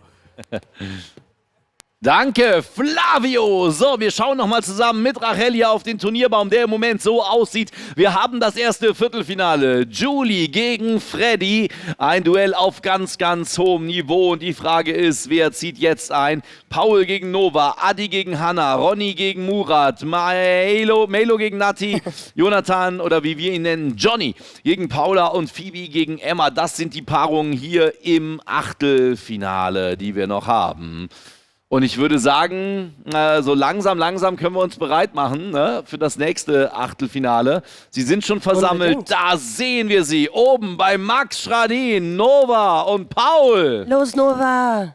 Rachel und Robby, wir sind hier oben. Nova, du hast dich leicht verletzt, aber du kannst Entwarnung geben. Es tut ein bisschen weh, du bist gegen die Bande gefahren. Genau, ich habe die Metallstange da mitgenommen. Ich verstehe auch nicht, was die Metallstange da macht, ganz ehrlich. Dreckschwein-Metallstange. Alles gut, bin wieder da. Jetzt haust du sie weg. Na klar. Hier, Namen vergessen, ist dein Gegner. Das ist der liebe Paul Frege. Gut. Die nette Maus. Gut, Paul, Grüße. Grüße, Paul. Grüße. Paul, Grüße. Grüße, Stefan. Ah ja, klar. Ladies first, ja? Ja, unbedingt, ja. Lässt sie ein bisschen. Ich sag, Nova ist völlig unterschätzt hier gerade. Nova ist sportlich, Nova hat das im Griff, die war im Training gut. Deswegen wird es, glaube ich, spannend und ich freue mich drauf. Setzt euch, nehmt Platz, genießt. Es ist ja Urlaub. Es ist Urlaub. Schau dir das mal an, schau dir nur mal an. Die Sonne scheint, wir können hier in die Berge gucken. Ich bleib hier ist schön. Nehmt Platz, genießt die Sonne, genießt die Fahrt. Nova, hau ihn weg. Meine Daumen hast du. Du hast meinen Fußzeh, meinen großen. Gell? Bist du ein bisschen aufgeregt? Ja, schon. Ja. Muss ich dich noch ein bisschen voll labern? Ja, kannst du machen. Nee, Deine Stimme ist ja eine Engelsstimme in meinem Ohr. Ja, Ich höre dich immer gerne, freue ich mich. Da geht's mir gleich gut. Komm her. Mua, mein Schatz. So, Rachel und Robby, die beiden Damen, komm runter. So viel Liebe zwischen Paul und Max und die Daumen sind gedrückt. Chat 2, wenn ihr sagt, Nein! macht. Was ist jetzt los? Ein Fehlstart von... Oh, das regt mich jetzt auf. War das ein Fehlstart? Von... Sie ist nicht rausgekommen, aber okay. Wait for it. Oh. Sie rollt das Feld von hinten auf. Let's go! Also, das war wild. Ich weiß gar nicht, ob Nova da quasi hängen geblieben ist oder ob Paul, der alte Blitzstarter, zu früh gekommen ist. Also, früh gekommen ist im Sinne von aus der Box. Ja, gekommen. ja, ich habe schon Du weißt, was ich verstanden. meine. Ja, ich habe alles verstanden. Aber Nova, für die es nicht wissen, die ist nämlich vorhin so richtig mies hängen geblieben im Zaun. Hatte sich da auch etwas verletzt, aber kann trotzdem starten. Und es ist natürlich jetzt eine gute Möglichkeit für sie, da Paul noch mal zu holen. Der ist nämlich auch nicht richtig gut drin. Nee. Paul hat auch Probleme. Und viele Also deswegen Nova-Claps. Nova natürlich etwas verhaltener als vielleicht bei der Vorrunde. Genau, also wer das Qualifying verpasst hat, Nova ist übelst in die Seite gecrashed, konnte aber weitermachen. Überhaupt geil, dass sie am Start ist. Aber jetzt ist er drin. Oh, der fliegt noch mal raus. Kann das noch mal gefährlich werden für Paul? Rachel, was glaubst du? Ja oder nein? Ich glaube nicht. Hey, aber Moment! Ist das erlaubt? Das ist die Frage. Das ist die Frage, ob das erlaubt ist. Und jetzt kommt er wirklich im Skeleton-Move da unten an. Paul Frege mit dem Kopf zuerst vor Nova. Chat, was sagt ihr? War das... Aber kann man den geben? Sag mal wirklich, Chat. Kann man sagen, geben? ist okay. Ist ja rein, also Mit dem Frühstart. Ich würde fast sagen, bei 19 Sekunden spielt es keine Rolle. Aber 9 bis 10 Sekunden, würde ich sagen, hat er sich ergaunert, oder? okay, also wir gehen Ja, genau. den meisten, die sagen, ja, geht klar. Na gut. Und Flavio hat die direkten Reaktionen. Was ist passiert beim Start bei dir? Am Anfang, eben gerade, hab vercheckt. Du bist einfach nicht gestartet. Ja, ich war in Gedanken. Du hast verpasst, dass das Ding runtergegangen ist. Ja, ich war abgelenkt einfach von Paul auch und dann war alles. Was ging in deinem Kopf dann vor so genau? Wo warst du gedanklich? Nein, ich muss sagen, ich habe einfach, glaube ich, ein bisschen Respekt vor dieser ganzen Strecke gehabt, weil ich mich eben so zerlegt habe, dass ich jetzt nicht krass irgendwie Anlauf holen wollte. Und außerdem, glaube ich, ich habe alles gegeben, so, aber ich wollte jetzt auch nicht krass übertreiben und mich da nochmal mit Vollkaracho runterschmeißen, sondern ich war einfach froh, dass ich es nochmal gemacht habe. Und Ja, ist ja auch verständlich natürlich mit einem Unfall im ersten Durchlauf. Wie fühlst du dich als Gewinner aus diesem Achtelfinale? Boah, ich sag ehrlich, ich bin traurig, dass Nova raus ist. Ja, jetzt sagt sie hatte auch Angst vor der Strecke und so nach dem Sturz. Fühlt sich jetzt nicht so richtig wie ein Gewinner hier an gerade. Aber ich würde sagen, Applaus an Nova, weil sie stürzt hier, tritt nochmal an und ist so heftig am Start. Und da habe ich den allergrößten Respekt vor. Das heißt, ich freue mich jetzt nicht so sehr, dass ich weiter bin. Aber ich fand's cool mit dir. War toll, noch eine Fahrt mit dir zu haben. Jetzt sind wir natürlich gespannt, wer dein Gegner oder Gegnerin sein wird im Achtelfinale. Zu diesem Rennen gehen wir jetzt rauf zu Schradin am Start. Hanna und Adi Totoro stehen hier 1 gegen 1 und Anna hat extra gesagt, sie möchte links innen fahren. Was habe ich gesagt? Anna. Hanna. Ach so. Ja, muss ich dir die einzelnen Timer noch vorstellen, ich merke das schon. Du bist schon im Tunnel. So, pass auf, du wolltest innen fahren, damit du ihn rausdrängen kannst. Ja. Gute Taktik. Ich drücke dir die Daumen. Adi, viel Spaß. Bitteschön. Danke, gutes Rennen. Hanna also gegen Adi Totoro. Adi Totoro, der Dritter geworden ist im Qualifying vor Paul Frege. Glückwunsch an dieser Stelle an Paul Frege. Und Rachel kommt hier schon wieder aus dem Sitz wegen des Starts. Ja, ich will dich da ja immer nicht unterbrechen. Nein, darfst du? lancierst das so schön, aber der Start, der ist so wichtig. Ja, Mann. Und wenn du es da verkackst, auf gut Deutsch gesagt, dann musst du quasi darauf vertrauen, dass der da vorne ist, noch irgendwie einen brutalen Fehler macht. Aber das sehe ich bei Adi nicht. Ich glaube, der fährt das souverän dann durch. Boah, guck dir das an. Souveränität ist das Stichwort. Tolle Kurve, links, rechts. Und jetzt die nächste Rechtskurve für Adi Totoro. Macht er sauber. Nicht mit dem ganz großen Druck, weil er weiß, er hat ein bisschen Vorsprung. Aber Adi Totoro, muss man schon sagen, Zwischenzeit 38,93. Der zieht schon ordentlich durch. Aber Hanna fährt plus nicht 3. schlecht. Also sie kann noch richtig durchziehen, wenn sie es schafft, hier nochmal Speed aufzunehmen. Komm, let's go. Gib noch mal Gas, Mädchen. Durch den Eiskanal. Hanna mit der Nummer 6. Aber Adi Totoro ist schon zu weit weg. Und das ist sein Sprung ins Viertelfinale. Souverän. Adi Totoro ist nicht zu bremsen. 1,03 bestätigt seine Zeit aus dem Qualifying. Und dann kommt Hanna mit 12 Sekunden Rückstand, auch kein schlechtes Rennen im schweizerisch-österreichischen Duell hier in Davos.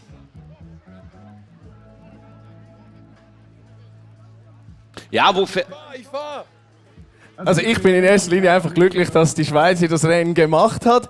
Du hast gerade gesagt, du hast Adi gesagt, er soll langsamer machen. Was hast du dir dabei erwartet? Damit ich auch eine Chance habe.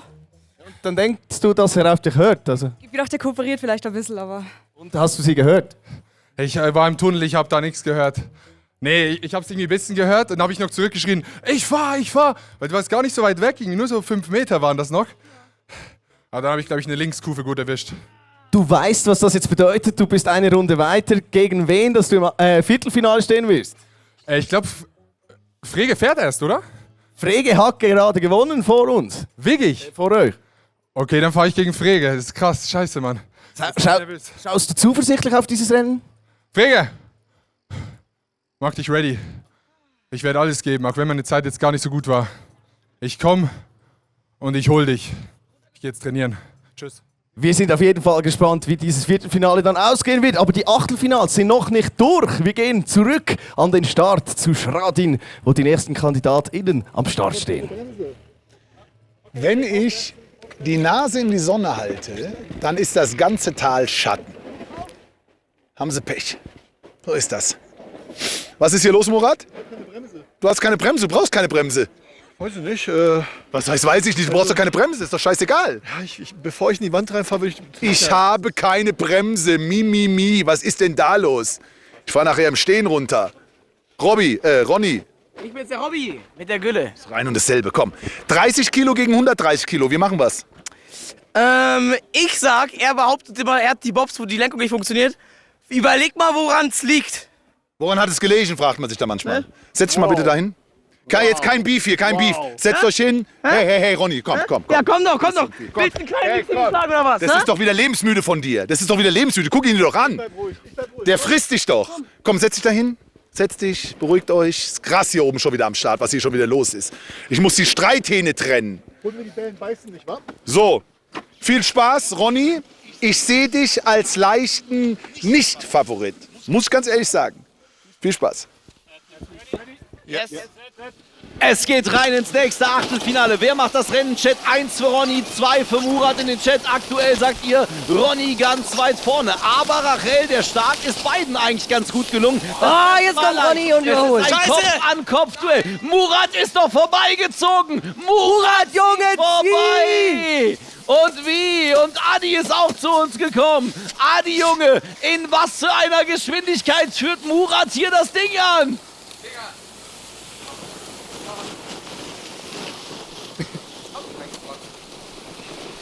Ja, Mann. Oh. Murat ist vorne. Ronny Berger hat offen. Wo ist Ronny?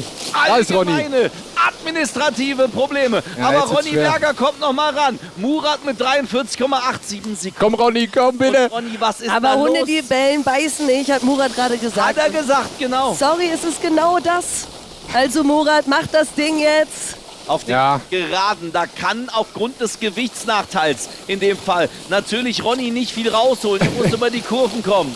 Und der Murat, der macht das gut. Er macht es nicht schnell, aber er macht es souverän. Sehr gut. Murat steht im Viertelfinale. Wer hatte das geschafft? Und Ronny Berger, der Mann mit dem Monstersprung, der Zweiter geworden ist im Qualifying, scheitert an Murat. Wir haben die erste Sensation. Jetzt gibt's Liebe. Hättet ihr mal gedacht, dass der Manager von Max Schradin Ronny Berger aus dem Red Bull Bob Cup haut? Das ist crazy. Unfassbarer Wahnsinn. So, Flavio, du bist ganz nah dran und hast die ersten Stimmen. Ja, also wo war Ronny, habe ich mich auch gefragt während diesem Race. Also nach dem Qualifying hätte man nicht erwartet, dass es so ausgeht. Wie geht es dir? Also ich möchte den Murat von vor 15 Sekunden oder von einer Minute zitieren. Ronny, Hunde, die bellen, beißen nicht. Ronny, du darfst dich auch mündlich noch rechtfertigen. Meine Lenkung hat nicht funktioniert. Ohne Spaß! Ja, klar. Ohne Spaß! Man sieht's im VOD, ich bin da so. Ging nicht. Du ziehst ins Achtelfinale ein. Was sagst du deinem potenziellen Gegner? Oh, ich muss sagen, ich habe sehr großen Respekt. Vor allem, weil im Achtelfinale so Leute drin sitzen wie Julian Pohl, der hier runterfährt, als wäre es das Einfachste der Welt. Dadurch sehen wir alle halt aus wie Anfänger, sind wir auch. Warum hast du so einen Sprung gemacht zum Qualifying? Deine Leistung? Ich habe tatsächlich in der Qualifying-Runde keine Lenkung gehabt. Bei den Übungsrunden lief die Lenkung, da war alles super, da war der Untergrund ein bisschen härter. Und in der ersten Kurve ist mir die Lenkung durchgebrochen. Und ich wusste halt nicht, wie komme ich hier runter, ohne irgendwie eine Lenkung zu haben. Deshalb musste ich mich reinlegen, Füße benutzen und dadurch kam man in entspannten 7 Minuten 40 oder so. Was für eine Überraschung in diesem Achtelfinal. Mann, wir wissen einfach nicht, was passieren wird. Es kann alles passieren. Dieses Achtelfinale hat es uns gezeigt und ich gebe zurück zu Robby und Rachel ins Studio. Wow, oder? Was für... So ist es einfach, Flavio. Und wir sind alles nicht allein. Ihr seht's ja, wir haben ja gerade schon Zuwachs gekommen. Wir können mal zu viert, Unsere ihr Lieben, Kinder. Unsere Kinder. Das sieht wirklich aus wie eine Familie, ne? Oder? Ja, eine ganz glückliche Familie. Oh. Ja. Komm, wir gucken mal auf den ganz glücklichen Turnierbaum. Julie gegen Freddy. Ein Viertelfinale, das sich beide nicht wünschen. Paul gegen Adi. Ja, Paul, was machen wir mit... Adi, was machen wir mit Paul? Ja, also auf keinen Fall unterschätzen. Ja. Also ich glaube, seine Zeit im Run vorher war, glaube ich, nicht so gut, aber Paul, ich kenne Paul, der geht oben hin und sagt, ich werfe jetzt alles rein, was er machen kann. Aber ich finde insgesamt, der linke Turnierbaum hat es in sich. Also egal ob jetzt Viertelfinale oder auch Halbfinale. Und ich sage auch, Julie Pohl, der ist ultra gut gefahren, aber ein Fehler oben, man hat jetzt bei Ronny gesehen, ein Fehler oben und du bist 20 Meter hinten und dann musst du hoffen, dass der vorne einen Fehler macht oder so. Also ich würde keinen abschreiben, ne? Ja. Hast du dich schon erholt? Noch nicht ganz. Ich bin sehr aus der Puste. Ja. Aber ich freue mich jetzt aufs Zuschauen. Aber du bist auch souverän reingekommen ins Ziel. Sehr, sehr souverän. Findest du? Ja, finde ich. Dankeschön. Hast du gut gemacht. Ein bisschen Liebe da lassen. Übrigens auch gerne mal im Chat untereinander. Liebt euch, Leute. Ja, ich liebe übrigens ohne Scheiß die Mützen vom Red Bull Bob. Ja, die sind richtig nice. Ja, die sind richtig nice. Seht ihr hier. So, und ich habe schon gehört, die nächste Paarung ist oben bereit bei Max Schradin, dem Paarungsmeister. Ja, der Paarungsmeister. Nati und Maelo sind bei mir. Die beiden werden sich jetzt duellieren, sozusagen. Und ich glaube, die Dame hat die Nase vorn, im wahrsten Sinne des Wortes. Und wir werden es erleben. Wir werden es erleben. Maelo, wir werden es erleben. Auf die Plätze, fertig, los. Rachel und Robby, bitte. Jawohl, dann vamos. Ja. Nati gegen Melo am nächsten Achtelfinale. Melo sagt ihr mit der 1. Milo gegen Nati. Nati macht das gut, kommt da gut rein auf der linken Seite, aber Milo macht's dann. Und wir haben Hanna ist weg, wir haben einen neuen Co-Kommentator. Die haben Bob sich Ronny Berger. Aber mal ganz kurz, man sieht auch, ich glaube, die fahren beide mit dem Bob aus dem Training. Die fahren nicht mehr mit den Bobs, wo wir vorher gefahren sind, weil viele meinten, die sind ein bisschen spitzer, das, weiße Technik, alles. Und jetzt mal gucken, ob das wirklich was bringt. Ich meine, Milo ist da. Ja. Der Peruaner fährt hier durch den Schnee, als hätte er noch nie was anderes gemacht. Gute Zeit, okay, 39.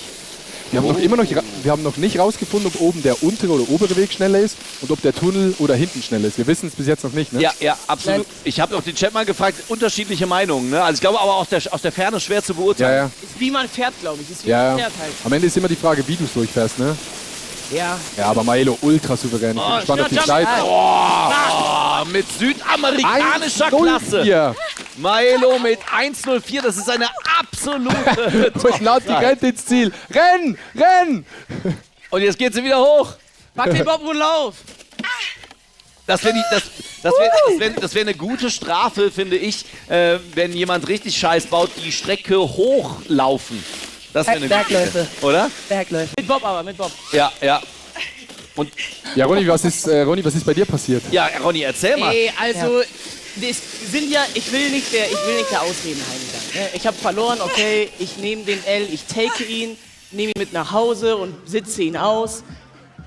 Aber es gehen Gerüchte rum, es gibt den einen Bob, der nicht lenkt. Es gibt einen. Ja, den gibt's, aber erstens, wenn du beim Start bist, du musst dich reinsetzen, du musst alles testen. Ja, Eigenverantwortung ich war schuld. und es gehört zum Sport. Ja. Die Bobs sind aus Plastik. Das Lustige war, Murat hat seinen Bob austauschen lassen, weil er hatte keine Bremse. Ehrlich? Und er hat überprüft, er hat geguckt, was ist mit meinem Bob los, ist alles in Ordnung. Und ich war so, komm, Ja, passt rein, schon. lass mal jetzt mal das fahren. Das Ding ist, ich verkaufe mich immer so, wenn es so spannend wird, zu sehr. Ja, same. Wollte ich nicht zu viel denken, nicht zu viel gucken, einfach fahren und aber... Und wir haben die Stimmen zum Achtelfinale bei unserem Schneeboxenluder. Flavio. Danke für den coolen Übernahmen. Das war das Schweizer Duell. Jemand von euch musste rausfliegen. Nati, es hat dich getroffen. Es tut mir sehr leid. Wie fühlst du dich? Musst du fast weinen, oder? Mein Nagel ist eingebrochen. Du blutest, ja. Du blutest. Gut. Milo, ein kurz gefasstes Statement zu deinem Sieg. Hoffentlich geht es Nati gut und es hat wirklich sehr viel Spaß gemacht. Vielen Dank für die gute Moderation auch an der Stelle. Danke vielmals. Das war also das Achtelfinale zwischen Nati und Maelo und wir gehen wieder zurück zum Start zu Schradin. Was läuft bei dir? Ja, Paula und Jonathan stehen bei mir und ich bin der Meinung, was ich so das letzte Mal hier gesehen habe, der Start entscheidet das Rennen. Der Schnee ist ein bisschen matschig geworden, der ist nicht mehr so schnell wie vor 2 Stunden. Das müsst ihr so ein bisschen im Mindset haben. Das ist so meine Idee dazu. Toi, toi, toi. Danke. Paula, dass du heil unten ankommst, gell? Ja. Wunderbar. Können alle meine Kinder sein. Und das Schöne ist ja auch, dass ich nicht der Älteste bin hier bei dem Event, sondern Robby Hunke. Abfahrt. Oh, die Lenkung kämpft wieder. Naja. Das ist glaub, recht. das ist aber Ich bin geflunkert, oder? 41 und junger Max. Also Paula gegen Johnny. Paula 1, Johnny 2. Das könnt ihr, sagt ihr mal bitte, haut in den Chat rein, was ihr denkt, was geht. Der Start wieder, Ray. Ja, relativ ausgeglichen. Ja, aber Johnny ist da schon richtig gut reingekommen. Mir persönlich gefällt seine Jacke sehr, sehr gut. Ja, sehr stabile Jacke. Wir sind auch gar nicht auf Outfits eingegangen. Und Ja, das zeigt, das können wir auch mal ranken, Na, oder? aber wie hochwertig dieser Wettbewerb ist. Also qualitativ, auch sportlich gesehen. Aber ich finde schon, dass wir auch mal Outfits gleich ranken. Ja, absolut. Outfits finde ich fast noch stärker als den Sport, muss ich sagen. Ist das vorletzte Achtelfinale. Gleich folgt noch Emma. Nice. Oh, da freue ich mich auch drauf. Aber also Johnny slidet da ganz souverän die Piste hinunter. Also sein Bob offensichtlich einer der Guten. Auf Auge bringt er das ins Ziel. Mit einer starken Zeit. Paula ist nicht dabei im Viertelfinale hier von Davos. Aber ich gehe mit Max, wenn er sagt, der Start ist das, was entscheidet am Ende. Auch da war Johnny besser drauf. Ey, und was hat der für eine Zeit? Sag ich ja. Was ist das für eine Zeit? Richtig gut. Alter. Aber auch da besser rausgekommen im Start. Ja. Brutal. Wir führen mal Statistik. Das ist, glaube ich, 0,36 Sekunden an der Bestzeit vorbei. Geil. Meine Fragen werden per Bauchbinde beantwortet, noch bevor ich sie mir selbst stellen kann. Und einer, der ist immer noch bangt schneller eigentlich? fragt, der bangt. Bangt? bangt. Einer, der schneller fragt, als alle überhaupt sonst reden können, das ist Flavio. Also herzliche Gratulation, Jonathan. Du bist 0,39 Sekunden an der Bestzeit vorbeigerutscht. Hat es sich so schnell angefühlt? Es hat sich tatsächlich sehr schnell angefühlt. Also gerade im Gegensatz zu den letzten Runs von mir, also ist das jetzt schon etwas Spezielles für mich, hier zu stehen. Und natürlich Paula, ja, das tut mir leid, aber hey, dabei sein ist alles, oder? Lief es schlechter als im Qualifying? Was sagt denn die Zeit? Eigentlich habe ich mich ganz schön flott gefühlt, muss ich sagen. Aber wenn er so schnell war, dann fühle ich mich auch gar nicht mehr so schlecht. Dann warst du eigentlich gar nicht schlecht, sondern er war einfach sehr gut. Er war zu gut. Gut, wir schauen mal im Studio. Da geht es anscheinend weiter. Was läuft da so bei euch? Ja, wir wollen mal zusammen auf den Lass uns noch mal Turnierbaum drauf gucken, schauen. oder? Unbedingt, denn das letzte Achtelfinale steht bevor hier im wunderschönen Davos. Alleine die Strecke von Zürich Flughafen, boah, Wunderschön. gemalt. Oder? Jawohl. Kanton Schwyz, also letztes Achtelfinale. Phoebe gegen Emma. Oh ja. Heißes Rennen. Ja, absolut heißes Rennen. Da sage ich natürlich Phoebe auf die 1, weil Phoebe hat rasiert im Qualifying, muss man sagen. Chat, ich kann euch übrigens sagen, dass nach wie vor hier euer Chat, also das, was rauskommt bei euch hier auf der Leinwand liegt hinter uns. Also das können auch die Zuschauer hier und Zuschauerinnen in Davos sich anschauen. Letztes Achtelfinale steht vor der Tür. Guck mal, Kanton Graubünden. Ja, ich werde hier korrigiert. Ja, ich weiß schon, in welchem Kanton wir jetzt gerade sind. Aber wir sind ja von Zürich losgefahren. Dann sind wir durch den Kanton Schwyz. Und das ist natürlich ganz brutal, wenn du dann das erste Mal so richtig groß die Berge siehst, wenn du gerade vom Flughafen kommst. Und die letzten beiden Rekonvaleszentinnen stehen dort oben zum Achtelfinale bereit. Ich bin jetzt kribbelig. Bei Max, wir sind kribbelig. Max, du glaube ich auch. Ich bin absolut kribbelig. Ihr könntet Zwillinge sein. Emma und Phoebe.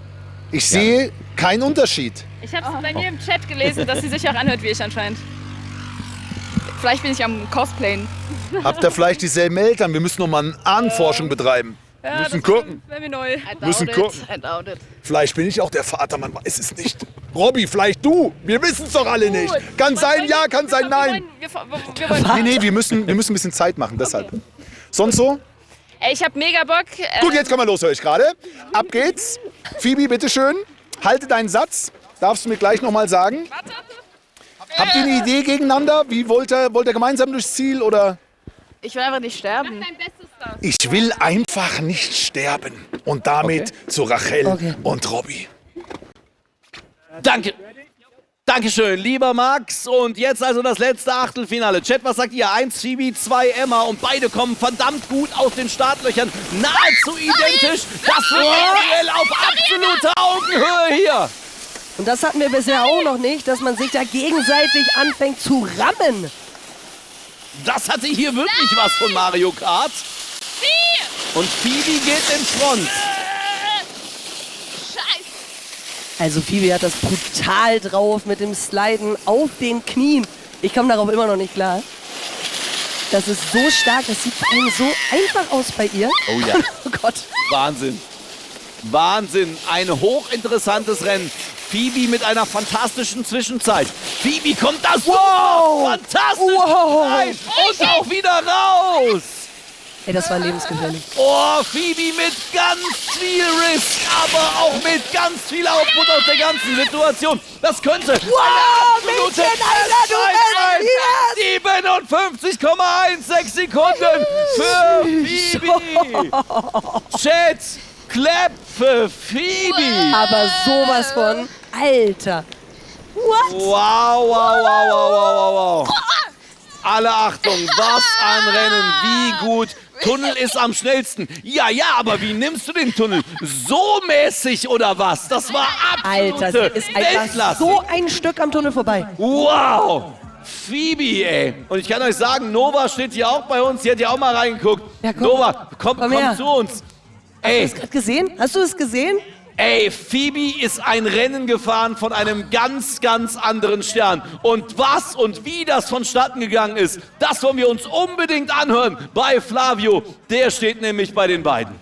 Was und wie ist das vonstatten gegangen bei dir? Ich zitter so, wo sie an mir oben da rankam. Ich wollte eigentlich die Rampe nehmen. Auf einmal, die schneidet mir den Weg ab. Ich dachte, jetzt ist vorbei, ich gehe in den Zaun oder so. sehr gut noch reagiert und ey, keine Ahnung, mein fucking Knöchel ist verschaucht oder keine Ahnung, geprellt. Ich check's grad gar nicht. Ja, mit Handicap, ist es die Bestzeit sogar? Nein, Julian hat, glaube ich, die Bestzeit. Juli. Nee, aber ey, mega Rennen, immer auch super gefahren und ich bin übertrieben überrascht und freue mich sehr. Ich hab sehr viel Spaß, wirklich. Ja, das merkt man. Emma, bist du einigermaßen froh, dass du nicht mehr diese Piste runter musst jetzt? Ja, schon ein bisschen, oder? Die Schweizer sind ja pragmatisch. Ich habe mir meine Chancen ausgerechnet. Ich weiss, es geht nicht weiter so. Geht's nicht weiter so? Du peilst jetzt den Gesamtsieg an, ist das richtig? Ich habe dich nicht verstanden. Peilst du den Gesamtsieg an? Möchtest du das Ding nach Hause nehmen? Ich glaube, Julie wäre noch ein Problem, aber vielleicht kann man da ein bisschen tricksen. Ne? Also mach dich gefasst, Julie, aber ey, ich bin schon so zufrieden. Also mir ist eigentlich egal, wie es ausgeht. Allein, dass ich jetzt hier bin, super, ich bin stolz. Könnte ja eine Begegnung sein gegen Julie, eine von den nächsten, wer weiß. Ich hoffe nicht. Super, somit geben wir ab ins Studio zu Rachel und Robby. Wow. Dankeschön, wow, und hier haben wir Zuwachs bekommen. Nova ist am Start, ey. Hallo. Dazu, ey, bitte erstmal Liebe dalassen für Nova. Nova, du hast dich durchgekämpft, bist angeschlagen gewesen, bist volles Risiko gegangen. Geht's dir gut? So dumm. Ja, mir geht's gut. Ich habe jetzt 2 Ibus drin und ja, so schade. Ich bin so sauer deswegen, weil Warum? Weil ich natürlich gerne auch mehr geschafft hätte und schneller gewesen wäre und ich bin sehr kompetitiv und das macht mich gerade mega sauer. Aber ich glaube, bei mir war die Problematik einfach, dass meine ersten Probefahrten waren richtig geil. Ich war auch in meinen Augen, also ich war auch sehr, sehr schnell, so wie ich das einschätzen konnte. Und habe mich auch nicht abgepackt und so. Und dann gab es ja die Info, dass die Piste halt jetzt sehr viel lockerer und sehr viel langsamer war. Das hat man bei den Leuten ja auch gesehen. Und deswegen habe ich dann gedacht, ich verzichte mal ein bisschen aufs Bremsen einfach. Und habe dann halt oft die Kontrolle verloren. Ja, und bin dann leider mit meinem Knie inklusive meines Beins leider in den Metallstangen da Vor allem, ich weiß nicht, ob man das hier, man kann ja nicht richtig ranzoomen, aber vielleicht sieht man es trotzdem noch so. Das ist weggebrannt. Ja. Es ist einfach weggebrannt. Du bist danach noch auf deinen Bob und bist dann noch zu Ende gefahren. Also Props an der Stelle. Ey, klar. Ich bin einfach nur, es tut mir natürlich leid, dass ich da nicht irgendwie mehr performt hätte, aber ich muss auch sagen, am Ende, ich hatte dann auch irgendwie echt Angst. Also ich lag da wirklich da oben und dann, ich musste erst mal atmen. Also ich konnte gar nicht aufstehen. Ja, ich musste wirklich, vielleicht können das ein paar da draußen verstehen oder so, aber ich zeige euch mal die nächsten Tage den blauen Fleck, der hier entstehen wird, Leute. Ich glaube, das wird sehr geil. Oh. Wir haben gleich übrigens die Möglichkeit, auch auf die Highlights der Achtelfinals zu schauen und ich kann euch schon einen Leckerbissen vorwegnehmen. Wir werden gleich, Leute, einen Massenstart haben von denjenigen, genau, bist du. Jetzt ist Adi, jetzt ist dein Mic offen, Adi. Nee, ich dachte, Nova geht, aber du fährst den Massenstart. Ich fahre nicht nochmal. Genau, das wollte ich gerade sagen.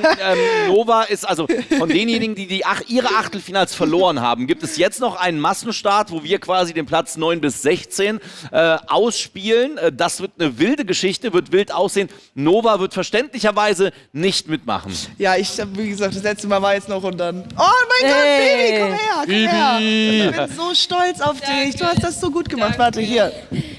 Dankeschön. Was, Bibi? Danke, meine Unfassbar, oder? Ich will mal wissen, was da die Taktik... Was war die Taktik? Oder was Bibi, war's? Erzähl, was war denn die Taktik? Und können wir darüber sprechen, wie du den Tunnel gegen den Strich rasiert hast? Hey! Wie bist du da nicht gestürzt? 90 Grad nach oben, dachte ich.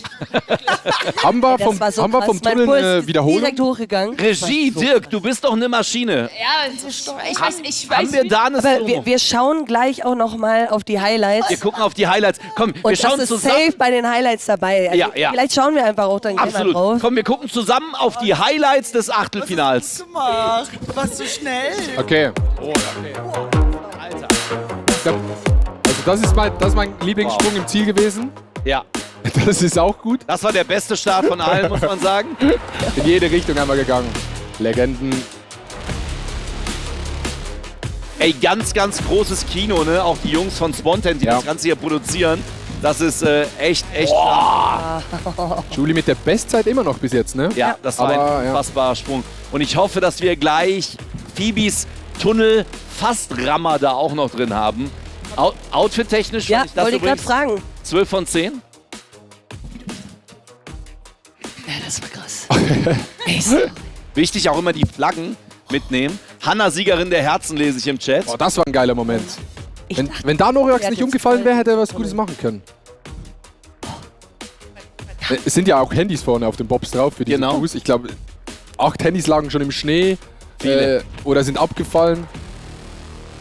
Handys im Schnee und für einige passé das Viertelfinale. Und das ist der Tunnel. Der Tunnel des Grauens für viele. Für Phoebe ein Tunnel, den Phoebe einfach mal Volley genommen hat. Also ich glaube, Phoebe hat den Schwung perfekt durch den Tunnel mitgenommen. Ne? Ja. So direkt am Limit. So ein bisschen mehr wäre zu viel gewesen. Das war nahezu Ideallinie. Murat, die Legende. Aber auch wie Murat reingekommen ist, er hätte niemals gedacht, dass der so performt beim zweiten Run. Nach einem wirklich mäßigen Qualifying für Murat. Aber er meinte ja auch, dass sein Steuerrad kaputt war. Genau. Oh, hier. Phoebe. Guck dir das an. Und jetzt hier, hinten raus. Alter. Aber du hast so viel Speed mitgenommen.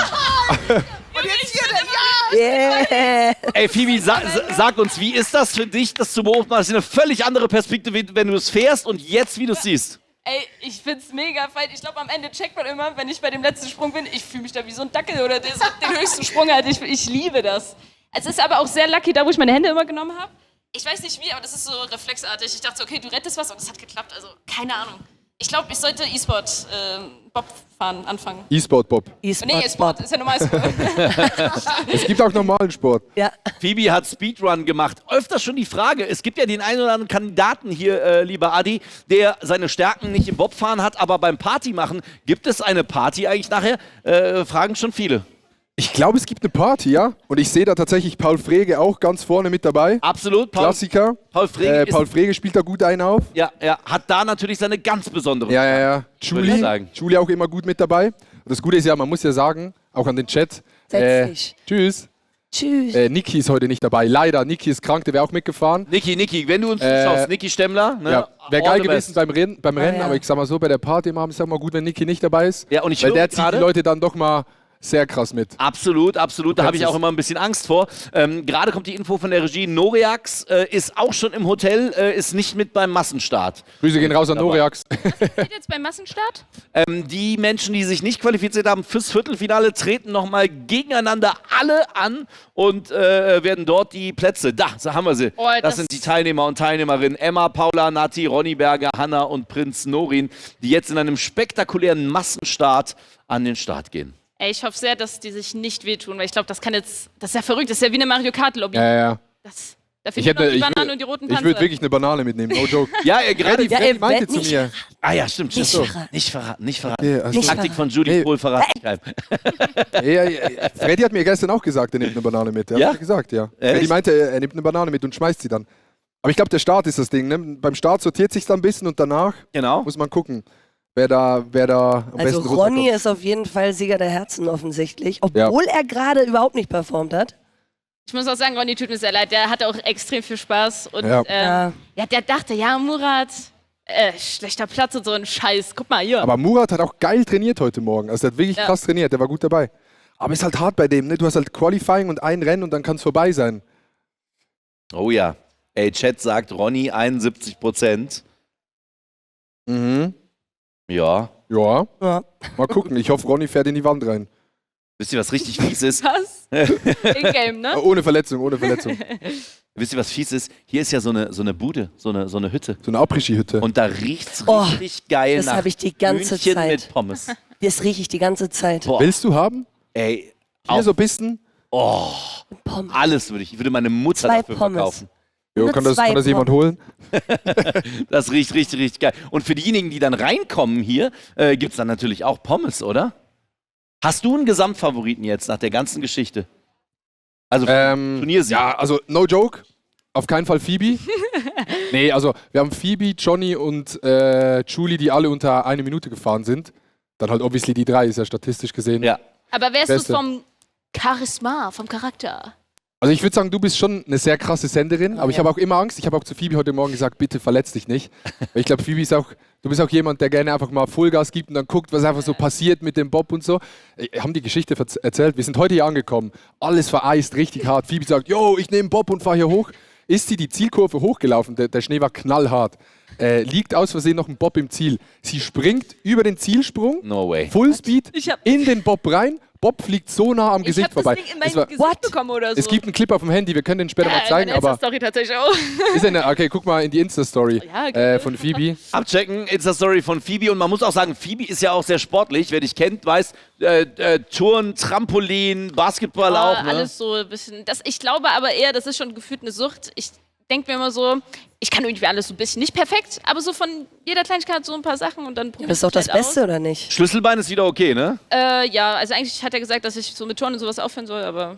Nö. Nee. Ich habe auch Schlüsselbein. Mein Arzt hat gesagt, das ist danach stabiler als vorher. Ja, nach dem Bruch, ne? Ja. Ist auch so. Also weil kann das ich wächst nochmal irgendwie dicker Genau. zusammen. Top. Ja. Er hat ja auch meinen Ellenbogen erwischt, nicht mein Schlüsselbein, passt ja. Also okay. Ja, eben. Aber spürst du es noch oder ist Adrenalin? Ich spür's gar nicht. Das ist so witzig. Ich dachte, also beim allerersten Run, wo wir alle unsere Zeit da so gemessen haben, ich hatte Schmerzen ohne Ende, sobald ich oben auf diesem Bob war. Weg. Ey, Chat sagt übrigens gerade Phoebe auf dem Bob mit Handy in der Hand am Start. Nein, warum sprichst du das an? Ich bin nicht am Handy-Chat, habt ihr gesehen? Ich kann das sogar. Ich konzentriere mich. Ja. Aber wie? Ey, übrigens kriegt gerade die Info aufs Ohr, dass die letzten 2 hochgebracht werden. Das hat man, glaube ich, in deiner Insta-Story gesehen. Es geht mit so einem Ding hoch, also mit so einer richtig geilen Karre, die den hochkommt. Ne? Das ist so wie ein Quad, aber mit Raupen. Ja. Und das Ding, weil es halt so sulzig ist, spult das Ding den Berg hoch. Das kannst du dir nicht vorstellen. Sitzen halt 2 Leute drauf oder 3 manchmal auch. Und das spult dort den Schnee weg und so werden alle hochgebracht. Aber ist voll geil, weil irgendwie 2 Leute haben einen Schneestuhl gebaut und die sitzen da und die winken dann immer zu und essen Fondue. Also eigentlich ganz süß. Aber es ist ganz lustig hochzufahren. Also ich glaube, für viele ist es tatsächlich das Highlight. Ja. Und mit diesen Dingern hochzufahren. Ey, und apropos Highlight. Ey, guckt euch das an. Das sind so viele Menschen da oben am Start. Nie traf es besser zu als da kracht's vermutlich, oder? Da kracht's. Aber ey, also muss ja. Ich glaube, das Wichtigste ist jetzt, dass du beim Start schnell irgendwie wegkommst. Aber ich glaube, die starten ja jetzt von der Linie. Das heißt, die können sich nicht mehr abstoßen. Da ist das, da ist er. Gerät. Mit den Dingern. Ey, ich bin Geil. so gespannt, wie das auch am Ende aussehen wird. Ob jetzt so 3 auf einmal ins Ziel gehen oder nur einer direkt. Ja. Das ist ja, ich glaube, der Anfang ist jetzt am entscheidendsten. Genau. Und ey, hier sehe ich auch im Chat, geiles Event, danke Adi. Also schickt das Ding auf jeden Fall Adis Twitch an eure Kolleginnen, denn jetzt wird es definitiv spektakulär. Frage von Yannick, Massenstart oder was? Ja, Mann, Massenstart. Ja. Erstmal danke Red Bull, die haben das Ganze auf die Beine gestellt. Das ist wirklich krass, was die hier aufgefahren haben. Die haben eine Woche diese Bahn gebaut. Ja, vielen Dank. Red Bull. Ich will noch einen Shoutout an die Real-Life-Leute hier, die gerade zusehen. Ey, ihr seid so lustig, die fiebern auch alle mit und ich glaube, das ist doch so eine witzige Unterhaltung. Du hast dir so deinen Skitag abgeackert, gehst hier, trinkst dein Bier oder so, dann siehst du so ganz viele Leute die ganze Zeit auf die Fresse fliegen und einfach rodeln. Es ist so geil, wirklich. Das macht so Spaß. Ja, das ist ja eine Après-Ski-Bar und das sind random Leute, die Ski fahren, dann kommen die hier hin und denken sich so, hä, was ist hier los Da haben eigentlich? vorhin welche applaudiert bei mir, wo ich aufs Klo gehen wollte und so Männer so, geil. Geil. Und wir hören, es ist angerichtet. Ja, der let's go. Massenstart ist parat und da ist unser rasender Reporter Max Stradin. Es kann losgehen. Ich glaube, es geht wild zu bei dir, Max, oder? Also ich sage euch mal eins, Massenstart mit Ronny Berger kriegt gleich einen ganz anderen Geschmack sozusagen. Masse mal Beschleunigung, Ronny, ich habe ihn vorhin gesehen, der hat noch Bobs ausgetauscht. Der hatte angefangen hier noch mal zu gucken, welcher ist der Beste. Er ist bis in die Haarspitzen motiviert. Der Rest natürlich auch, aber Ronny, du hast was gut zu machen, gell? So, ich gehe noch mal rein, ich gebe jetzt noch mal alles. Und jetzt für die Redemption werde ich jetzt noch einmal gewinnen. Ich sag's euch, Leute, ich hab's jetzt schon einmal gesagt, nur was ihr wisst, ihr müsst nicht für den ersten Platz kämpfen. Alles klar. Kleine, ganz groß. Hier bei uns am Start. Massenstart geht los. Ich gebe das Kommando auf die Plätze, fertig, los. Und bei los fahrt ihr. Das wäre das Beste. Macht euch fertig. Auf die Plätze. Fertig, los! Los oh mein Gott! Im Massenstart von Davos. Adi ist hier, Phoebe ist hier, Rachel ist da, ich bin da und es ist tatsächlich ein fantastischer Start von sehr, sehr vielen. Und Can war gut vorne und legt sich dann hin, ne? Ich glaube, ja, Ronny ist jetzt am zweiten Ronny auf Platz. der 2 und kippt. Vorne Oh mein ist... Paula. Paula ist vorne. Paula, ja. Na gut, okay, Paula hat einen guten Vorsprung. Nice, Paula, sehr gut. Ey, Ronny, ich sehe Ronny nicht. Was macht Ronny? Okay, einmal in die Ey, Wand. Ronny wird wieder so sauer hier runterkommen. Ich kann's nicht. Und beim Thema Outfit bewerten, der Schlag in der Hose von Paula, sage ich euch 12 von 10. Ja. Das ist es. Der sieht fresh aus. Mit den Moonboots. Ja. Kommt böse. Ey, Das ist ja Paula mit Maschine. guter Zeit. Warte mal. Alter, Paula! Zeit 36,58, das sind ja fast Phoebe-Werte. Hanna kommt. Hanna Platz 2? Ja, immer Ronny Berger Platz 5? Der Mann der großen Worte, Ronny Berger auf der 5. Paula holt das Ding, oder? 100%. Ja, Paula holt das. Geil. Clap für Paula in den Chat. Gut. Paula holt das Ding in der sogenannten Lucky Loser Runde mit 1,01. Alle Achtung, das sind ja nahezu Phoebe-Werte hier von Paula. Das heißt Oh mein Gott. Oh, Ronny wird Dritter. super, Ronny. Das hat wirklich super funktioniert mit der Ansage. Das heißt übrigens, Paula ist jetzt Platz 9 insgesamt. Deshalb haben wir ja das Rennen gemacht, ne? Ja, Genau. Um zu entscheiden, wer ist welcher Platz, dass man am Ende eine fixe Tabelle hat. Paula auf der 9, Natti auf der 10 und Ronny Berger in der Summe auf der 11. Ja, ist das denn die Und Möglichkeit? Can ist vorne so gut weggekommen und kann dann die Balance nicht halten. Wenn der das fertig gefahren hätte, ja, da sieht man, wie er am Kämpfen ist. Und das ist eben diese Balance. Wenn du gegenlenkst, dann geht es in die andere Richtung, dann wieder zurück und dann irgendwann schlitterst du einfach nur noch über die Piste. Oh, Paula macht das richtig, richtig gut. Ist aber auch irgendwie dann ärgerlich, glaube ich, wenn du beim letzten Run so abschneidest. gut bist. Aber wenn der Druck nicht mehr da ist, ist es einem, glaube ich, ein bisschen egal und dann ist der Run wieder gut, ne? Oh ja. Oh bitte, es gibt die erste Flavio. Stimme. Jetzt. Ja, wir haben dich ausgedreht.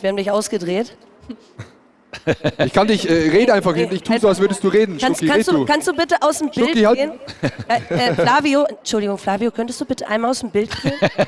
Adi kann dich synchronisieren, oder? Ich wollte, aber es bringt ja nichts. Dann los. hättet ihr auch die Antwort von Paula synchronisieren müssen. Ja, stimmt, da wäre Phoebe dafür da gewesen. Ja. Also einigen wir uns darauf, Sportlichkeit hilft schon, ne? Und Paula ist einfach definitiv total fit. Ja. Also so eine Grundstabilität, oder? Ich sag einfach Augen zu und durch. Ja. Du musst einfach gerade immer weniger die Bremse betätigen. Ey, Das Phoebe hat ist Paula- Also so ich ein glaube, bisschen... vom Ja. Turnen Keine hat sie Fax das einfach, die ist einfach so, ja, das jetzt. einfach. Phoebe ist so ein bisschen wie Lukas Podolski, der auch immer gefragt wurde, wie hast du deine Tore geschossen? Hat Lukas Podolski gesagt, habe ich einfach drauf geschossen. Genauso. Vom Ja, Ding her, einfach- vom Ding her stimmt's ja irgendwie, ne? Ja, ja. Ich sage, ich hatte auch ein sehr extrem gutes Gespräch mit Murat. Wir haben gesagt, sei der Schnee, der Schlitten. Du bist so... Ja. Das dazwischen, Sei der das ist die Schlitten. Schiene, weißt du? Phoebe, Sei der Schlitten. Und Mit dem der Schnee Schnee. eins werden und dann Beides. auf einmal Dreamteam und Abfahrt. Da werde ich heute Nacht noch drüber nachdenken, über die Bedeutung. Sei der Schlitten. Sei der Schlitten. Das ist philosophisch. Leide durch den Schnee Ja. in die Ziellinie. Man muss sich auch dem Leben mal anpassen und sich einfügen, weißt du? Man muss nicht gegenarbeiten, sondern mit. Ja, Mann. Ja. Ja, Mann. Weil ihr hatet immer den einen Schlitten, das tut mir voll leid, der macht nur seinen Job. Ja gut, Und bis auf jetzt- die Steuerung nicht funktioniert, aber ansonsten Ja, ja. du bist das, warum die Steuerung... Bei mir hat's Hey funktioniert. Flavio, hört man dich jetzt unterdessen, oder? Ja, Paula ist Ja. mittlerweile weg. Aber ich glaube, ich habe hier jemanden, der schon noch sein Statement abgeben möchte. Ronny? Ja, Was? ist nicht mein Tag. Was soll ich sagen? Manchmal musst du alles geben und die Latte an dich selbst hochsetzen, damit du was erreichen kannst. Manchmal fällst du dann halt einfach. Ja. Frag mal Paula, die will auch mal. Ja, die Gewinnerin dieses Massenstarts, Paula, das ist der 9. Platz für dich, die beste von den schlechtesten. Jawohl! Was bedeutet hier das? Erstmal, Ronny, wo warst du? Hey, okay, jetzt prügeln wir uns. Ja, geil. Endlich mal was gewonnen. Hast du es erwartet? Nö. Nö. Will jemand sonst noch etwas sagen zu Schweiz? Ronny war nicht so gut, wie er gesagt hat. Angekündigt hat. Du. Ja? Mal kurz stopp, was ist das hier alle gegen Ronny? Ja. Lass nochmal, bitte, das war bisher das Geilste von allem, oder? Ja, das ist das Geilste. So geil. So, man sieht von links und rechts, Leute fallen um, man überholt, man wird überholt, auf einmal überholt man wieder, man nimmt die linke Spahn und auf einmal kommen wieder von rechts Leute, ich höre hinter mir wen schreien auf der Rampe. Bitte nochmal. Können wir einfach das Finale nicht machen? Können wir es nochmal nur mit schlechten Leuten machen irgendwann? Und alle zusammen. Ich glaube nicht, dass es möglich sein wird. Wir müssen natürlich noch herausfinden, nicht heute, ein anderes. Ja, da müssen wir Adi fragen, ob er das Ganze noch mal so machen will. Adi im Studio? Ich habe nicht zugehört. Ja, warum hast du nicht zugehört? Weiß ich nicht. Ja, gut. Es ist mir irgendwie entgangen. Wir hatten hier gerade einen spannenden Talk. Ja, die Verlierer wollen noch mal. Ich glaube, ich entscheide hier nichts. Ich glaube, die Regie hat den Plan. Ich glaube, wir müssen weitermachen mit den Viertelfinals. Aber vielleicht am Ende... Adi, du bist der Chef. Du bist der Chef, das ist dein Event. Du kannst machen, was du willst hier, okay? Wenn du sagst, wir machen das, dann machen wir das. Okay, dann... Sei mal der Chef. Okay, Ronny, okay? Du hast recht, wir machen die Viertelfinals. Es sind die Viertelfinals. Ich weiß nicht, ob ich ins Studio zurückgeben soll. Gut, dann bin ich mal weg. Tschüss. Ronny ist hier gerade, kann ich euch sagen, abseits der Kameras nochmal in Richtung... Der ist an die Scheibe gekommen. An die Ey, Scheibe Digga, gekommen. jetzt kommt er wieder. Ja, komm rein. Komm rein. Ja, Ronny kommt nochmal zum Durchbeleidigen her. Eine Frage, können wir nochmal so die Bestzeiten von dem Run von allen jetzt sehen? Ey, wie heiß Phoebe brennt, Alter. Nein, aber ich will da, noch... ja, guck mal, da, Phoebe, da sind die Zeiten. Okay, ein bisschen weiter hoch noch, Regie. Ronny, wie geht's? Gut, also wenn ich so nah an dir Du hättest halt weiterkommen sollen. Das sind die Zeiten, die wir hier haben. haben. Du hättest halt weiterkommen sollen. Ja, da hast du einen Punkt. Weißt du? Kannst du jetzt nicht dort sagen, oh, okay, können wir noch 4-mal? Können wir noch 4-mal? Du darfst heute Abend, noch mal mit dem Kinderschlitten einmal den Berg runterfahren. Die Grafik von Phoebe gibt's noch nicht. Die ist Nachholen, ja. Ich glaube, es hat Lichter. Ja, komm. Okay, ich glaube, wir müssen weitermachen. Ja, okay. Die stressen hier. Also die Grafik von den Okay, Leuten, die tschüss. jetzt noch übrig sind. Also wir haben Dirk auf dem Ohr und der peitscht uns auf jeden Fall straff durch den Zeitplan, das kann ich euch sagen. Aber wir probieren alles, was geht. Wir bereiten das Viertelfinale gerade vor. Und das ist es. Julie gegen Freddy, Paul gegen Adi, Murat. Ey, Murat und gegen unseren Spezialperuaner? Das sind, no joke, das sind so geile Viertelfinals. Phoebe gegen Jonathan, das will ich sehen, Das no Ding joke. ist, ich habe mich mit Ihr Jonathan beide so die gut beste verstanden heute, weil wir die Ersten waren beim Training, wo wir drauf kamen, dass wir mit den Knien machen. Jetzt machen wir, glaube ich, beide mit Knien. Ist ganz geil. Freue ich mich. Und ihr beide 56 und 57 gefahren. Also wenn ihr so fährt jetzt, dann wird's spannend. Ja. Ja, ich bin mal gespannt. Okay, ich mache mich mal ready. Ey, macht Also euch ready. Let's go. Macht euch beide ready. Das erste Viertelfinale dürfte Julie gegen Freddy sein. Ein Duell der Giganten. Viele sagen schon das vorgezogene Finale. Phoebe, willst du dich auch ready machen? Ich glaube, wir sind wieder als letztes von den Vieren. Ja, okay. Also. Deswegen, Darfst auch gerne hier bleiben. Ja, mach das mal unbedingt. Dann mach ich mal Pipi und ihr übernimmt hier komplett. Ja, unbedingt. Hast so viel Red Bull getrunken? Groß pinkeln. Wie ist Also. das für dich, wenn du das alles so siehst? Weil Hey, ich wäre super gerne selber mal auf so einem Bob, ganz ehrlich. Und am Anfang hatte ich noch echt Schiss. Aber Schradi, jetzt müssen wir zu dir hochgeben, oder was? Wollen wir zwei da nicht nachher noch einmal fahren, wenn wir hier so Nachtrodeln ehrlich, mach machen? das. Das ist schön. Oder? Hörst du mich? So, wir sind hier Maxle. oben. Ja, ich höre dich, Rachel. Gut. Ich höre dich. Die Stimme ist bezaubernd. Wir haben Freddy und Julie hier. Ihr habt so ein bisschen geguckt nach den Bobs. Da hat einen Riss. Da ist die Lenkung nicht so in Ordnung. Da habt ihr noch mal ein bisschen geguckt. Ja, wir haben jetzt Bobs gewechselt anscheinend. Wir dürfen nicht mehr mit den Siegerbobs fahren. Ich weiß nicht, ob Freddy das gewünscht hatte. Das sind die Trainingsbobs, mit denen er so gut gefahren ist. Und ich so scheiße. Ja, wollte einmal angemerkt haben, bevor wir losfahren. Wichtig, dass man einfach noch mal ganz kurz was dazu sagt. Freddy, alles gut? Ja, ich hab Bock auf das Match, egal wie es ausgeht. Julie und ich bleiben befreundet, glaube ich. Nee, habe ich eben gerade auch gehört. Krawatte sitzt, sage ich jetzt mal. Das erste Viertelfinale. Robby hat ja gerade gesagt, so ein bisschen das vorgezogene Finale. Ich bin sehr gespannt. Der Start ist entscheidend. Schnee wird immer matschiger, immer pappiger. Auf die Plätze, ihr seid fertig. Dann bitte. Auf geht's, Julie gegen Freddy. Das vorgezogene Finale und es geht los. Beide kommen sehr gut raus. Freddy etwas weiter vorne. Julie nimmt noch mal ordentlich Fahrt auf. Beide mit dem unterschiedlichen Weg. Aber Julie, das sieht einfach überragend aus, wie er da oberkörperfrei durchslidet. Wer sich jetzt gerade fragt, warum ich alleine bin, Freddy, zieh an, Junge, du kriegst sie noch. Oh, die erste Überholaktion von Freddy. Stark gemacht, da zieht er vorbei und geht in die erste Kurve. Es sieht danach aus, als hätte Julie eine Kufe verloren. Wir bleiben bei Freddy, da geht er durch den Tunnel. Und Julie muss das weitermachen, fahren auf einer Kufe. Spring wieder rauf! Nein, du hast doch schon fast den Sieg! Let's go, Freddy, auf den Bauch! Und dann fährt er da noch mit dem letzten Speed ins Ziel. Und Freddy, der Sieger dieses Viertelfinales. Und da hatten alle auf Julie gesetzt. Aber da bin ich jetzt gleich mal gespannt. Flavio, bist du da schon unterwegs und kannst mal nachfragen, was da passiert ist? Ja, das war das erste Kopf-an-Kopf-Rennen, das wir heute hatten, neben dem Massenstart. Das war ein crazy Race, man wusste nicht, wer gewinnen wird. Aber dann ist irgendwann was passiert. Was ist passiert? Sorry, ich habe vergessen so zu fragen. Was ist passiert? Kein Problem. Mir ist die Kufe abgefallen und dann konnte ich nicht mehr steuern. Wie ist das passiert? Ja, ich weiß nicht, oh, das ist wirklich Hochdeutsch, ne? Ich weiß echt nicht, weil ich bin einfach eine kurze Kurve gemacht und die ist einfach Wie man das da? Warum denn? Ich check's nicht. Wir waren Kopf an Kopf, es wäre richtig geil gewesen, hätten wir noch miteinander fahren können, aber dann hat es einfach gebremst die ganze Zeit. Konnte nichts mehr machen. Du hast also jetzt gewonnen, weil sein Bob kaputt gegangen ist. Fühlt sich das jetzt weniger cool an, als wenn es alles normal abgelaufen wäre? Ja, ich sag ehrlich, ich wäre schon ganz gern ein normales Rennen weitergefahren.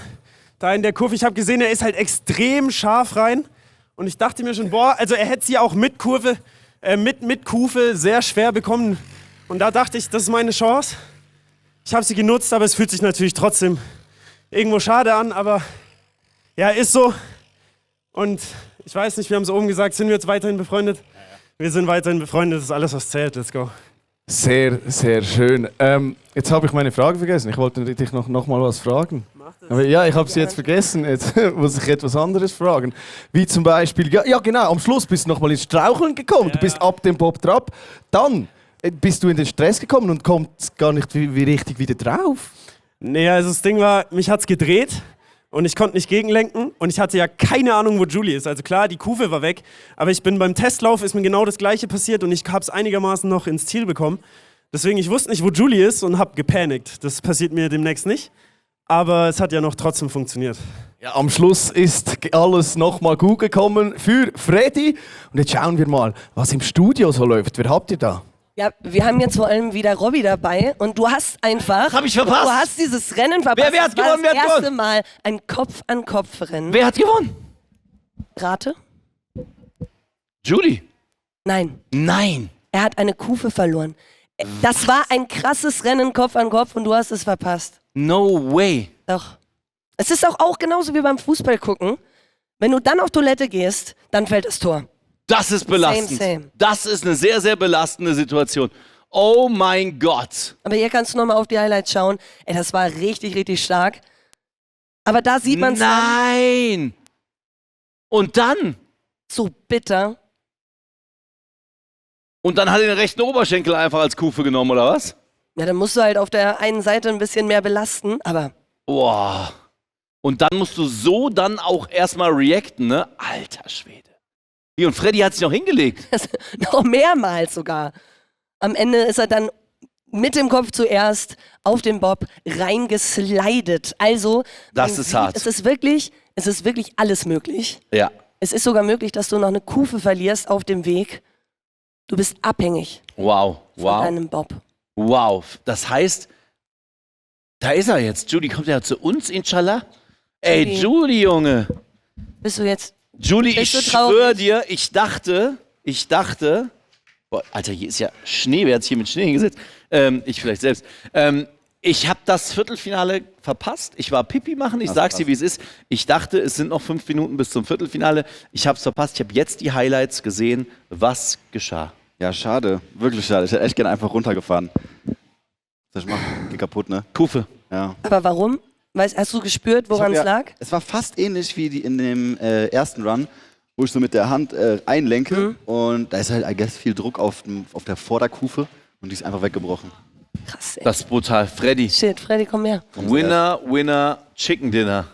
Apropos Chicken. Hat nicht mir gerade der liebe Sportskamerad Adi, hat uns der gerade nicht Hütchen bestellt? Ist egal, ist ein anderes Thema. Auf jeden Fall. Alter, Glückwunsch zum Sieg. Du hast den Unbesiegbaren besiegt. Oh, warte mal. Mein Mic ist noch nicht an. Ja, mein Mic ist noch. Jetzt. Mein Mic, Quatsch. Ja, ab der Hälfte halt mit Handicap bei Julie. Wie ich es draußen schon gesagt habe, an der Kurve. Ich habe gesehen, er war sehr, sehr schnell unterwegs, sehr, sehr eng. Und ich habe den Crash schon gesehen. Ich wusste, es wird passieren. Dass die Kurve abfliegt, ist natürlich dann Arsch. Ich musste es nutzen. Ja, und kurz vorm Ziel hat es mich ja dann auch nochmal gedreht. Aber es hat gereicht. Das ist schade, aber danke, Chatman. Ja. Julie, Gewinner der Herzen und GG's an Freddy. Und ich habe gehört, dass das andere Viertelfinale präpariert ist. Adi Totoro und Paul Frege sind oben am Start bei Max Schradin. Mein Gott, wie geil. Ja, gute Freunde kann niemand trennen. Na ja, klasse. Also, ich bin sehr gespannt. Ich bin der Meinung, dass der Schnee deutlich pappig geworden ist, als die Sonne da war. Jetzt sagst du, Sonne ist weg, Schnee zieht wieder an. Schnee zieht wieder an, ich glaube schon. Also man spürt es jetzt, es ist wirklich deutlich kälter als vor einer Stunde. Ne? Ich finde, man spürt das schon und ich glaube, der Schnee ist auch langsam wieder. Spürst du was? Ja, es ist kälter auf jeden Fall. Ich bin auch ein bisschen aufgeregt, aber ich sag so, ich habe es Adi gerade schon gesagt, egal wer jetzt Erster wird, für mich ist beides Gewinn. Wenn er weiterkommt, freue ich mich auch. Aber ich versuche jetzt alles zu geben. Ich mache jetzt Kopf aus, Vollgas, Risiko auch. Also kann auch sein, dass ich crashe. Aber anders geht's gegen Adi nicht, weil der ist extrem stark. Jetzt schauen wir mal, was passiert. Also, Nervosität ist da. Ihr habt die Bobs präpariert. Habt ihr noch was unten an die Kufen gemacht? Nee, aber ich habe im Gegensatz zu Ronny Berger getestet, ob er steuert oder bremst. Und beide steuern und bremsen. Grüße gehen raus an Ronny. Was war denn Ronny Bergers Fazit, warum er so langsam war? Ich weiß nicht. Material, ja, klassisch. Ist ja auch logisch. Material, natürlich. Material bei Ronny Berger. Nehmt Platz. Ich sage euch den Hinweis. Der Chat weiß es. Ihr seid alle Profis da draußen. Lieber an euch übrigens. Der Start ist das Allerwichtigste. Wer hier aus dem Bums gut rauskommt, ist vorne. Und wer am Ende gewinnt, ist Erster. Und damit runter zu euch. Es ist ein Viertelfinale der Superlative. Ganz viel Liebe übrigens für diese Grafiken hier von Red Bull. Adi gegen Paul, das Duell der Freunde. Und Paul kommt besser raus aus der Box. Warum ist Adi auch rechts gestartet? Ich meinte, er so links. Oder hat der Schiedsrichter Papier verloren? Ganz, ganz close. Oh, das ist spannend. Aber Adi kommt hier wieder ran, attackiert Paul und zieht jetzt in diesem Moment an Paul vorbei. Ein tolles Überholmanöver von Adi Totoro. Fahren auch beide wieder mit den Wettkampfbox. Genau. Hoffen wir, dass da keine Kufe kaputt geht, das wäre super nervig. Adi Totoro beherrscht das Rennen, ist wieder vorbeigezogen, aber Paul bleibt ihm im Nacken. Ist das gut? Niemals zurückschauen. Nimmt er jetzt den Tunnel? Niemals zurückschauen. Er wird aufhören zu bremsen. Keiner nimmt den Tunnel, oder? Sehe ich das richtig? Ihn oben rum, ja. Tatsächlich, ja. Sie fahren oben rum, gehen nicht unten rum und also dementsprechend nicht über den Eistunnel. Oh, jetzt hat er Tempo verloren. Das ist durch. Das war der entscheidende Bremsfehler. Wobei. Nimmt halt wieder Fahrt auf. Könnt ihn drehen natürlich noch. Paul lebt noch. Paul ist noch da. Aber Adi macht. Hufe verloren. Kurz vorm Ziel. Spielt keine Rolle mehr. Paul hat noch mal richtig attackiert hinten. Da liegt eine Menge Gerätschaft, eine Menge Gerüst. Ich habe das Gefühl, auch 3 Millionen Kameras. Adi Totoro schlägt Paul, die beiden, die vor dem Event hier so wunderschön gesungen haben. Sind die süß. Aber was lag denn jetzt alles? Kamera, Handschuhe, irgendein Teil vom Bob noch? Lenkrad ist auch im Training ganz oft weggefallen. Das stimmt.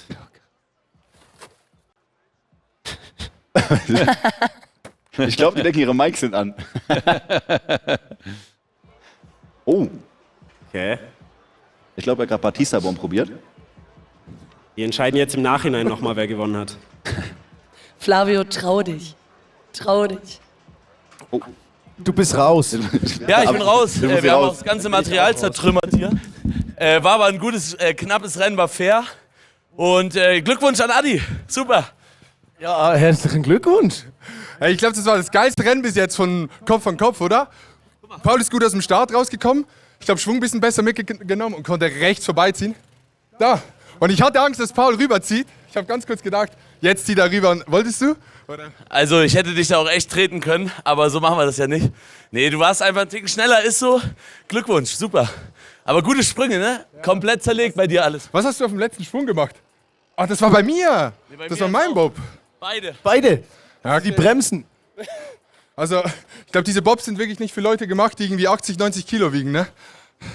Was war deine Meinung? Sag du mal deine Meinung. Ja, meine Meinung ist, ich bin einfach glücklich, dass noch ein Schweizer im Rennen ist, oder? Wir müssen diesen Heimsieg schon feiern können bald, oder? Bin ich der letzte Schweizer? Nee, oder? Ich weiß es nicht. Ich bin mir gerade nicht sicher, aber... Johnny ist noch drin. Johnny ist noch drin, ja, stimmt. Johnny. Wäre das ein geiles Finale?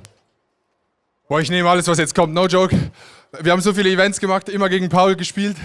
Darts immer ultra hops genommen geworden, Tischtennis war knapp, das war jetzt knapp. Also es ist immer gegen Paul, es tut einem auch leid, wenn der andere verliert, aber man freut sich dann auch trotzdem so ein bisschen, dass man weiter ist. Aber es ist immer, keine Ahnung, so eine Rivalität, aber war geil. Robby, ich hoffe, du hast dieses Rennen nicht auch verpasst und warst nicht nochmal auf Klo. Wie sieht's auch aus bei euch? Blaseheld, Blaseheld. Schreie mich nicht an. Es sieht sehr gut aus. Robby hat gerade gesucht, nach Handcreme gesucht. Handcreme haben wir hier Hat sie gesucht. aber nicht gefunden. Ja. Und wir wollen auch mal eine kleine Umfrage starten bei euch in der Community. Wer von uns beiden darf gegen Maxle noch mal ran bei der Fahrt? Also einer von uns beiden darf noch mal starten. Ich persönlich würde dich sehr, sehr gerne auf so einem Bob sehen. Ich will es einfach... Ja? Oh. Also ich sehe Ray auf Oh, der 1. shit. Ray ist auf jeden Ey, Fall. Leute, Rachel no. ist die ehemalige Profisportlerin. No. Immer noch Profisportlerin. Dann brauche ich aber andere Schuhe.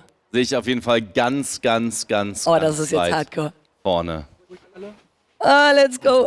Rahel würde ich sagen, macht. Ja, du pushst nur. Oh, weil du und nicht willst. da sind die nächsten. Murat sehe ich da schon bei Max Schradin. Ja, am Ende des Tages ist es mir ja völlig egal, gegen wen ich fahre. Hauptsache ich gewinne. So, Murat und Maelo. Es wird Schnick, Schnack, Schnuck gemacht. Wer von welcher Seite startet. Schere, Stein, Papier, Best of 1. Kein Loch. Nein, nur normale. Ja, nur Schere, Stein, Papier. Murat, beruhige dich. Bitte.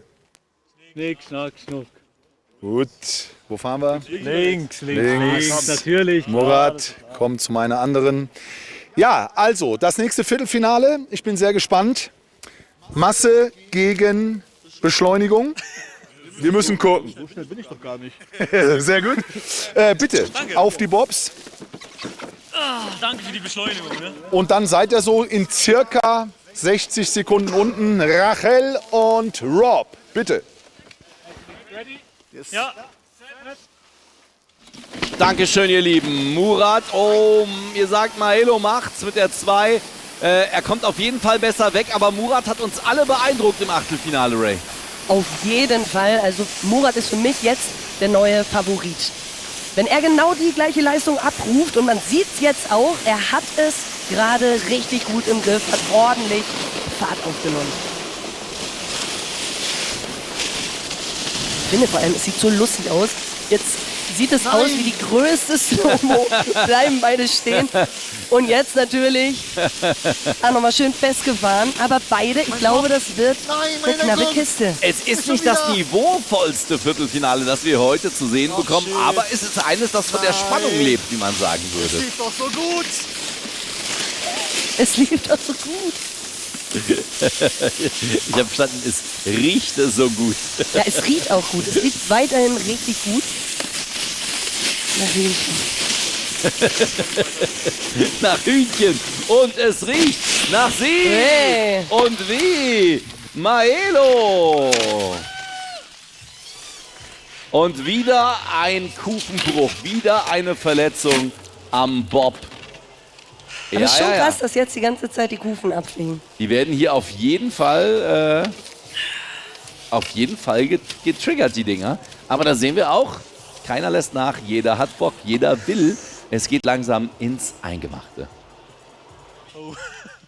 Der Start, der war gut, ne, von beiden. Ja, der war richtig gut. Und ich frage mich auch, Murat ist dann ja am Ende irgendwie so ein bisschen rausgekommen, da hat er sich dann festgefahren. Vor allem gerade auch auf der rechten Seite, da ist dann recht viel Schnee, sehr, sehr viel lockerer Schnee. Und da ist er dann quasi zum Stillstand gekommen. Ja. Also das Finish. Da ist er unzufrieden mit Ja, der verstehe ich Gesamtsituation. aber. Ja. Verstehe ich. Du bist mit einem Dab ins Ziel eingefahren. Warum? Ja, wegen meinem Jahrgang. Ich bin schon ein bisschen ein Onkel. Darum habe ich gedacht, das wäre noch so ein aktuelles Meme. Ist nicht ein bisschen skandalös, wenn wir ehrlich sind miteinander?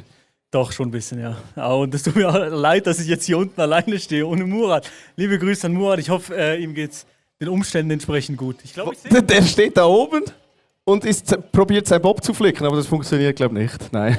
Ja, aber GG an Murat. Am Anfang habe ich gedacht, ich bin guckt, das war's. Aber ich bin froh, jetzt im Halbfinale zu stehen. Das war ein Viertelfinale, ja. Okay, da habe ich das gecheckt. Geil. Herzliche Gratulation. Vielen Dank. Wir schauen mal, ins Studio zu Rachel. Ja, Dankeschön. Und wir zu Rache. Aber wir haben gerade gehört, wir sollen eigentlich direkt hochgeben, weil wir wollen direkt ein bisschen Druck drauf machen. Also, all the way up. Let's go.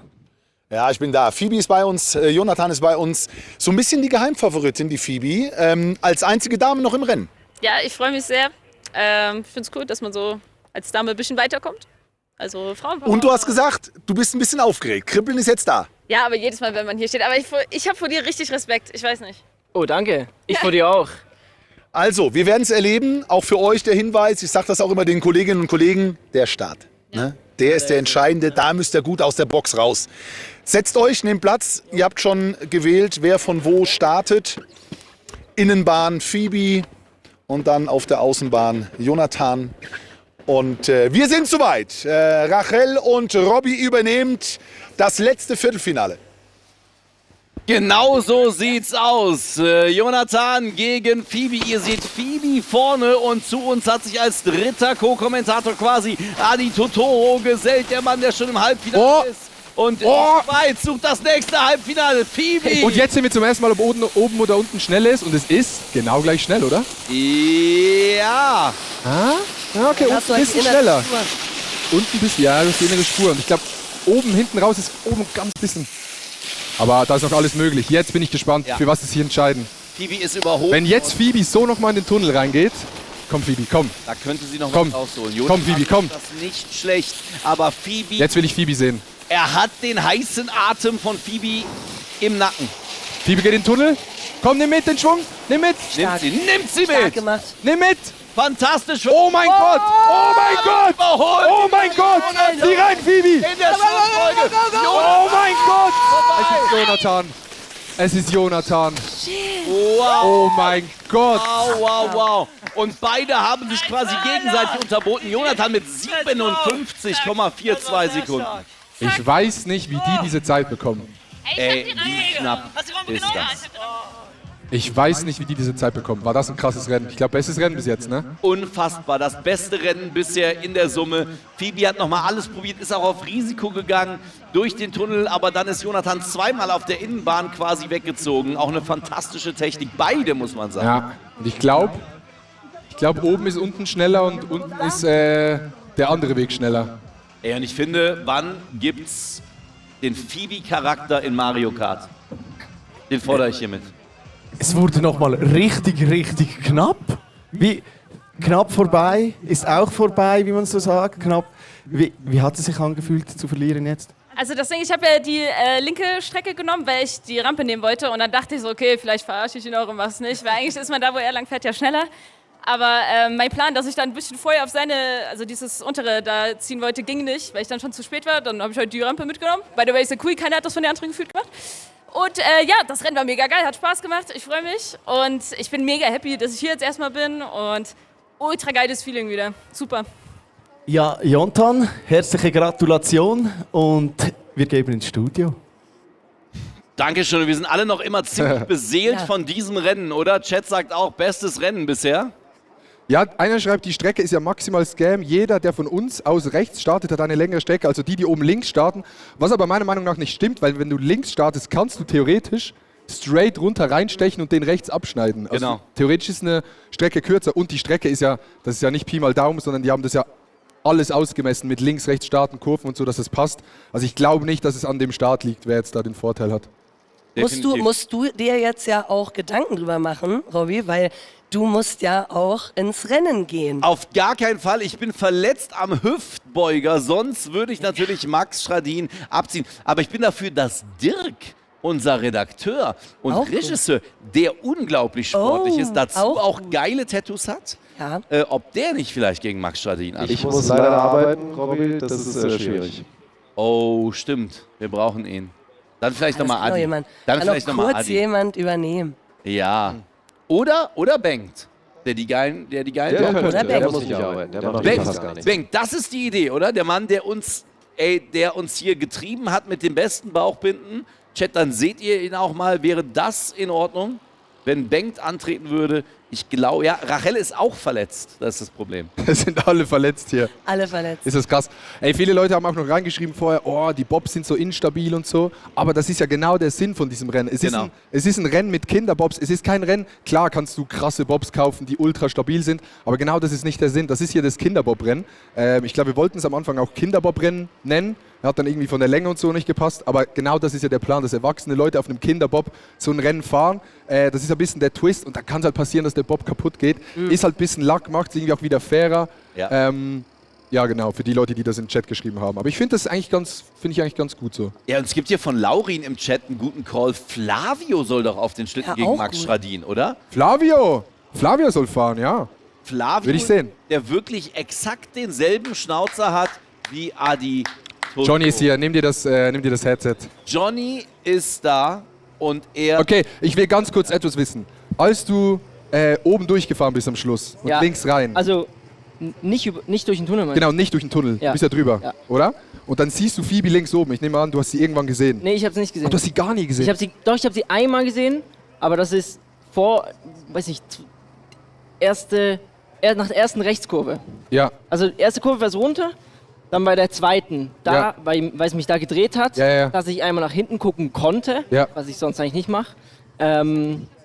Nur da habe ich sie gesehen. Ja, weil Phoebe war, als sie aus dem Tunnel rausgekommen ist, sicher danach so 7-8 Meter vor dir oben. Echt? Ja, ja, die war krass vor dir. Ah, shit. Und wir dachten, dass man den Schwung oben ein bisschen besser mitnehmen kann. Und ich dachte, du siehst das und denkst dir so, shit, hier oben ist Phoebe, aber auf dem Bildschirm hat man es, glaube ich, besser gesehen. Aber ich habe da oben hingeguckt, aber man sieht es vom Winkel her nicht. Ja, man sieht es vom Winkel her nicht. Ja. Aber weil auf dem Bildschirm sah das echt crazy aus, weil wir dachten, dass Phoebe das wirklich jetzt noch holt. Also sie war dort gut. Hier, guck mal. Schau mal da. Sie ist oben links vorne. Okay. Sie ist an dir vorbeigezogen, dann ziehst du auf der Innenbahn. Aber klar, unten hat man dann ein bisschen... Boah, aber das war auch lucky, dass ich da die Kurve so gut bekommen habe. Ja. Und ich glaube, wenn Phoebe den Tunnel so erwischt hätte wie im letzten Run, hätte sie das wahrscheinlich auch nach Hause gefahren. Ja. Weil das war nicht ganz so perfekt. Die kamen trotzdem gut durch den Tunnel durch. Ja. Ey, und Adi, hier gibt's einen Call. Doppelbob wäre auch mal nice von Levi. Also ich finde auch Schradin und Stucki, also Flavio, können auf einen Bob runterfahren. Ja, oder? Fände ich auch witzig. Vielleicht ist dann besser. Wenn wir ganz langsam runterfahren, Ja. wir zwei Verletzten, dann geht's doch eigentlich. Auf gar keinen Fall. Nein. Ja, doch. Ey, guck mal, Massenstart. Aber guck mal, gibt's wie jetzt. oft das auch noch gesagt wird. Julie, Paul, Murat und Phoebe treten jetzt nochmal in einem höchst spektakulösen Rennen, möchte ich sagen, gegeneinander an. Wow. Und das wird wild und das wird geil. Jetzt Und ist die das, Frage, nimmt jemand den ersten Sprung über die Box? gute Frage. Ich glaube Paul. Komm, wir klären das Ja. mal. Oben bei Max. 2 Runden, da wo ich gewonnen habe, war ja mit anderen. Ich bin da. Also wir haben gerade Materialermüdung und hier wird gerade so ein bisschen diskutiert, dass die Kufen sehr schnell aus der Verankerung rausgehen und dadurch dann quer stehen und bremsen. Dadurch haben schon Julie und auch Murat ihr Rennen verloren, so habe ich gerade gehört. Und Ronny Berger auch. Also es ist das Material, was den Piloten so ein bisschen zu schaffen macht. So, Massenstart können wir. Kommt bitte hier vorne an die Kante, Phoebe ist auch mit dabei. Da freuen wir uns doch. So, Vorsicht, dass es mich hier nicht aufs Maul legt. Da müssen wir jetzt ganz genau gucken, dass ich hier mit meinen 36... Das ist doch wieder eine Scheiße hier, Mann. Herrgott. So. Murat, wo hängt's außer... Family friendly. Murat? Gut? Seid ihr motiviert? Paul Frege. Ha? Ja. Ja, beruhige dich, Ton. Ich werde das Kommando geben, auf die Plätze, fertig, los. Und bei los wäre es sinnvoll, einfach ein bisschen hier zu rodeln. Wir geben uns Mühe. Auf die Plätze, fertig, los! Wir schlittern hier weiter in Davos. Es sind spannende Rotler, die da jetzt noch im Massenstart am Start sind. Murat schon abgeschlagen. Murat schon abgeschmiert. Der nackte Mann ist vorne. Ja, Juli, jetzt geht's los. Hau rein. Phoebe richtig gut dabei. Oh, die Fahne! Heilige Mutter Gottes! Jetzt ist der liebe Julie vorne weg. Jetzt darf Julie nicht enttäuschen. Murat. Murat ist raus, hat Hey, wieder ganz Kufe. viel Liebe für dich. Andere haben Rücken, er hat Kufe. Ah, Julie nimmt den Eistunnel.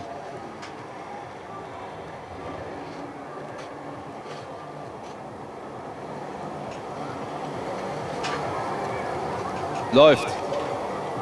Den macht. Oh, Phoebe, let's go! Nicht. Wow. Nice one. Nice one. Phoebe prescht hervor und wird Lucky Loserin. Das ist ja sensationell. Phoebe wird Fünfte in der Summe, weil sie den Massenstart der Ausgeschiedenen im Viertelfinale für sich entscheiden kann. In einem Herzschlagfinale gegen Julie. Wow.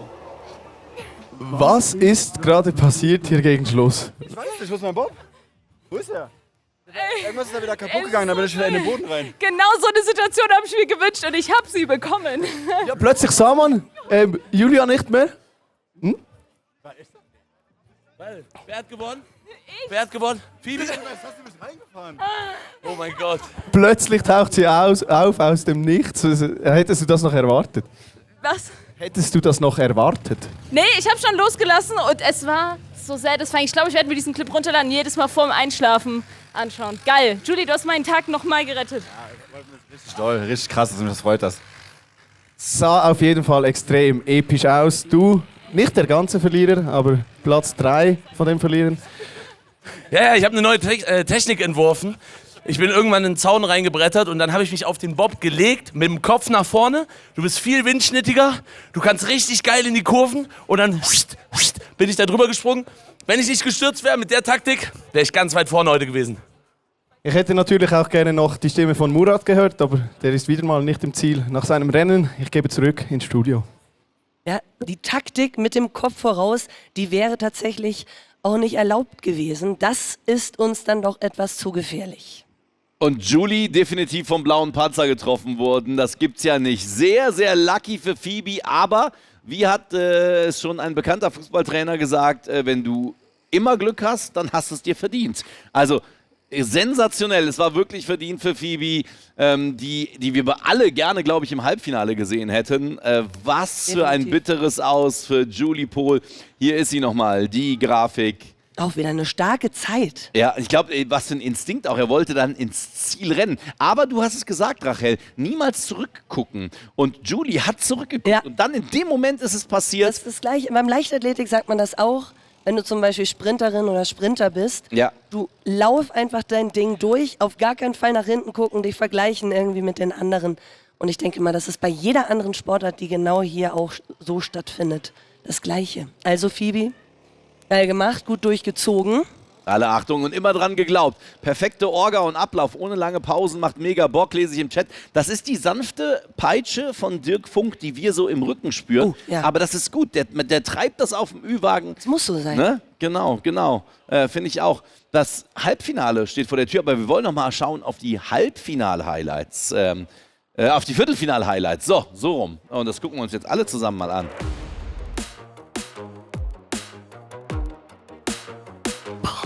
Oh, Junge, ey.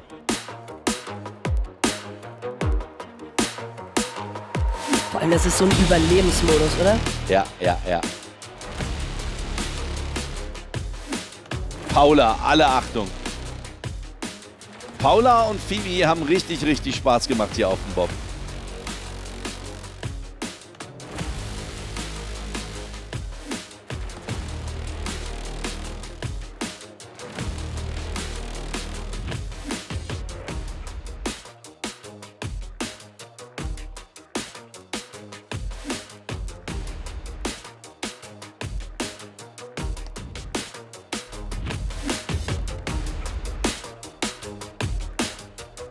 Ey, die Adicam. Adicam, beste Cam. Auf seinen Run freue ich mich jetzt auch sehr. Sehr. Ist ja auch noch mal ein bisschen besser reingestartet jetzt. Und die 2. Das war ein ganz enges Höschen, muss man sagen. Entschuldigung. Ist okay. Ist Murat eigentlich unterdessen wieder da? Weiß nicht, aber der Spruch ist berechtigt von Bengt. Hast du Scheiße an der Kufe, hast du Scheiße an der Kufe. Ja. Alter, ey, Phoebe sieht auch so cool aus Oder? mit diesen flatternden Haaren. Ich fordere sie wirklich. Du hast es eben gesagt mit Mario Kart. Ja. Ich finde, sie sieht auch einfach aus wie eine Figur von Mario Kart. Ja. Und ihr Ist wehendes Peach. Haar und wow. Ja, definitiv Peach.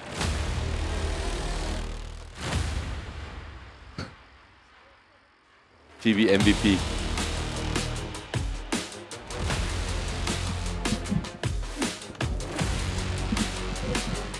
Ich kann euch sagen, Judy Pohl war gerade hier. Was hat er gesagt? Hast du aber auch seinen Rücken gesehen? Nee. Also da ist schon ordentlich. Ehrlich? Ja, so ein bisschen rot und würde mal sagen, das wird auch noch ordentlich blau.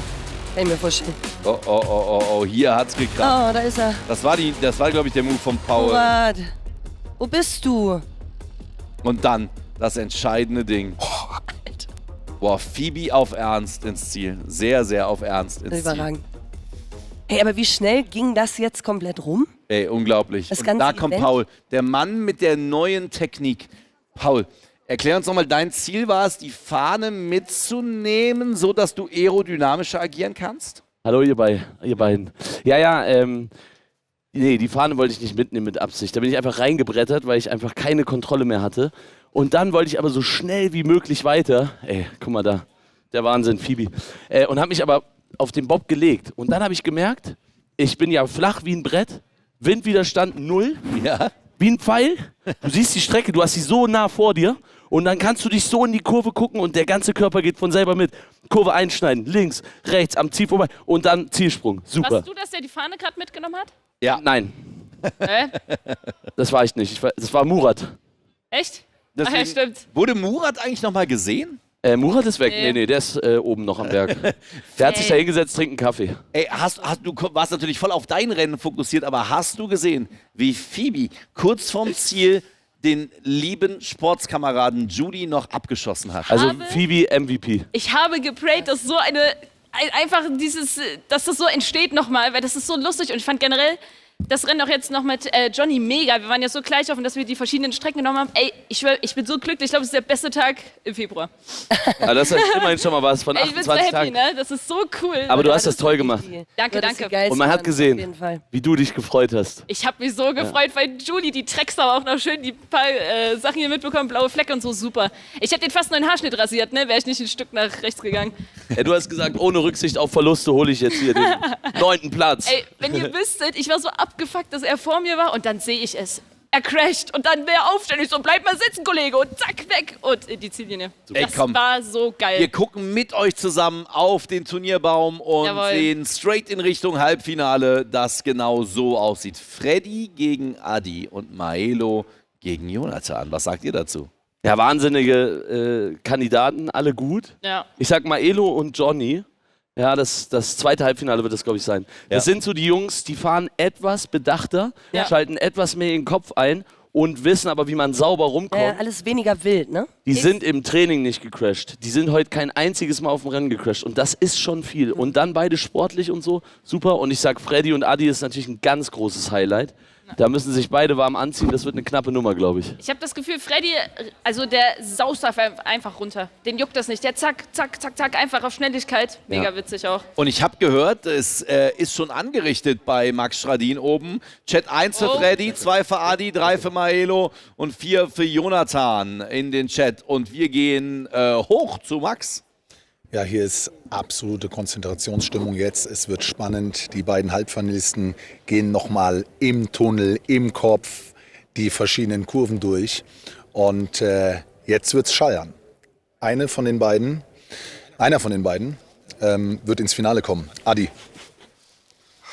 Ja, ich bin nervös, aber auch sehr, sehr konzentriert und sehr ready. Das Gleiche. Gut, dann wollen wir gar nicht länger rummachen. Wir matchen noch Müssen ganz noch. kurz. Wer von welcher Seite aus startet. Schere, Stein, Papier, Best of 1. Und bitte. Schnick, schnack, schnuck? Ja. Schnick, schnack, schnuck. Gut. Okay. Verloren? Du gehst links? Ja. Okay. Du gehst Okay, rechts. gutes Rennen. Gutes Rennen. Wenn ich an ein Halbfinale denke, Robby Hunke, dann denke ich an das Halbfinale gegen Brasilien, wo wir 7-1 gewonnen haben. Spektakulär in der Fußballgeschichte. Rachel wird sich auch dran erinnern. Jetzt eines der spannenden Halbfinals. Ich gebe runter zu euch und wünsche euch alles Gute, macht eine gute Zeit, kommt gesund unten an.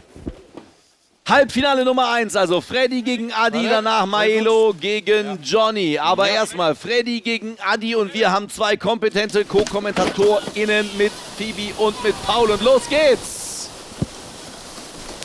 Boah. Der Start immer wichtig, ne? Ja, also die rechte Strecke, da ist immer so, oh nein, wer ist da oben? Ist das frech? Ja, Freddy ist oben Scheiße. und ich glaube, Adi kann ihn jetzt schon langsam einholen, aber es Nee, ist warte total mal. knapp. Beide slow. Ja, aber Oh ja, beide Okay. tatsächlich. Und aber Adi, warum ist es so nass auf der Piste? Oh mein Gott. Come on, Adi. Come on. Oh mein Gott, Adi. Come on, Adi. Oh, jetzt muss er was? alles ziehen. Er läuft. Spring drauf, spring Alter. drauf, super. Und Jawohl. hier, jetzt zieht er alle Register. Die Drohne zieht auch an ihm vorbei. Und das, Jetzt muss er komplett risky agieren. Aber er ist noch dran. Ja. Ein Crash von Freddy und er ist vorbei. Leute, Alles das kann kann gehen. sich noch überdrehen. Wir haben es, wollte gerade sagen, wir haben es gerade erlebt bei Phoebe, die noch an Julie vorbeigezogen ist. Ich sag, Freddy wer auf Tunnel der nimmt, Eins. gewinnt jetzt. Und Freddy nimmt den Tunnel. Ja, der Tunnel ist Oh. Risiko. Risiko. Kommt er raus? Er kommt. Ja, okay, perfekt. Oh, gut. Ganz Wow. starkes Rennen hier von Freddy. Aber ich weiß im Oh. Chat, die Leute feuern auf Adi an. Oh, Adi, also wenn ihr hier verliert, haben wir noch das Platz 3. Freddy holt das Ding. Freddy holt das Ding.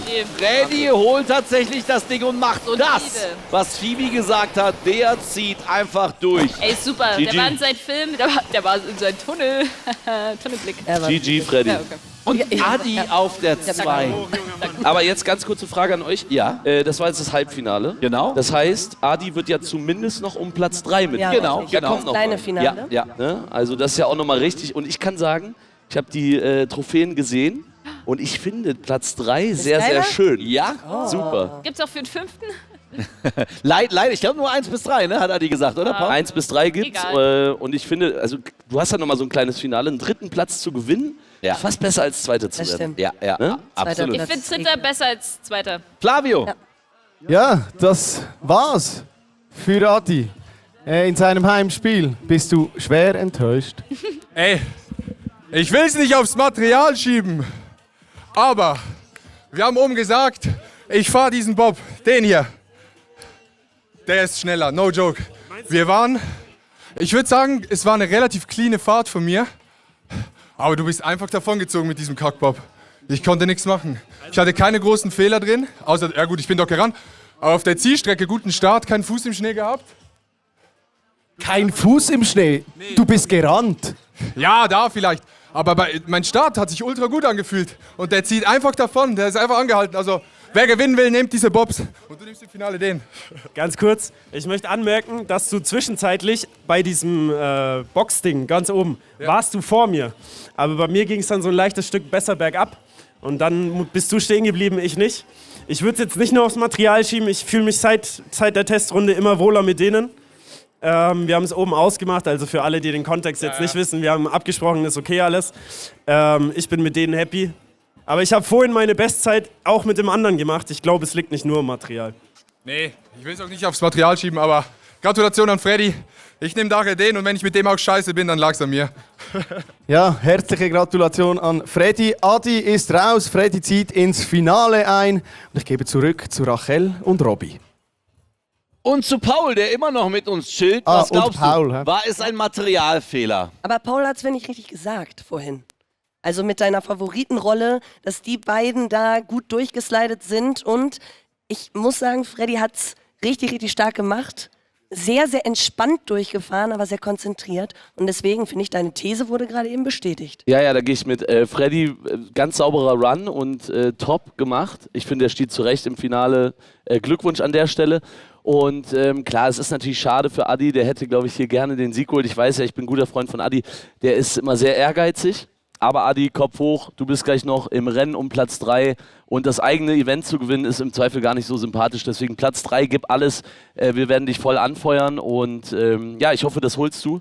Und Freddy, viel Glück fürs Finale. Aber war ein tolles Halbfinale, hat richtig Spaß gemacht. Ich bin sehr gespannt auf Halbfinale Nummer 2. Absolut. Und wenn wir das zeitlich noch schaffen, das Zusatzrennen wurde ja gefordert gegen Schradin. Robby ist verletzt, Rachel ist verletzt.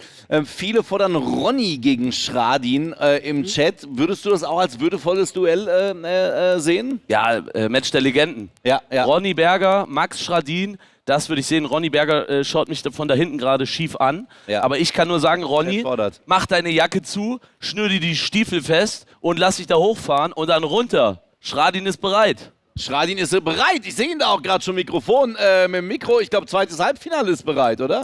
Bereit geboren.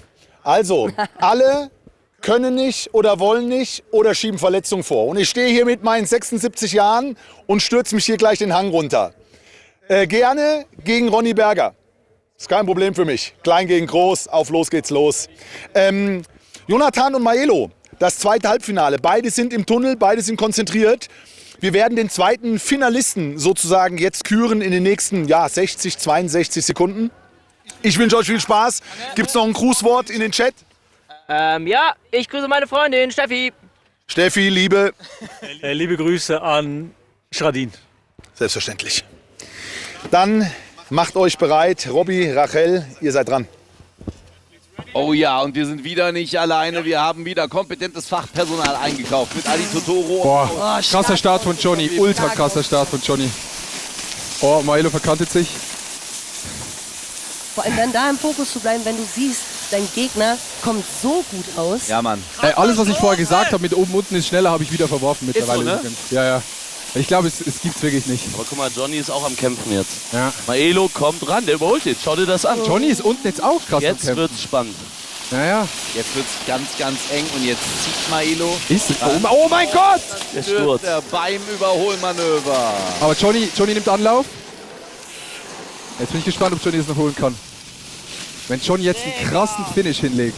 Maelo im Finale. Heilige. Der ist immer so der sichere Maelo. Ja. Immer. Nicht spektakulär, aber sicher. Ja, Maelo ist der Toni Kroos des Red Bull Bob Cup. Er spielt die Keine Fehler. Oh, okay. Ja. Wo ist Johnny? Wo ist Johnny? Haben wir den? Johnny ist bei Murat. Bei Murat. Johnny läuft auf der Piste, ja. Es gibt irgendwo ein weißes Loch. Außer legt sich jetzt noch hin. Und Maelo ist im Finale. Sensationell. Hätte ich nicht gedacht, muss ich ganz ehrlich sagen.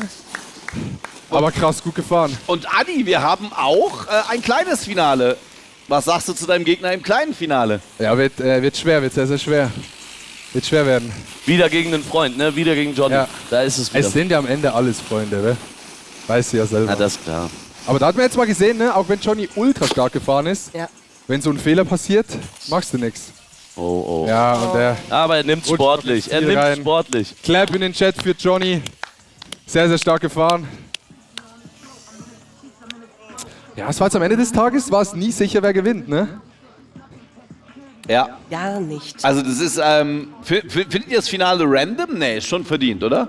Nee, völlig verdient, beide. Ja. Also, Ich hätte jetzt statistisch, hätte ich obviously gesagt, dass wahrscheinlich Johnny weiterkommen würde. Ja. Aber Maelo ist wie gesagt so der sichere, vielleicht nicht so spektakulär, aber hat jedes Rennen gut gefahren. Und am Ende reicht das. Du musst nur schneller sein. Wir holen euch zwei auch direkt mal hier auf die Couch. Kommt rein zu uns. Kommt rein. Danke, Vielleicht, Paul. ja. Danke, Adi. Und Adi, hau jetzt rein. kommen die beiden. Wir zwei. Ja, genau. Machen wir. Ja. Hey, Glückwunsch. Danke für die Brille, Paul. Sehr, sehr Nee, hat mich gerettet.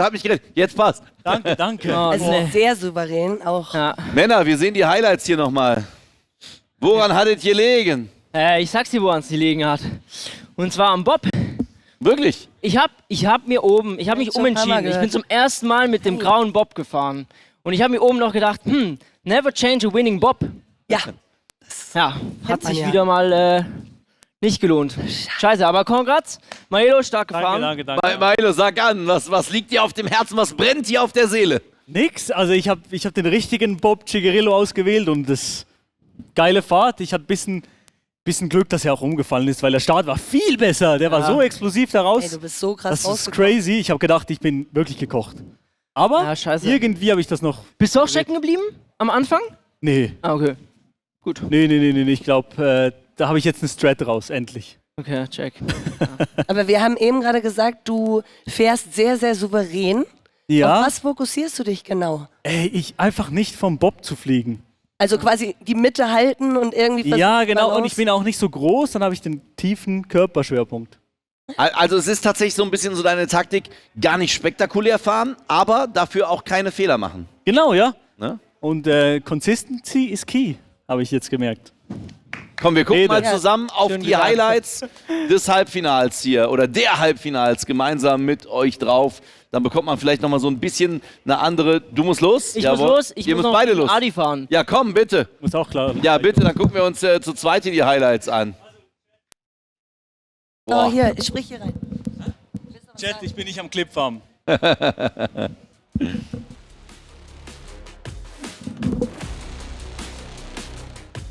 Der Tunnel. Der Tunnel, der Tunnel, der Tunnel.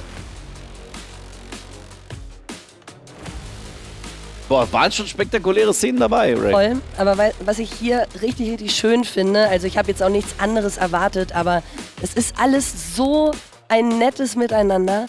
Also ja, Competition ist da, keine Frage, und die Leute wollen auch gewinnen, aber man feiert sich gegenseitig, das Ja. lieb ich hier. Richtig, richtig schön. Chat, wenn ihr Fragen habt an uns, wir befinden uns vor dem kleinen Finale, dann das große Finale, Freddy gegen Maelo und Adi gegen Johnny im kleinen Finale und eventuell haben wir ja noch einen Race von Schradin gegen Ronny oder eventuell sogar gegen Flavio. Ich weiß es gar nicht, was da gerade der aktuelle Stand ist. Wisst ihr das?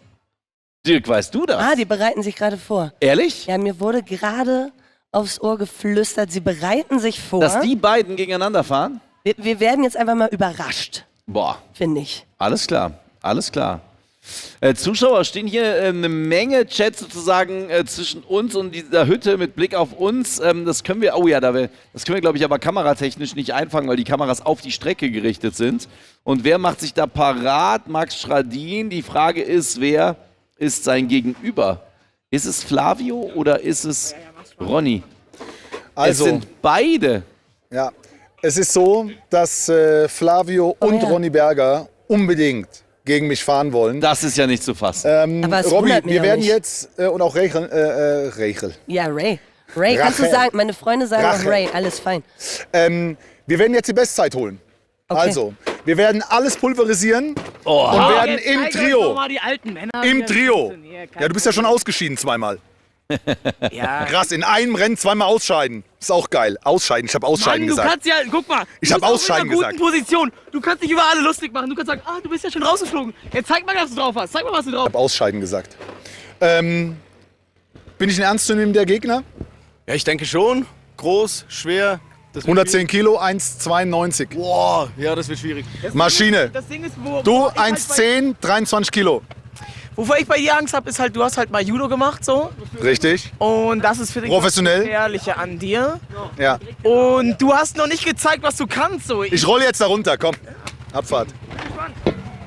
Boah, und Jet, jetzt... wir müssen belieben. Ja, auf jeden Fall, auf jeden Fall. Viele hoffen auch, dass Max Schradin da gesund runterkommt. Was sagst du? Paul ist wieder zu uns gekommen. Oh ja, warte, Paul, dein Mic wird jetzt an Start gebracht. Jetzt glaube ich... Paul, rede, oder? Hallo. Immer noch nicht. Komm, Paul, bleib. Wir arbeiten dran. Wir belieben an deinem Mic. Wie ist es hier? Warte. Hallo, hallo? Hallo, hallo? Auch nicht.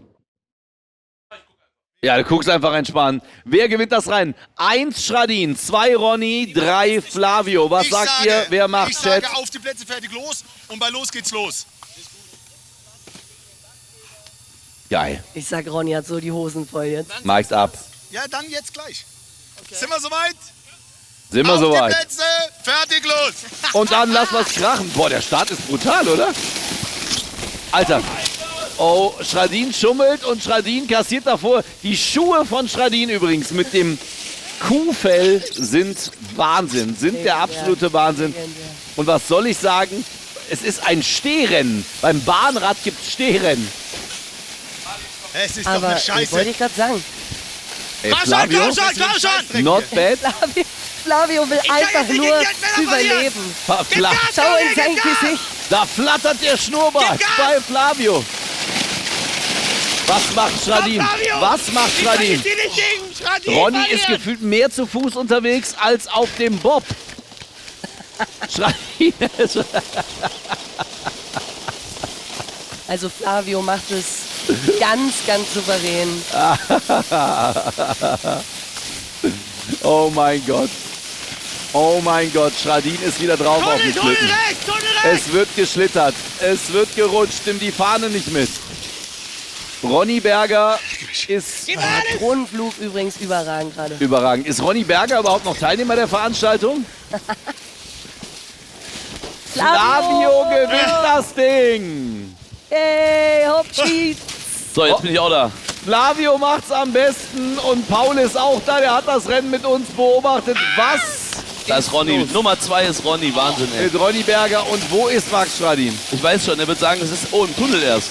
Der ist erst bei der Hälfte der Strecke, der braucht noch eine halbe Stunde. Ist das der Tunnel, der vorhin auch Murat verschluckt hat? Die armen Kuhfellstiefel, die werden ja komplett durch den Schnee gezogen jetzt. Ja, komplett. Das ist ein totale Bremsmanöver von Max Schradin. Aber Hauptsache, der tut sich nichts. Jetzt erstmal aufpassen. Mach langsam, Max! Aber darfst du dich verletzen, ey. Guck mal, jetzt der Sprung, jetzt der Rücken. Achtung, Achtung, Max, Rücken. Nein. Er macht's gut, er bremst ab. Ja, richtig und ist wichtig. richtig, Max. Richtig und Ja, wichtig. kein Risiko. Jetzt gehst du runter, ganz entspannt. Ronny holt dich. Nee, will er nicht. Nur noch ein Stückchen, nur noch ein Stückchen. Max ist not impressed, dass er das verloren hat. Die Schuhe, Leute. Sportlichkeit auf dem höchsten Niveau. Was wir da gesehen haben. Ronny schiebt ihn durchs Ziel. Grandiose Bilder. Absolut, absolut. Aber können wir bitte, Kameraregie, einmal auf die Schuhe schwenken von Max Schradin? Das ist das, also, aber in den 70er Jahren hätte sich nichts Geileres vorstellen können. Die Schuhe sind eine 1 und damit ist Schradin der Gewinner der Herzen, oder? So ein Rockstar, der sieht aus wie Top Gun in seinen besten Jahren. Absolut. Schradin, wir lieben dich. Wir lieben dich. Aber Super du musst gemacht. jetzt wieder hoch. Du musst jetzt wieder arbeiten. Deutsche Britney Spears vom Schuhwerk her. Nicht, dass er einen Bandscheibenvorfall hat. Wie fühlt es sich an? Ich sage mal so, hört auf mit dem Scheiß, ganz ehrlich. Kinder, geht in den Skikurs, macht was mit euren Großeltern, genießt euer Leben. Aber es war ein mahnendes Beispiel von mir. Bleibt daheim, ganz ehrlich, bleibt daheim. Das war doch geil! Hast Nee. du dich nicht gespürt gerade? Hast du es nicht gespürt, das Leben, wie es durch dich floss? Ich spüre dich gerade, ja. Brauch Pause. Pause! Ja, jemand muss ihm Wasser holen, ne? Schradin fährt jetzt wieder hoch. Ja, Flavio, komm du doch mal zu uns und erzähl uns, du hast das Ding hier gewonnen. Studio. Boom jetzt. Also da waren so viele schöne Dinge dabei. Also wirklich unglaublich. Also Ronny, muss man sagen, gar nicht mal so stark gefahren. Naja, Ronny war es, glaube ich, einfach nur wichtig, Max zu schlagen. Ja. Alles andere, das ist sein Stolz wiederhergestellt, ne? Ja. Und Max ist aber auch wahnsinnig ehrgeizig und auch sportlich unterschätzt, sage ich. Ja. Also das war jetzt vielleicht, ne, der ist jetzt das erste Mal auf dem Bob Das erste gesessen. Mal. Gib Schradin zweimal so einen Bob, gib Schradin dreimal so einen Bob. Der hämmert hier die Bestzeit raus. Gebt ihm mal richtige Schuhe und nicht diese Wischstiefel. Richtig schnell. Haben wir Sauerstoffzelt, fragt Chat gerade. Das brauchen wir, ja. Wir brauchen einen Arzt für Max Schradin, der kann nicht mehr. Definitiv. Und Voltaren. Für den Rücken. Ey, und Flavio, du wirst so abgefeiert, jetzt komm doch mal vorbei. Wo sind sie denn jetzt? Flavio, Da der kommt er rein. Gewinner dieses Rennens. Hey, super gefahren. Es war vom Niveau her das beste Rennen, was vermutlich generell es im Schlittensport jemals gegeben hat. Mit dir als Sieger, was macht das mit dir? Ja, also ich hatte es ehrlich gesagt so erwartet. Ja. Ja. Wie hast du Max Schradin? Hast du seine Schuhe auch gesehen? Also er hat geschummelt am Anfang, der ist zu früh gestartet. gesehen. Und dann auch, ja, ich weiß auch nicht. Ich habe halt nicht hinter mich gesehen. Ich weiß nicht, wie es war. Immer nur straight das Ziel vor Augen gehabt. Ja, klar. Ich wusste, ich möchte es besser machen als im Test. Ja. Am Morgen. Ja, und es lief super. Ich bin sehr zufrieden. Du bist sehr zufrieden. Ja. Bist der Erste geworden, holst quasi Gold. Ronny Berger holt Silber und Max Schradin immerhin Bronze in dem Fall. Ja, aber man muss natürlich auch fairerweise sagen, ich bin jetzt zweimal diese Piste runter. Die anderen, die noch im Rennen sind, die machen das schon besser. Ja, ein bisschen vielleicht. Ein bisschen vielleicht. Und wir haben ein kleines Finale. Adi gegen Johnny und Finale Freddy gegen Maelo. Das ist der Turnierbaum. Was sagst du, wer macht's? Flavio. Ich? Ja. Maelo gegen Freddy. Ja. Wow, schwierig. Ich denke mal, Freddy gewinnt. Ja. Auch wenn ich es der Schweizer gönnen würde, wenn Maelo diesen Kübel nach Hause holen oder zu Hause behalten würde. Aber ich denke, Freddy ist einfach so stark gefahren. dass es schwierig wird. Also, ich weiß nicht. Ja, irgendwie habe ich auch manchmal das Gefühl, dass Maelo einfach mit Glück da ist, wo er jetzt ist. Aber bei Freddy bist du anderer Meinung? Ja, ganz anderer Meinung. Ich glaube, Maelo ist hier von allen Teilnehmern der Bedachteste. Der macht keine Fehler. Der fährt das Ding immer sauber. Und Freddy, in meinen Augen, ist eine Wundertüte so. Der kann unglaublich schnell sein, aber nur mit Risiko. Ne? Und wenn der da eine gute Runde erwischt, dann gewinnt er das. Aber ich sag Maelo, mit dem ist auf jeden Fall zu rechnen. Für mich ist Maelo eher der Favorit, aber es wird, glaube ich, ein knappes Rennen. Wird spannend. Ich bin sicher, es gibt Überholmanöver. Ich glaube, Freddy wird am Start schneller sein und dann kommt Maelo von hinten ganz langsam reingedüst. Aber zuerst haben wir ja noch das Rennen um den 3. Platz. Adi gegen Johnny nämlich. Wie steht's denn da oben mit der Strecke? Ist Schradin schon oben angekommen? Wer gewinnt das kleine Finale? 1 für Adi, 2 für Johnny. Adi, der stark angefangen hat, dann aber auch ein bisschen nachgelassen hat. Ich glaube, Schradin braucht einfach brutal lange jetzt wieder nach oben. Schradin wird noch verarztet. Nee, da ist er doch. Oh, der kommt wie ein Großmeister, kommt der da oben Junge, angefangen. Guck dir das an. Ey, ein bisschen wie der Bösewicht bei James Bond, ne? Wie der Bürgermeister von Davos kommt der hier hochgefahren mit seinen Kuhstiefeln, Sonnenbrille an. Die Sonne scheint gar nicht mehr, Max. Aber sieht so lässig aus, ne? Ja, klar. Cooler Typ. Super. Also ihr müsst ihm jetzt ein Mikro in die Hand geben. Max kommt auch aus einer Zeit, da hat man im Club die Sonnenbrille auch angelassen, muss man sagen. Wir haben 2 jetzt. Und er kommt im Rettungsheli. Im Umgebauten. So, Finale oder was? Max ist soweit. Jonathan. Danke. So, Max, ihr seid da. Gib mir ein Zeichen. Du bist da, Max. So, kleines Finale zwischen Jonathan und Adi Totoro. Ich sag mal so, ist er geisteskrank. Ja? Was? Was war deine Meinung dazu? Was? Das ist ein Höllenritt. Alter, Geschwindigkeit, Lebi ist an mir vorbeigeflogen. 3, 4 Mal. Du bist 10 km/h gefahren. Maximale Geschwindigkeit. Ist das schnell? Ja, für dich schon, glaube ich, ne? 10 km/h maximale Geschwindigkeit, es war gefühlt 120. Jonathan ist im Tunnel gut. Wir sehen uns so unten, genießt. Zweites. Ich bin schon frisch. Ich bin wie bekifft. Verstehst du? Wegen Geschwindigkeitsrausch. Verstehst du, was ich meine? Adrenalin. So, Chef, gib an. Ja. Und unter dem Rauschen der Drohnen geht das kleine Finale von Davos hier los. Johnny gegen Adi. Adi will die Ehre bei seinem Heimevent wiederherstellen, hier in Davos. Nein! Heiliger Bums. Nein! Freddy zur Wanderwelle. Oh, und Adi hat wieder an derselben Stelle Probleme.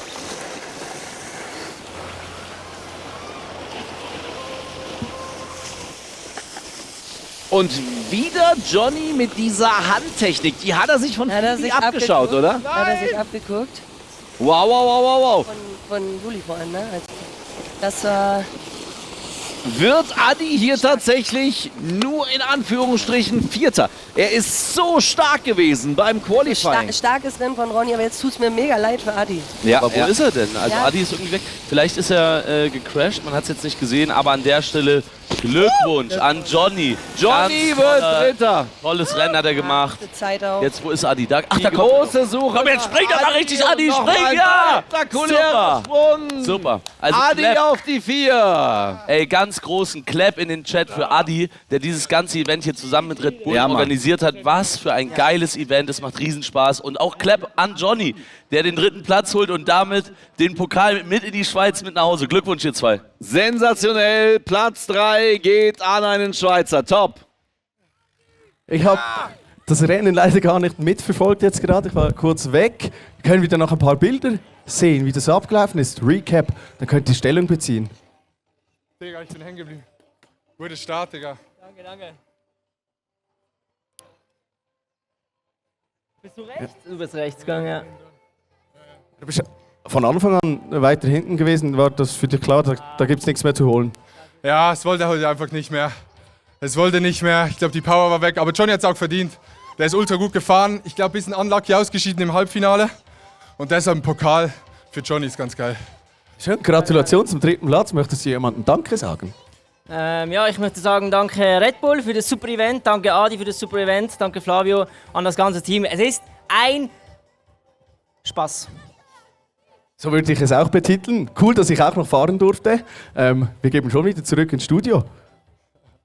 Finale! Oh! Das steht nämlich gleich an. Ach Mist, ich habe immer noch das Loch in der Hose, Alter. Ich muss wieder so machen, ey. Das ist wirklich sehr, sehr belastende Situation. Wir können dir gleich eine Decke holen, dann kannst du das drüber machen, dann sieht man das Loch nicht mehr. Ja, oder? Das guck mal, die Decke, oder? Oh ja. Ja, super. Dann ist es auch schön warm. Sehr gut. das ist Ja, an der Stelle würde ich mich von euch verabschieden. Es hat riesen Spaß gemacht. Ich übergebe gleich an Adi, der ja organisiert hat. Und ja, sensationell. Vielen, vielen Dank.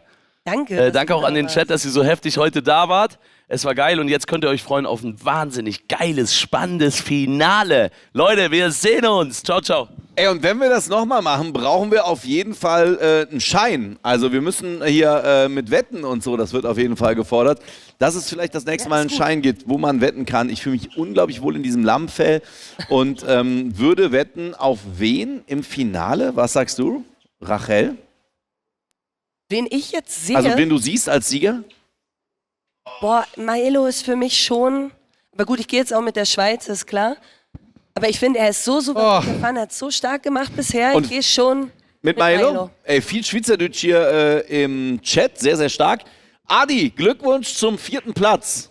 Ja, es wollte einfach nicht mehr zum Schluss und Johnny ist einfach zu gut gefahren. Oh, kann man nichts machen. Clap an Johnny im Chat. Aber ich bin jetzt gespannt aufs Finale, weil es ist turbo spannend. Wir haben oben schon drüber geredet. Ich glaube, Freddy müsste es rein theoretisch machen, wenn sein Risiko aufgeht. Ja. Aber Freddy geht halt immer krass viel Risiko ein. Und es hat ihn auch schon gedreht und er hat auch schon Zeiten von so 1,20 oder so. Maelo war immer der Souveräne, nicht so spektakulär, aber immer gut und immer gewonnen.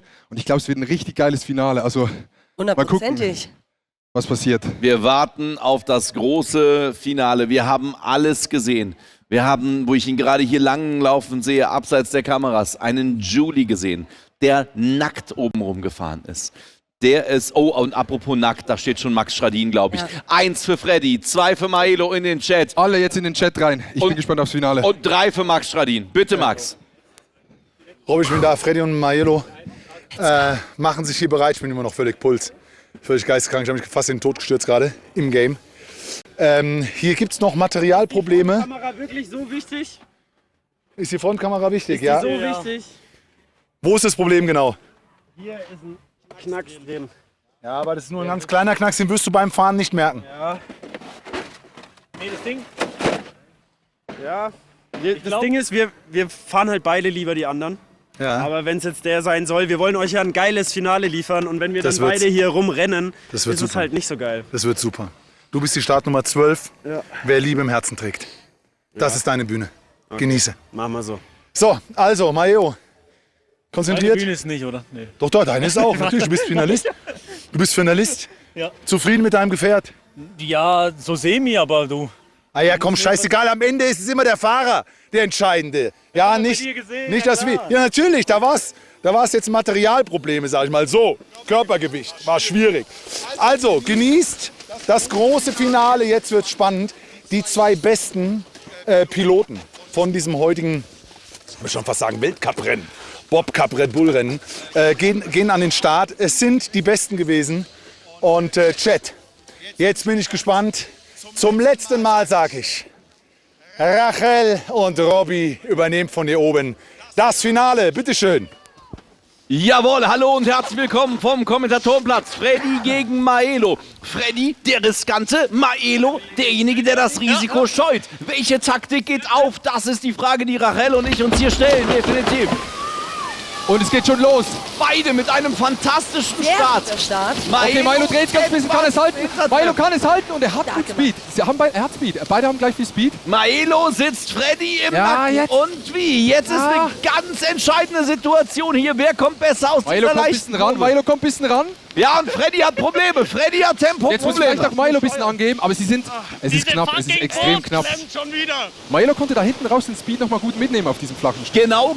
Und jetzt wird es interessant. Diese Kurve, wer fliegt auch ganz enge Kurventechnik von Maelo. Der bleibt weiterhin dran. Ja, und jetzt erwartet, glaube ich. Hier muss man ziehen lassen. Ab hier einfach Füße hochziehen lassen. Freddy macht das gut. Freddy geht in den Tunnel rein. Maelo hängt da ein bisschen fest. Oh ja, Maelo hängt fest. Aber vielleicht wartet er auch nur auf den richtigen Moment. Freddy geht rein in den Tunnel und kommt vor allen Dingen gut wieder raus da. Ja, sieht gut aus für Freddy. Letzte Kurve, bekommt ihr die gut? Was macht Maelo? Wir sehen es gerade nicht. Das war's, fuck. Oh, Maelo sagt, das war's. Maelo hört ihr, aber ihr seht Freddy, der den Red Bull Cup gewinnt. Freddy ist der Sieger des ersten Red Bull Bob Cup von Adi Totoro. Holt mit einer 1:07,53 Sekunden 8 Sekunden knapp vor Maelo raus. Wahnsinn. Und er wird gefeiert. Aber ich sag verdient, Freddy, sehr gut gefahren, sehr konstant gefahren, viel Risiko genommen, aber es hat irgendwie gepasst. Und fast noch die Pfosten der Zieleinfahrt gecrasht. Da hat er nicht mehr so richtig den Druck reinbekommen, was das Lenken angeht. Am Ende holt er den Titel und jetzt fällt alles auseinander. Da sehen wir die Erst- und Zweitplatzierten miteinander. Was sage ich? Aufeinander. Ja, und Freddy hat heute in die Story gepostet, I will win this, mark my words, irgendwie sowas. Und, was soll ich sagen, er hat abgeliefert, er hat's gemacht. GG Freddy, Chat, lasst ein bisschen Liebe da für Freddy, lasst ein bisschen Liebe da für Maelo. Beide sehr krass gefahren, geiles Finale. Der erste Red Bull Bob Cup von Adi und von Red Bull geht an Freddy. Und den wollen wir direkt hören. Ich sehe ihn doch schon. Flavio steht da ganz nah dran. Fangen Sie uns ein. All die Emotionen. Ja, die Szenen hier im Zielbereich, die sind absolut bombastisch. Alle in Ekstase. Freddy der Sieger, nicht nur der Herzen, sondern auch der wirkliche Sieger von diesem Wettkampf steht jetzt neben mir im Interview. Erstens, wie fühlt sich das an? Super. Das Wichtigste war wirklich, wir hatten beide halt die Bobs, die wir nicht so gemocht haben. Das Wichtigste war, dass es sich halt nicht nach 10 Metern ausgebobbt hat, sondern dass man diesen Start mitnimmt. Und den Start haben wir beide gemeistert, dann wurde es erstmal todeslangsam. Wir haben gelacht, wir haben geschwitzt, wir haben gelebt und wir haben das Ding gewonnen. Unglaublich, herzliche Gratulation. Maelo, dein Fazit zu diesem Finale? Ich bin ein bisschen gebrochen jetzt, aber es waren nicht so grobe Fehler drin eigentlich. Also ich war einfach langsamer. Diese 2-3 Sekunden langsamer. Er ist unten durch und ich bin gebrochen, stinksauer auf den Bob. Und ja. Aber nee, no joke, ultra geiles Event und es hat übel Bock gemacht. Übel geil. W-Chat, danke. Ich möchte einmal ganz speziell Adi Totoro danken, dass er die Scheiße hier auf die Beine gestellt hat. Natürlich mit Red Bull zusammen. Deswegen einmal die Ws in den Chat für fucking Adi Totoro. Und ich möchte auch die Schweizer Crowd hier einmal applaudieren hören für Adi. Auf geht's! Und auch die Siegerehrung ist nicht mehr weit weg. Ich möchte dich aber trotzdem noch fragen, bevor es zu spät ist, wie feierst du diesen Sieg? Oh, ich habe eine Badewanne in meinem Hotelzimmer. Ich werde mich nachher so 2 Stunden in die Badewanne legen und entspannen. Sehr gemütlich. Wie verarbeitest du dieses Loss? Ich bin mir noch nicht ganz sicher, aber ich werde mir sehr viele Brainrot Reels reinziehen und vielleicht auch ein Bad noch gönnen. Mit Freddy zusammen aber. Schön, bist du da auch dabei? In der Badewanne dann, ja. Mit Maelo? Genau, Reels in der Badewanne mit Maelo. Sehr schön. Ich glaube, wir kommen zur Siegerehrung. Mach wieder mal die Bühne frei.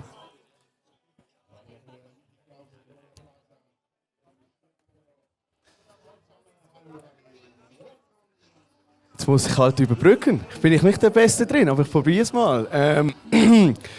Davos, seid ihr bereit für eine krasse Siegerehrung? Oh ja, die Crowd ist bereit. Ich hoffe, der Chat ist auch bereit. Wir wollen da gar nicht sehr viel Zeit verlieren.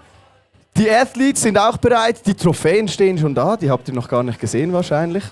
Wir fangen doch gerade einmal an mit dem Bronzepokal. Auf Platz 3 am heutigen Tag vom Red Bull Bob Cup, die erste Ausgabe. Bronze und der 3. Platz wird belegt von Jontan!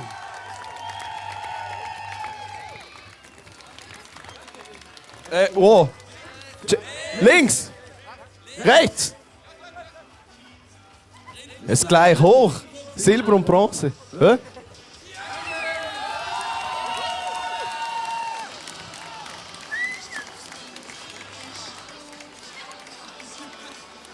Herzliche Gratulation, Jontan.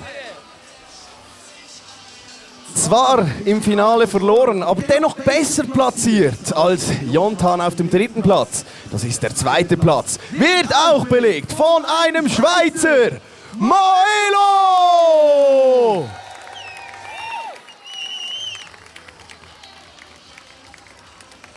Es macht mich persönlich sehr stolz, dieses Podest.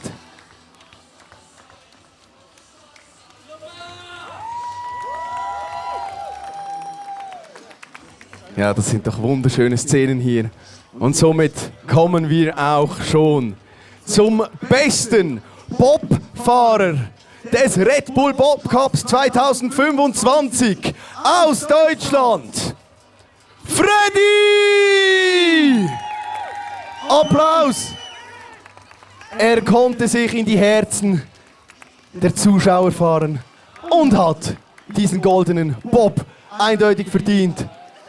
Überreicht wird er von Adi Totoro.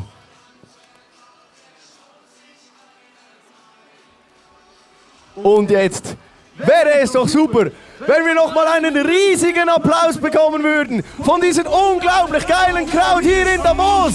Applaus!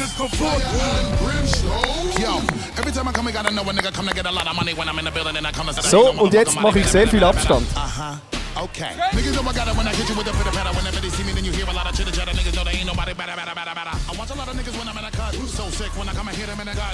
You will crown me king. Get em. Okay, let's shine, my friend. Get up on my grind again. Some niggas should be happy that I chose to rhyme with them. Cause all I do is win, win, win. No matter what. Got money on my mind. I can never get enough.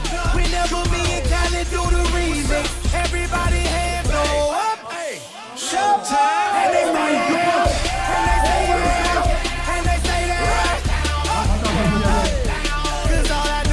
Ich glaube, der ist ausgebobbt. Das ist wie die Bobs auf der Piste, die gehen halt einfach kaputt. Schon von morgens bis abends irgendwo. Ey, kommt nochmal alle, die gefahren sind, alle Moderatoren, gerne alle nochmal hier hinkommen. Ist Schradin noch da? Schradin! Lieber geht der Bob hier kaputt als auf der Piste. Schradin kommt zu uns. Der älteste Mann, der momentan in diesem ganzen Dorf ist. Meine Damen und Herren, Max Schradin! Ja, klar, der Älteste, ne? Der Älteste wieder. Der Älteste wieder. Okay, an dieser Stelle wollte ich einfach nochmal ein großes Dankeschön sagen an Red Bull, die dieses ganze Event organisiert haben. Es ist unglaublich, richtig geile Piste, geil aufgezogen, ultra geil produziert. Ich fand, es war wie ein Skirennen, hat richtig Spaß gemacht. Vielen Dank an alle, die mitgemacht haben. Applaus für euch einmal. Applaus für Max Schradin, der diesen Weg auf sich genommen hat. Max Schradin, meine Damen und Herren! Großen Applaus für Flavio Stucki, für die super Moderation. Aus Danke! Basel. Robby Hunke fürs Kommentieren. Mehr kann ich nicht sagen. Vielen Dank fürs Zugucken.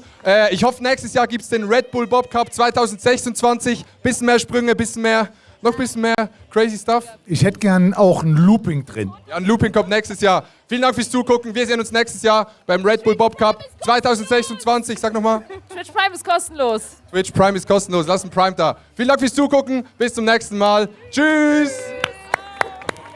Applaus nochmal alle!